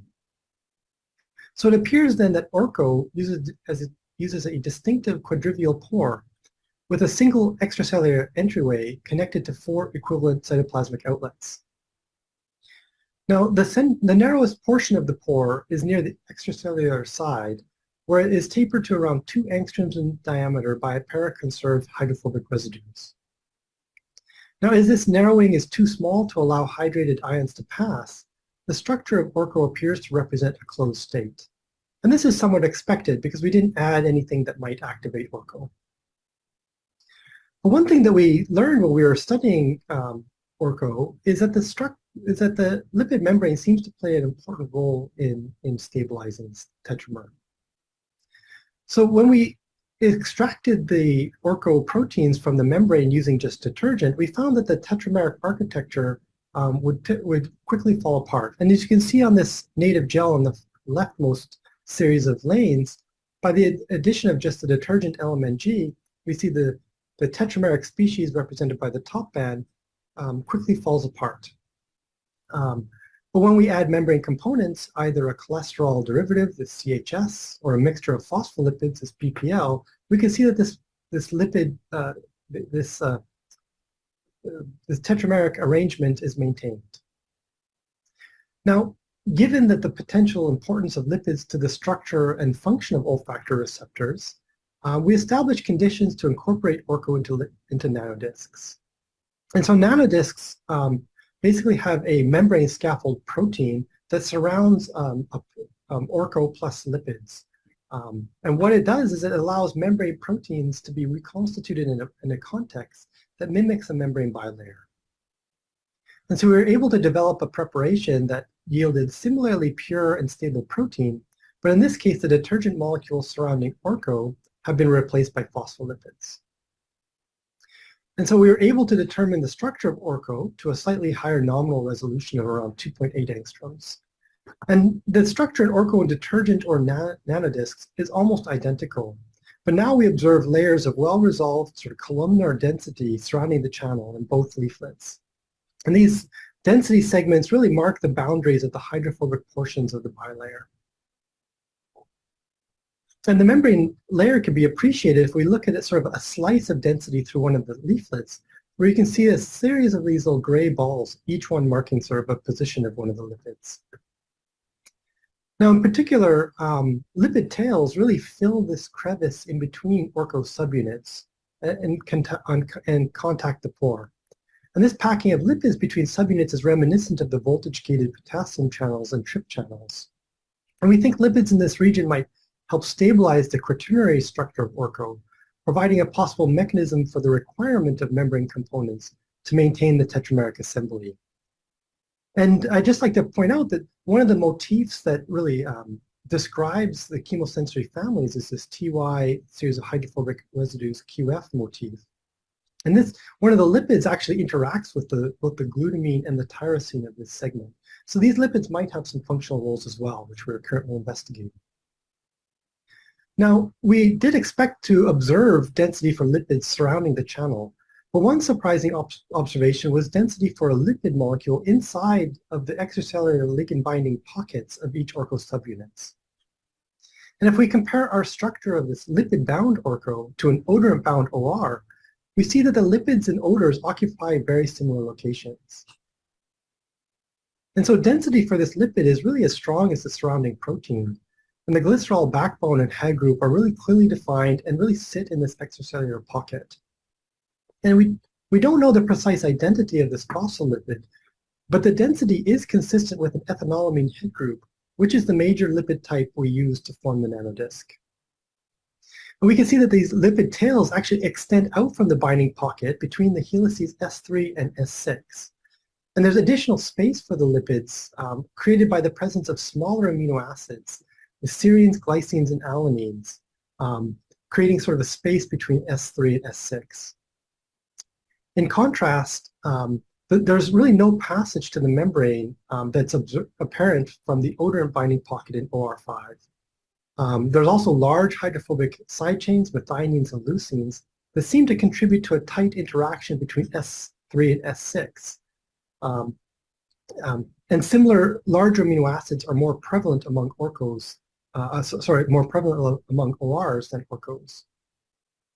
And so we think that this tighter interaction causes the S3 and S6 helices to be closer in ORs. So it was really this presence of this extracellular pocket that really got us wondering why ORCO was silent, since it appeared structurally at least to be capable of binding small molecules. And so we think that the membrane components actively avert spurious ORCO activity by occupying the ligand binding site and preventing ORCO from actually interacting with any of the odorants. So now that we have some idea of the challenges to activating ORCO, we are now in a position to investigate the molecular mechanisms by which confusants can overcome these. And there's essentially sort of two possible mechanisms. Either these synthetic agonists are able to displace the lipid and activate ORCO, or perhaps they bind elsewhere in the protein.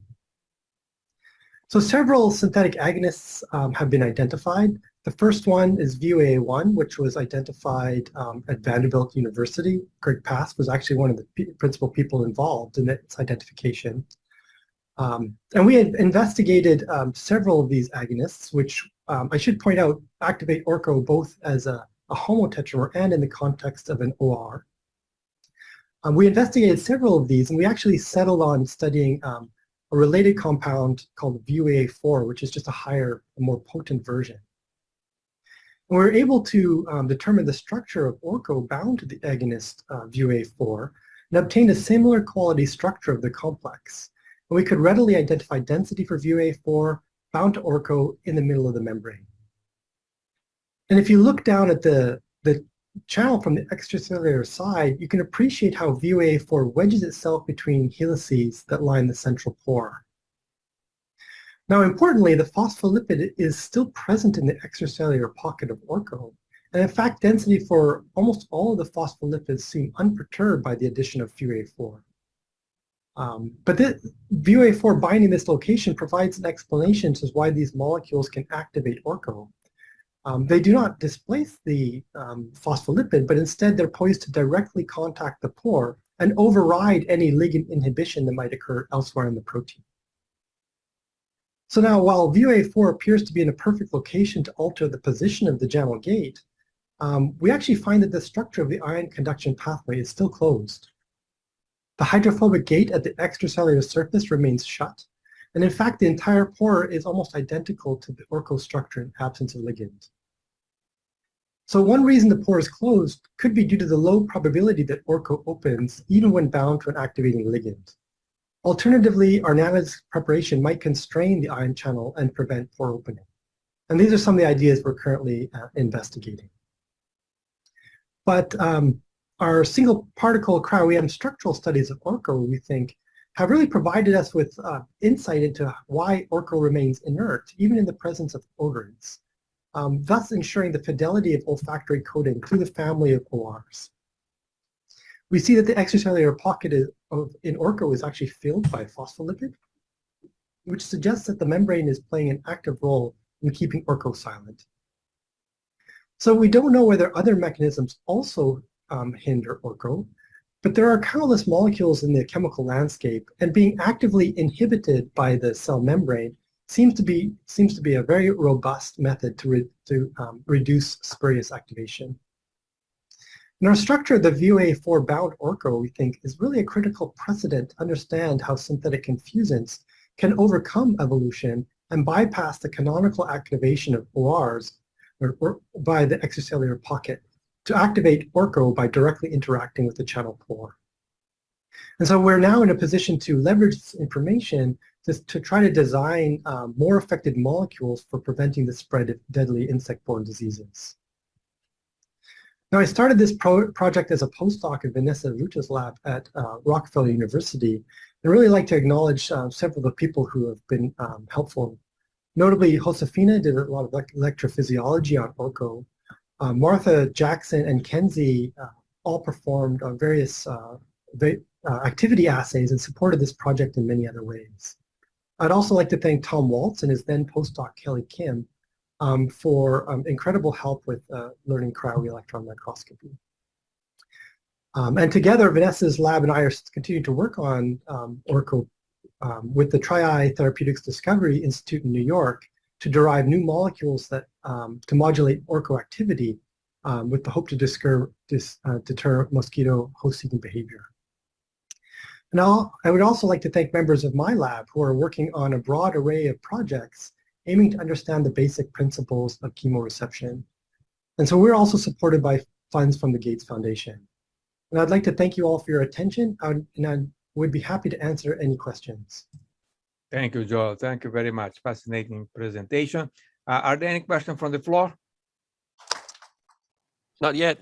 Not yet. Okay. So as we prepare that, I might ask one question here. Then we observe all the time that when we express the receptor together with ORCO, the response to VUAI 1, 2, 3, or 4 it's always stronger than when the ORCO is alone. It's not a completely tight process, but it's a rule of thumb for give us some guidance where sometimes we have some receptors that don't respond to anything, and then we test it to see that receptor was expressed. It's somewhat related to the question that Marcel asked me during my presentation before, and I don't have a good answer for that anyway. So do you have an explanation why when they are combined, I mean the heteromeric, that the response to VA1 is stronger? Actually, so we see a little bit the reverse. We generally see, right? But that's in a heteromeric system. I don't know what would cause that. It certainly could be that the actual ion channel conductances and things like this are different. We think that because the pore is formed by the OR and ORCO, that means the ion conduction properties are going to be probably unique to each channel. And I'll also say that the expression levels, at least in the heteromerics, the heterologous systems that we use, they're very different when you have ORCO by itself versus ORCO plus ORs. And so it might just be related to the stability of the ORCO homomer versus a heteromeric species in oocytes, so that there might be more. I see that you already answered a question privately to Greg Pask, but maybe for the benefit of everyone, would you expect a heteromeric OR complex to have a similar wide vial pore or two intracellular exits? Yeah, this is actually a really good question, because we have this model for the tetramer, and how I like to view it is one or more of the ORCO subunits would be replaced by an OR in a natural olfactory receptor. My favorite model is probably a 2+2, just because I think nature likes symmetry. But what this would mean is that the 4 exits actually aren't the same, because they become from half of it would be the OR side, half of it would be the ORCO side. And so we don't really know what that means for natural receptors. It would mean that they have 2 types of intracellular exits. And so it might not be that they actually have 4 functioning exits. It could just be that 2 of them are. But we expect at least 2 of them would be functional. And from some preliminary immunogenesis, it seems like if we try to mutate in this region, we make very unstable channels a lot of the time. So I wouldn't be surprised if all 4 exits are used, but I think we'll just need to see structures of the heteromeric species to really be sure. Zain wrote here on the chat, if there is no question from the floor there in Kuala Lumpur, science can be so beautiful. Yes, there's a question there. Yes, this one, Marcelo. Yeah, let's hold this one for later then. Let's give the floor there.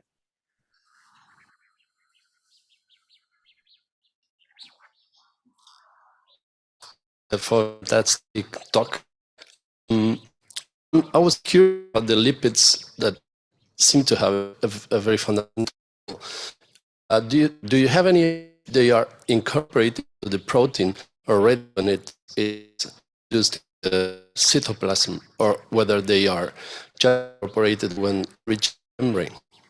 I think would benefit from a repeat of this question, right, Joel? Yeah, if I heard you correctly, you're asking if we knew the lipid comes from the cytoplasmic membrane or if it comes from the lipids that we added during the preparation. Is that correct? No, actually, in the real cell, if the lipids are already incorporated in protein when it is used in the cytoplasm, or if it gains the lipids when it reaches the cell membrane. My bet would be that as soon as it's in the translated and folded in the membrane, it probably picks up a lipid. So this is a little bit of an artificial system right now. We've reconstituted it. So we've developed some ways to try to pull orco out of fruit flies that hopefully we can then see if lipids are there naturally, what the identity of the lipids might be. And maybe address some of these questions about where the lipid comes from, basically. Would you say that there are two different binding pockets, one for the VOF3 and the 4 and the lipids, right? Yes, yeah. So the lipid sits in what I'll call the canonical odor binding site, and VOA4 is sort of in a loose position. So it goes back to that issue that there are multiple binding pockets predicted, right? Depending on the ligand. Would you agree with that? Yeah, certainly. So the VOA pocket could be used by an odorant.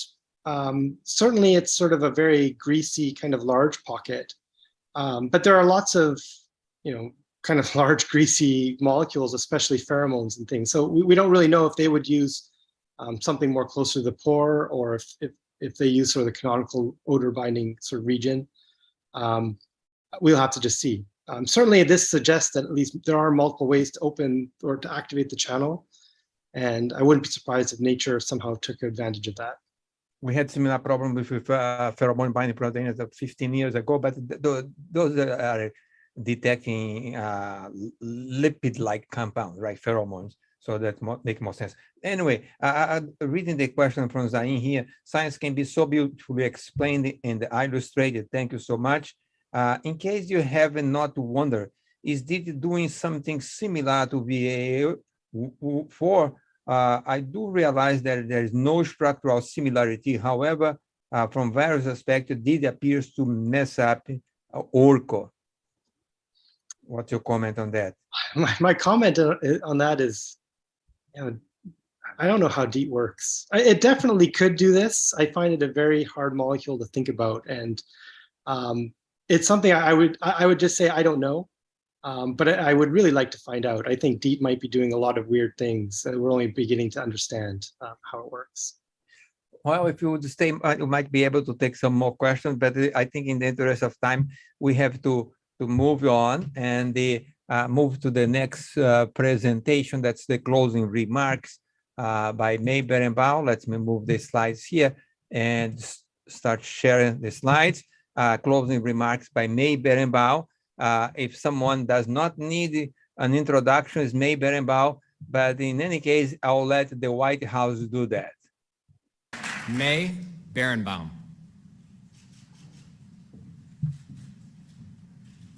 National Medal of Science 2, May Berenbaum, University of Illinois at Urbana-Champaign, for pioneering studies on chemical coevolution and the genetic basis of insect-plant interactions, and for enthusiastic commitment to public engagement that inspires others about the wonders of science.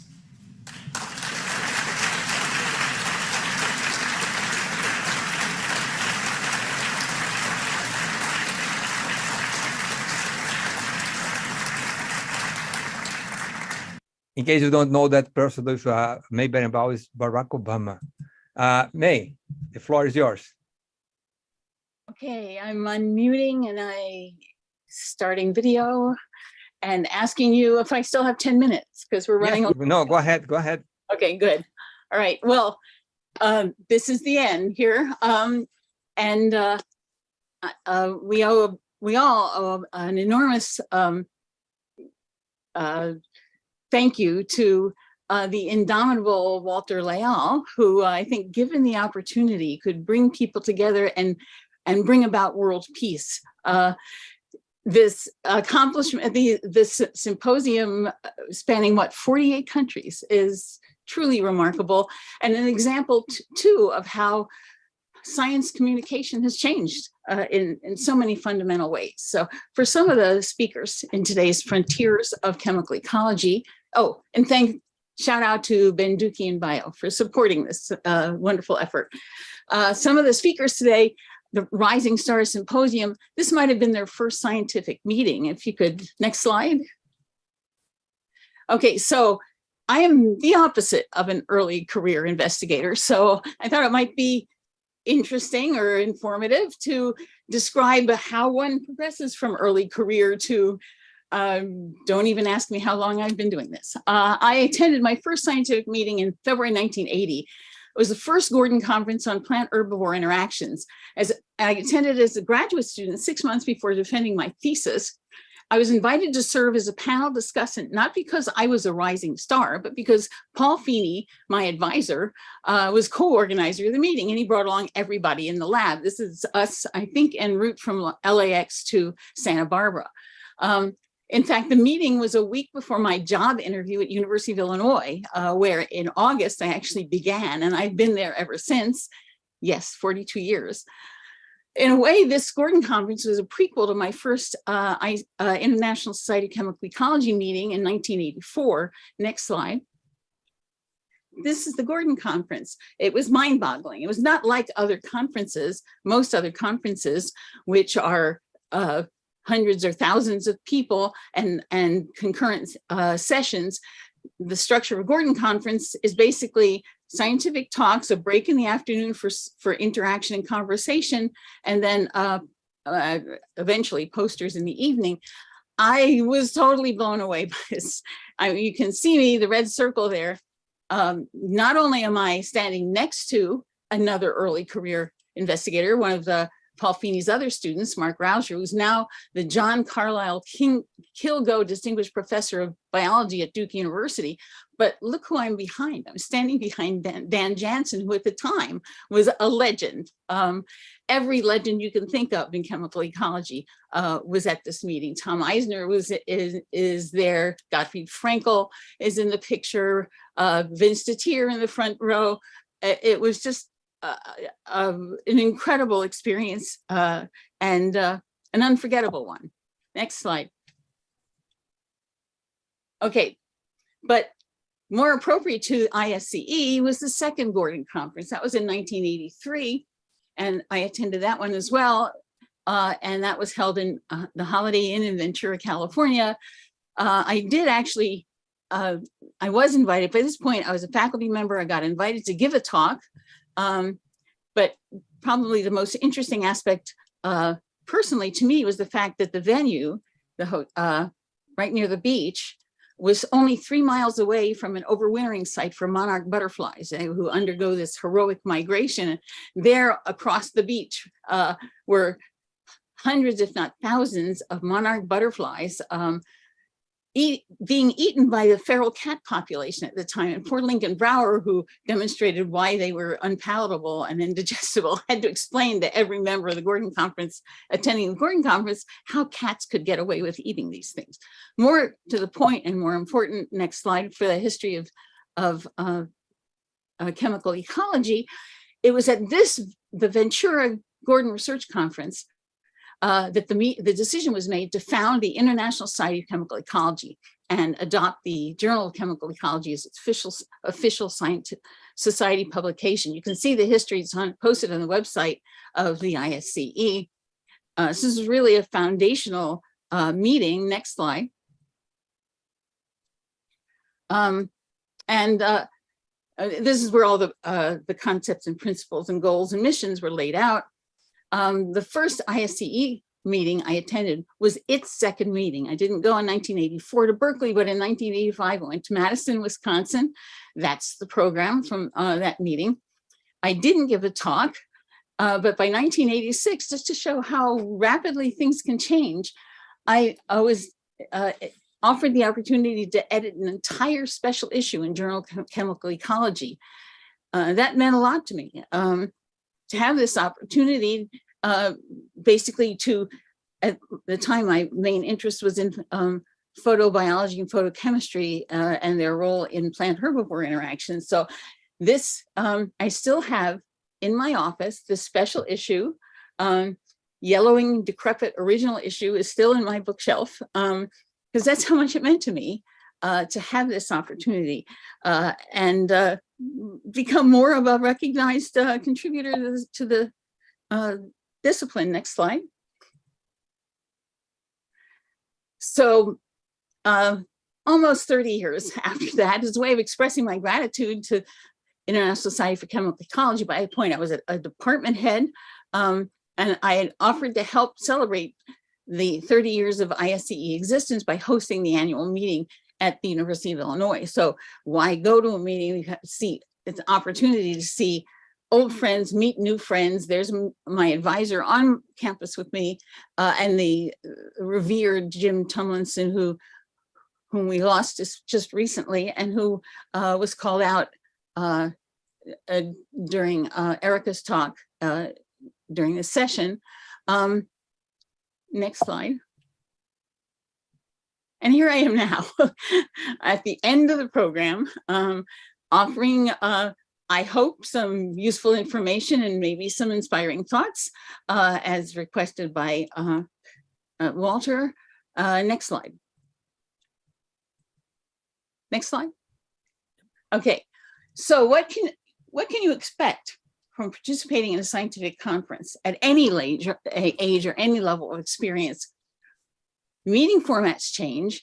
The Gordon Research Conference itself was invented or founded in 1930, and was a great departure from meetings at the time, which were large, relatively anonymous gatherings with relatively few social opportunities for social interaction during the meeting itself, whether there were pre or post social activities. Another thing is that methods evolve. The methods that are so important now to early career researchers will soon be replaced by better methods, which will enable you to answer hitherto intractable scientific questions. Scientific questions will come and go, and your scientific identity will likely change with them.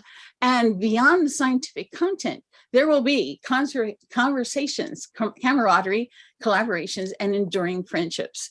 Next slide. And so I think this unique session provided a great illustration of what early career researchers mean to a discipline and what it means to be at the frontier. Probably the most impactful message is that there are all kinds of frontiers. There are methodological frontiers, conceptual frontiers, and even motivational frontiers, why people are undertaking certain research projects. And it seems to be the case that frontiers attract early career researchers. And that's actually a very good thing because they are free from many biases. They are not baked into or indelibly linked to what they've learned before, and they make change possible. And in fact, I could not have asked anyone to start off this symposium better than Greg did when he mentioned the story of the lesson of which was, don't always listen to your principal investigator, because having a student who didn't exactly pay close attention, but instead made a suggestion, basically changed the focus of the work, at least the organism involved in his project on chemosensory sensilla microstructures. I also really appreciated hearing about, after 2.5 years of pandemic and no contact deliveries, hearing about touching and contact deliveries for chemical signals among insects. So Nicoletta, as Walter called out, was demonstrating a venerable principle in chemical ecology, that's chemical prospecting. That goes back to the founding in 1983, the founding principles, where research areas were spelled out as including the chemistry, biochemistry, and function of natural products, their importance at all levels of ecological organization, their evolutionary origin, and their practical application. But importantly, a new frontier illustrated by Nicoletta and several other speakers is that the practical application can be mechanism guided, knowledge guided, rather than guided by hope, optimism, and a good deal of luck. Often trying to identify useful natural products simply involve making collections in tropical forests, bringing back extracts, and then just hoping for the best, or pulling synthetic chemicals off the shelf and just testing them in a random fashion, which was actually a path to very low success rate, enormous expenditures of time, energy, and resources with very little notable but few successes. And mechanism-guided searches for practical applications are the promise for the future. Erika, on her part, looking at the curious response of the black-legged tick, similarly used a different approach rather than random trials of chemicals that were either already available or extracted, embedded her study in the community rather than doing lab-based work without the complexities introduced by biodiversity and a community context. It's really impossible to get to the mechanisms. Trevor, working on a persistent behavioral state in mosquitoes for pursuing humans, took advantage of a methodological significant advance using optogenetics, activating neurons but with light. This method is relatively new. In 2010, it was called Method of the Year by Nature Methods Journal and the Breakthrough of the Year by this journal Science. Optogenetics, the classic new technological advance, allowed people to develop approaches to find answers to hitherto unanswerable questions. Chloe, on personal care products, altering mosquito host interactions, illustrates the frontier of anthropogenic chemical ecology. So this is recognition of the fact that we humans use natural products, and by our use of natural products, we affect species interactions. This is a factor influencing certainly the ecology and eventually the evolution of chemical signaling, and also promises to have big payoffs in the future. Ali, looking at species-specific differences in mosquito olfactory responses to repellent, again, like Nicoletta and also Erika, using a mechanism-based search for practical, useful materials. Just want to make the point that Joel briefly addressed.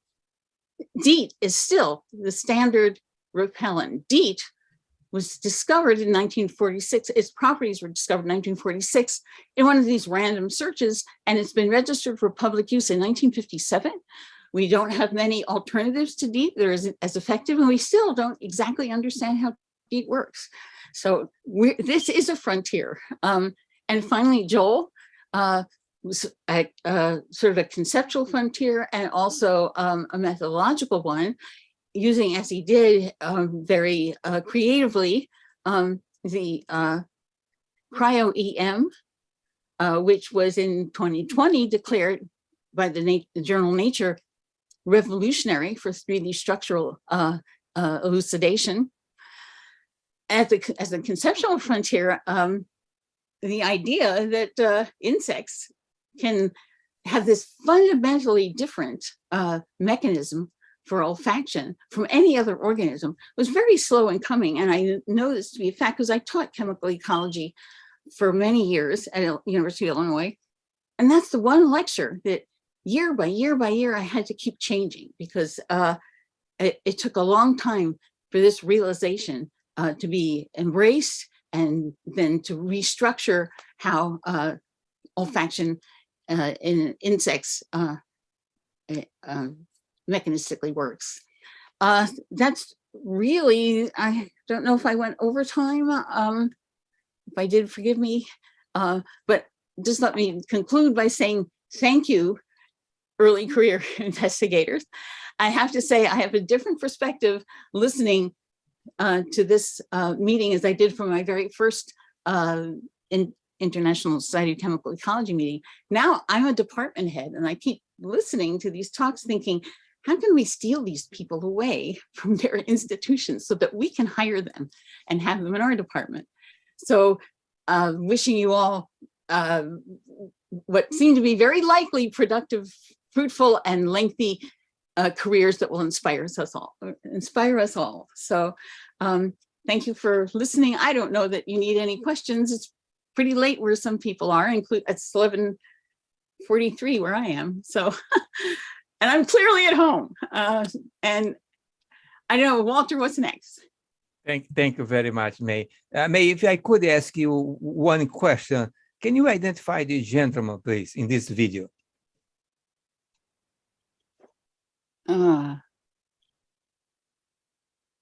Oh, I did not know there would be a test after this. Paul, that's Paul. It's Paul Finney. Yeah, what? And let's see what Paul Finney has to say about you. Oh, you did. Absolute, one of the most well-known students of mine is May Berenbaum, who's everywhere all the time. She's a very distinguished scientist, a very tremendous intuition, an amazing memory, not just for science, but for all kinds of miscellaneous stuff, including the best desserts to get out of food machines. She was here, all kinds of trivia. I can remember in lab sessions, in the lab, people would be working away at their projects, the radio would be on in the background, and there'd be a quiz show, and the prize would be, 2 tickets to a movie at the local cinema. And May was always the first to the phone, instantly, when asked what actress played what role in what movie in 1938. She'd be there. And she was foiled time and time again by the slow communication between the Cornell telephone system and the real outside world, which meant she was very rarely successful in actually getting the movie tickets. But May went on to great things. She was elected, one of the youngest women to be elected to the National Academy of Sciences pretty early on in her career. Her research was incredibly rigorous look at coevolution going on between umbelliferous plants and insects, various kinds of swallowtails and various other species, both here and later in Illinois. But she also contributed ideas in a whole range of different things I do not mention now. And she was an amazing stimulator of everyone else around her. So in that sense, she also had an outsized contribution to my lab. He's one of my heroes. Oh, I don't know how you did that, Walter, but no one knows that I have this video about people, okay? Well, I want to surprise you. That was a very nice very segment. nice. Yeah. I was not expecting that at all. Everyone in the panel, feel free to come over with your camera and the video. I would like to thank everyone for attending. I would like to thank Bidokian for sponsoring. Also all the speakers for the participation. Also the technical people from Pacific Green Concepts that work together to team up here. Leanne, Jabez, and Mona. It was a pleasure to work with you. We will be back in 2 days with the second part of the Frontiers in Chemical Ecology with 80 speakers. ISC Pask will continue after lunch break. Those attend the ISC Pask meeting remotely, please make sure to use the link provided via email by Pacific Green Concept for the rest of the day. Okay, so for everyone else, good night, good morning, or good afternoon, depending on your time zone. Thank you very much. Thank you very much all that make this wonderful symposium, all the speakers here. Again, feel free to, if you want to say something here before we end. Anyone else? That was an amazing closing remarks by Berenbaum, talk specifically about each particular speaker and give a nice history of chemical ecology at the closing. Thank you. Thank you all. Thank you. Thank you. Thank you. Thank you. Thank you. Thank you, and thank you, Walter. I made a tweet. I made a Twitter tweet, so you can follow the thread. So everything's there. All the pictures are there, Walter. That'll make everyone happy. Thanks very much. Okay, wait, before you guys go, just a little announcement. So tomorrow afternoon, you have a free day for excursions. And don't worry about the link I send you guys in that tour company. We're not going to use them. But downstairs in the lobby at the front desk,